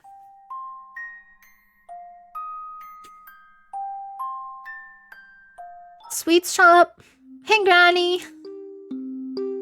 You step into Granny's shop, expecting her usual warm, cheerful demeanor. Granny, how have you been? Oh, I'm alright, dear. Just keeping busy as always. And you? How have you been? I've been... well, actually, things have been a little... Oh, dearie. Granny? What did you say? Oh my. Granny, No, Granny! I couldn't quite catch that. Could you repeat it? Oh my. Something's wrong with my hearing. I can't make Granny's words. Granny? Is my mind playing tricks on me? Am I imagining this? I should go. I'm feeling a bit unwell. Maybe I'll see you later, Granny. Come back soon. A heavy sense of despair settles over you. Perhaps from today's strange events. Perhaps from something deeper gnawing at your thought. Maybe praying at the Jiso statue will help you. Maybe? You clasp your hands tightly together, whispering a quiet prayer. The air feels heavier, stiller, until... Fuck! A child's laughter drifts from beyond the thick shrubbery. You freeze, footsteps scatter nearby, too quick to catch. Your head snaps up, heart pounding, but the scene hasn't changed. You've been gone for 2 hours. Where is there a child now? This is a statue, but I don't know. Yeah, this is not the first creepy child. The Jiso statue stands silent and still, its expression as serene as ever. Nothing seems amiss.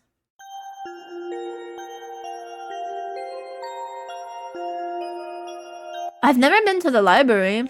There's another shrine here, but I didn't have a coin. The shrine is quiet, the air thick with scent of incense and the soft rustle of leaves in the breeze. You step into the worn stone path, the coolness of the river breeze brushing against your skin. The shrine stands serene, a small wooden structure adorned with faded paper talismans fluttering in the wind. You take a deep breath, the tranquility of the place settling over you like a comforting blanket. Let's pray. You close your eyes and clasp your hands. Whispering a short prayer, you hope Kazuki's spirits find peace. You make your way down to the riverside. It's empty, just like the last time. A light drizzle brushes against your skin, cold, gentle, and all too familiar. And with it, the feeling stirs again, rising from where you thought you buried it. You remember the phone call from the police, and the way your heart dropped before they even said his name. Your heels striking against the wet concrete, splashing through puddles as you race down to the riverbanks. You remember the sound of rain, accompanied by the low hum of police radios and murmur voices. A symphony of noise, only drowned out by the static in your head. I'm sorry, ma'am. The rain washed mostly everything away. We could only find his shoes buried near the riverbanks. I'm really sorry for your loss. Please come to the station in a few days. We'll do what we can to help. They meant well, but nothing they said could reach you. Not then. Not now. Even now, standing there with nothing but the quiet ripple of the river and the string of rain, you miss him. You always will. No matter how much time passes. You wipe away a tear. One you hadn't even realized had fallen. Your hands move on their own now, digging through the damp grass. Fingers slipping into the cold, wet earth. Something inside you burns. It's urgent and yet aimless. You're not even sure what you're looking for anymore. Only if you could uncover something he left behind. Then maybe it would make sense of everything that followed. But the more you clawed the ground, tearing through layers of soaked dirt, even tangled roots, the more painfully clear it becomes. There's nothing. There's always nothing. But as you claw at the dirt, you see the unfortunate mess that follows. The small white flowers that once lined the riverbanks are torn, crashed beneath your hands. The same flowers he used to pick on his way back, holding them out to you with that soft smile, like it meant everything. Those small, innocent flowers were destroyed by your hands. More tears fall, warm against your cheek, mixing with the rain. You miss him. God, you miss him. And the silence around you answered with nothing at all. You carefully gather the few remaining flowers, cradling them gently in your coat pocket, hoping that at least one will survive the journey back home.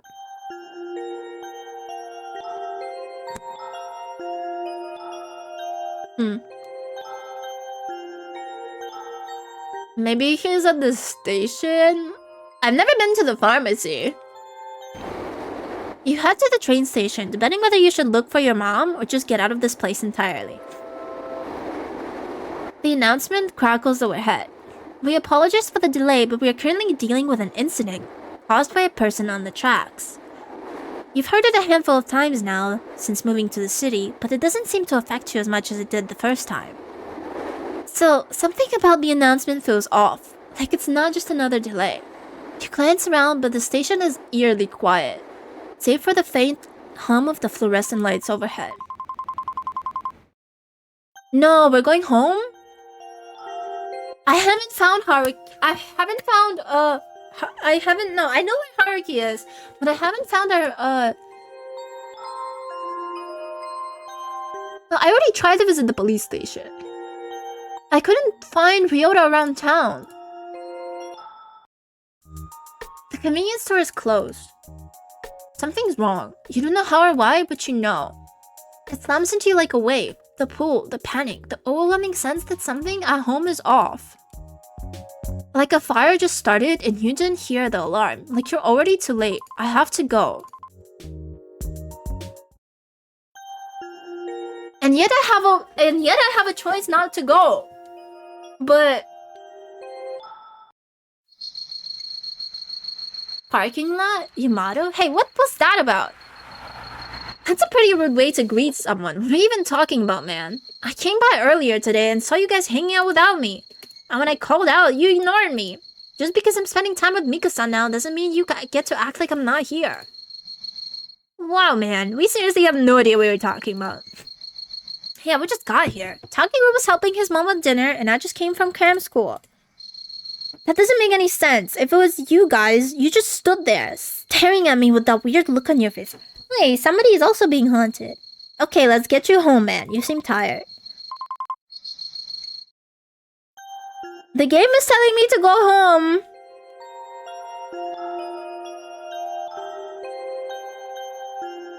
I don't know how to feel. Ren isn't home. I don't want to go home. I'm scared. What's home?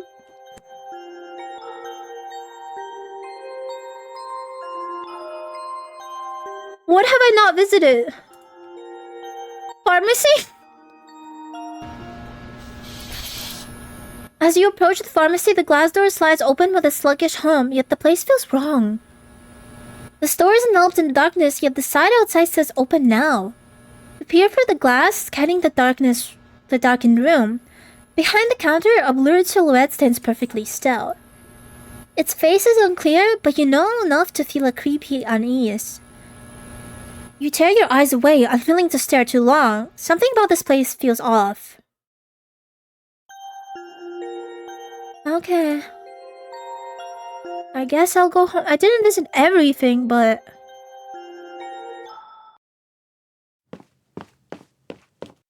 You hear footsteps approaching from behind. Hello, ma'am. We meet again. You again. No matter how many people you send to me, I don't want to hear it. So listen to me for the last time. I don't want anything to do with your organization, so leave me alone. Yes, you made that perfectly clear. Twice, in fact. Hold on.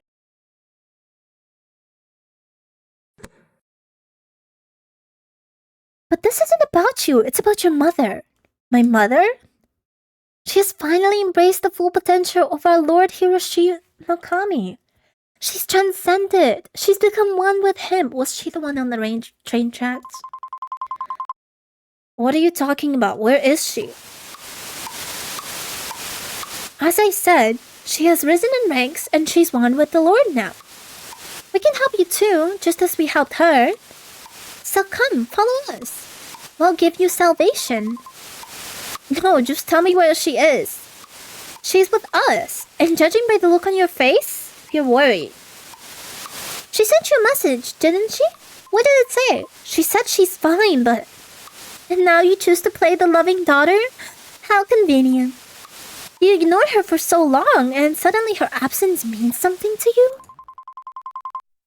What do you know about our relationship? I do care about her. Things are just complex, and our relationship is complicated. And don't you want to fix that? It's not too late. You can still have the mother you always longed for. It's all within your reach, as long as you join us. No, Your phone rings, slicing through the tension like a blade. I need to answer this. Finally. Listen, you need to come back right now. There's something really important I have to tell you. Ren, what's going on? You're acting weird. What happened? Crisis, please just trust me on this. I need you to come home. I'm here. I'm waiting. But you have to come back. Quickly. Ren, you're scaring me. Can't you just tell me? I will, I promise. But not over the phone. Come back. Hurry. Wait, you don't have to go. Come back. Ren, what's going on? You're finally here, Crisis. I need you to listen to me. I've endured enough. Every time you barged in, shouting about ghosts, about the voices, I stayed quiet. I was patient. But I think I deserve an apology. What are you talking about? What's gotten into you?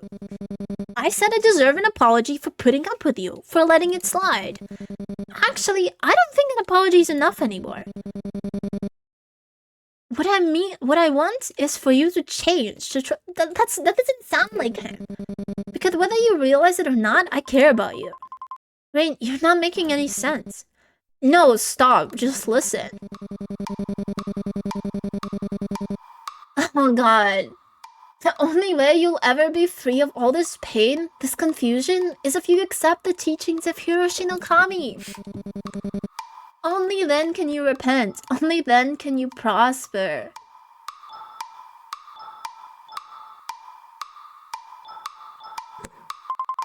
What? This isn't you. What are you talking about? You keep pushing people away. You throw yourself into danger without understanding a thing, and you think that makes you strong? You're not strong, Crisis. You're barely holding yourself together. If you want to know the truth, I couldn't protect the people I cared about. I failed them. And I won't let the same thing happen to you. We're the same, you and me. We're weak, fragile, lost. But we don't have to stay that way. I'm not. You are. You're breaking apart at the seams. You've seen it yourself. One wrong word, one bad dream, and you're ready to shatter. That's why you need this. Why you need him. Why you need me. So please stop resisting. Stop pretending you're stronger than you are. We're not weak. I don't know what's gotten into you, Ren, but you're not weak. We're not weak. Look at everything we've been through. We've still managed to get through. Yeah, we've had setbacks, we've stumbled a lot. But we never gave up, we kept going. And I know Granny would be proud of us for that. Granny, don't bring her in this. You always believe in the good in people, even when you barely know anything about them. It's almost sweet, naive, but sweet. You trusted me, didn't you? Even now, after everything, you still do. But tell me something. What do you actually know about me? You think we're close, that I'm some kind of friend, but you don't know me at all. You don't know who I am, what I've done, what I've kept. Well, we can get to know each other. It's not a death sentence, man. That can't be fixed. So how about I let you in on a little secret? I saw Kazuki. The day he died, I saw him alive, alone. What? And I chose not to do anything. That's the real me. What? Still want to believe in that? Your stomach turns. The way Ren drops the confession in such a cold and callous way that it makes you sick. I mean, honestly, what could have you done? But what makes it worse is the look he gives you after. That scowl, like you're the one at fault for not seeing it sooner. You're not sure if he's telling the truth or just trying to hurt you. Are you serious, or are you just trying to mess with me? Does it matter? The words hit harder than they should. You don't press him again. You don't need to. Whether it's true or not, you take it as fact. You feel it settle inside you like poison. And then, like it's the most natural thing in the world, he asks, "So tell me, Crisis, what are you really hoping to find here?"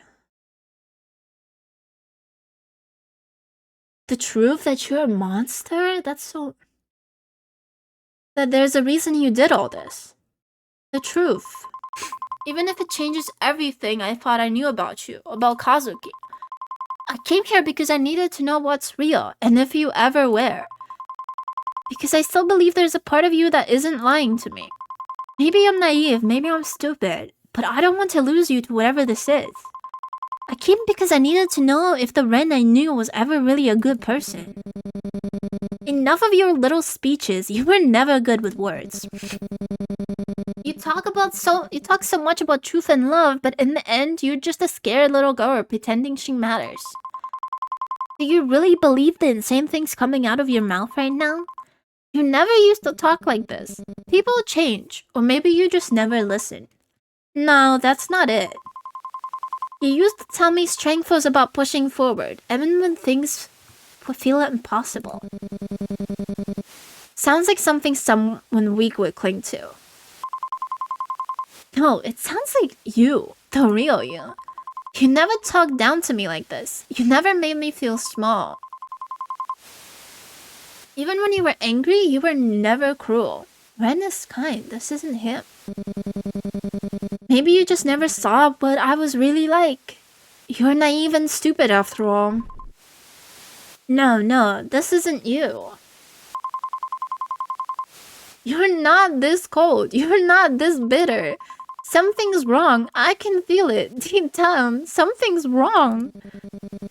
There it is. Doubt. I knew it wouldn't take long. Who is this? So if you're not him, what the hell are you? That's not Ren. Oh well, you figured it out. Congratulations, I suppose. But no matter, things have finally begun to move again. You know, I really do want it to end. To finally put this wretched game to rest. But with every cycle, every turn, I will grow stronger. And soon, I won't need you at all. I've seen so many versions of you. Each version still clinging to hope. Still screaming into the dark. But you always come back. You always try. And I always win. Over and over and over again. Let's see how long you last this time. Crisis, wake up. Please, you have to get up. The fire is almost on you. You can survive this, but only if you move. Crisis, listen to me. Get up. Get up. Get up. Your skin stings. Your clothes are burning away, melting to ash against your body. But still you move. Somehow you push yourself up. You scan the room in a panic. The smoke thick in the air. Heat licking at your skin. Then your eyes land on it. The incense from Kazuki's shrine has toppled over. Somehow the flame grew large enough and now it's spreading fast. The fire crackles and roars, devouring everything you once held dear. You stumble back, overwhelmed. Part of you wants to collapse right then and there. What's the point in fighting? What's left to save? But then through the rising smoke you see it. Kazuki's photo, shattering on the floor. The glass fractured, but his face still visible. Something stirs in you. Oh man, not again. You have to keep going. God damn it. You grit your teeth, push yourself up. You stand. Every step is agony. You're so close. Your hand reaches towards the door handle. Then something grabs you. A hand. Cold, strong. Fingers curl around your neck, yanking you back into the smoke.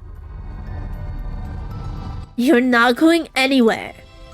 You thrash, choke, claw at the air. You were so close. The door was right there. But the smoke swarms your vision, curling into your lungs like poison.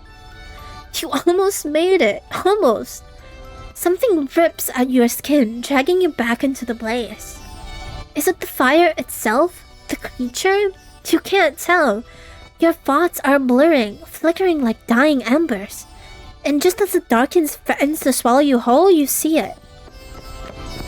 A silhouette rushes through the smoke, fast, desperate. Arms wrap around you. Someone lifts you up. You can't see their face, but they're real. Warm. Solid. And then you breathe a sigh of relief and finally let go. End of the demo version. Thank you for playing. Aww. Wait, that's such a cliffhanger. Loki, I want to know what happens if I say... I want to quickly see what happens if I accept.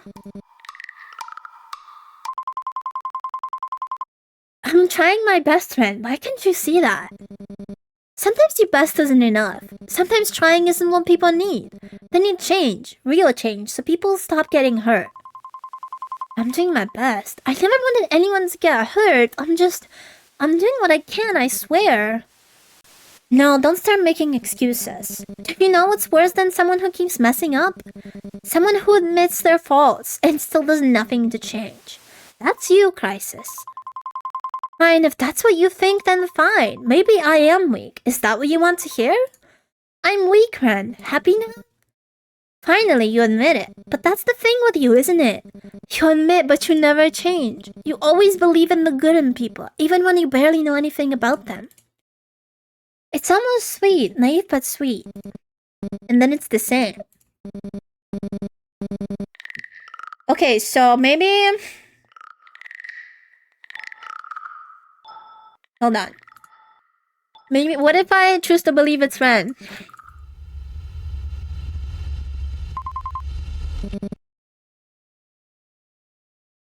Okay. What are you really hoping to find? The truth that you're a monster. Maybe I came here to find answers, but not the kind you think. Maybe I just wanted confirmation that you really are the monster I was afraid of. You talk about reform and weakness like you're above it all. Like you've transcended pain. But all I see is someone who gave up and chose cruelty because it was easier than healing. You say I don't know you, then maybe I didn't come here for answers. Maybe I just need to see the truth with my own eyes. That the person standing in front of me isn't the one I once trusted, and maybe he never was. Okay, then he says the same things.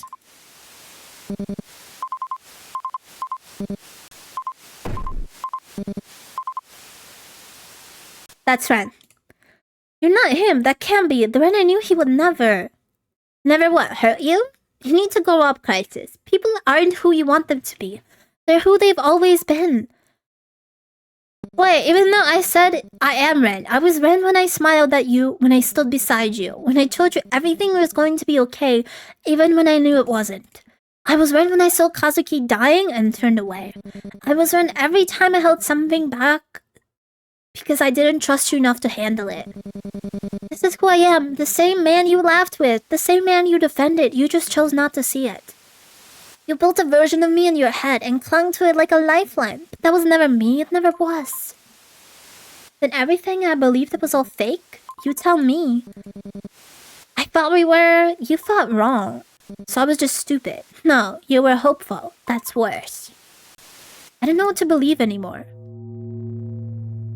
Then that's the spirit, Crisis. Give in to that rage. Let it consume you. It's the only thing real in you, after all. You always were easy to fool. Still clinging to the pathetic belief that people are better than they are. You trusted me. That was your first mistake. Stop it. You don't mean any of this. Don't I? Tell me, did you think Kazuki was any different? Don't start with him. Don't you dare. You're precious, Kazuki. You thought that was love? That's what the two of you... that what the two of you had was real? Don't talk about him. You don't know what we had. No, but I do. I saw the way he looked at you. Pity. Guilt. Never love. Not really. You're lying. What do you know? Am I? Or are you just finally hearing what you always knew deep down? You never knew him, Crisis, just like you never knew me. You live in your own little fantasy, telling yourself to understand people, but all you do is cling to illusions. No wonder everyone leaves you. No, I won't listen to you. There it is, tears again. Always so predictable. You can't even cry with dignity. Oh my god. Shit. Okay, there wasn't. Okay. Okay. No one's left, little one. They stopped hearing you a long time ago.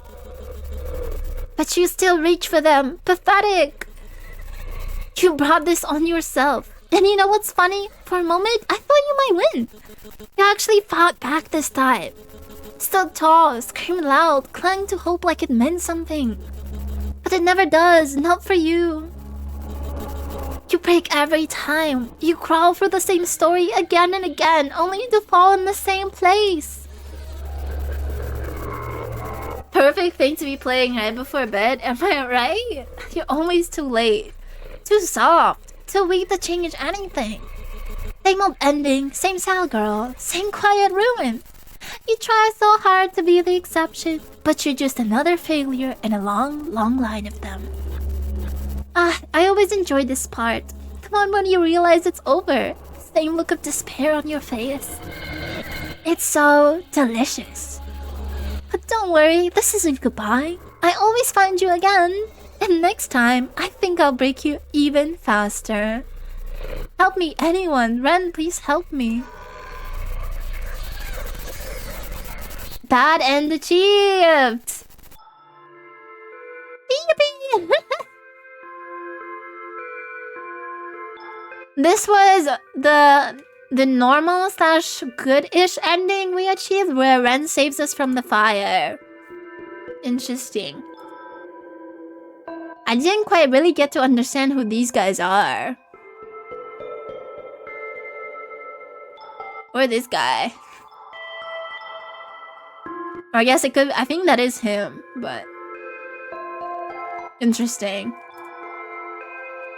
That was really fun though. Like it's been 4.5 hours and it didn't feel like it. I'm gonna play through the credits real quick to you know, respect the artists and the developers that put the work into this. It was really well done and I enjoyed it. I hope it gets the recognition it deserves and they can get all the funding. Thanks for playing. Thank you for the opportunity to play your demo. I really enjoyed it and it was fun. I am very sentimental. Sorry for not crying. I mean, who cried? I didn't. It was interesting that I could raise... Theoretically, like, I had a meter with mom. Like, I had a... like, maybe I could have saved my mom in some way or in the future.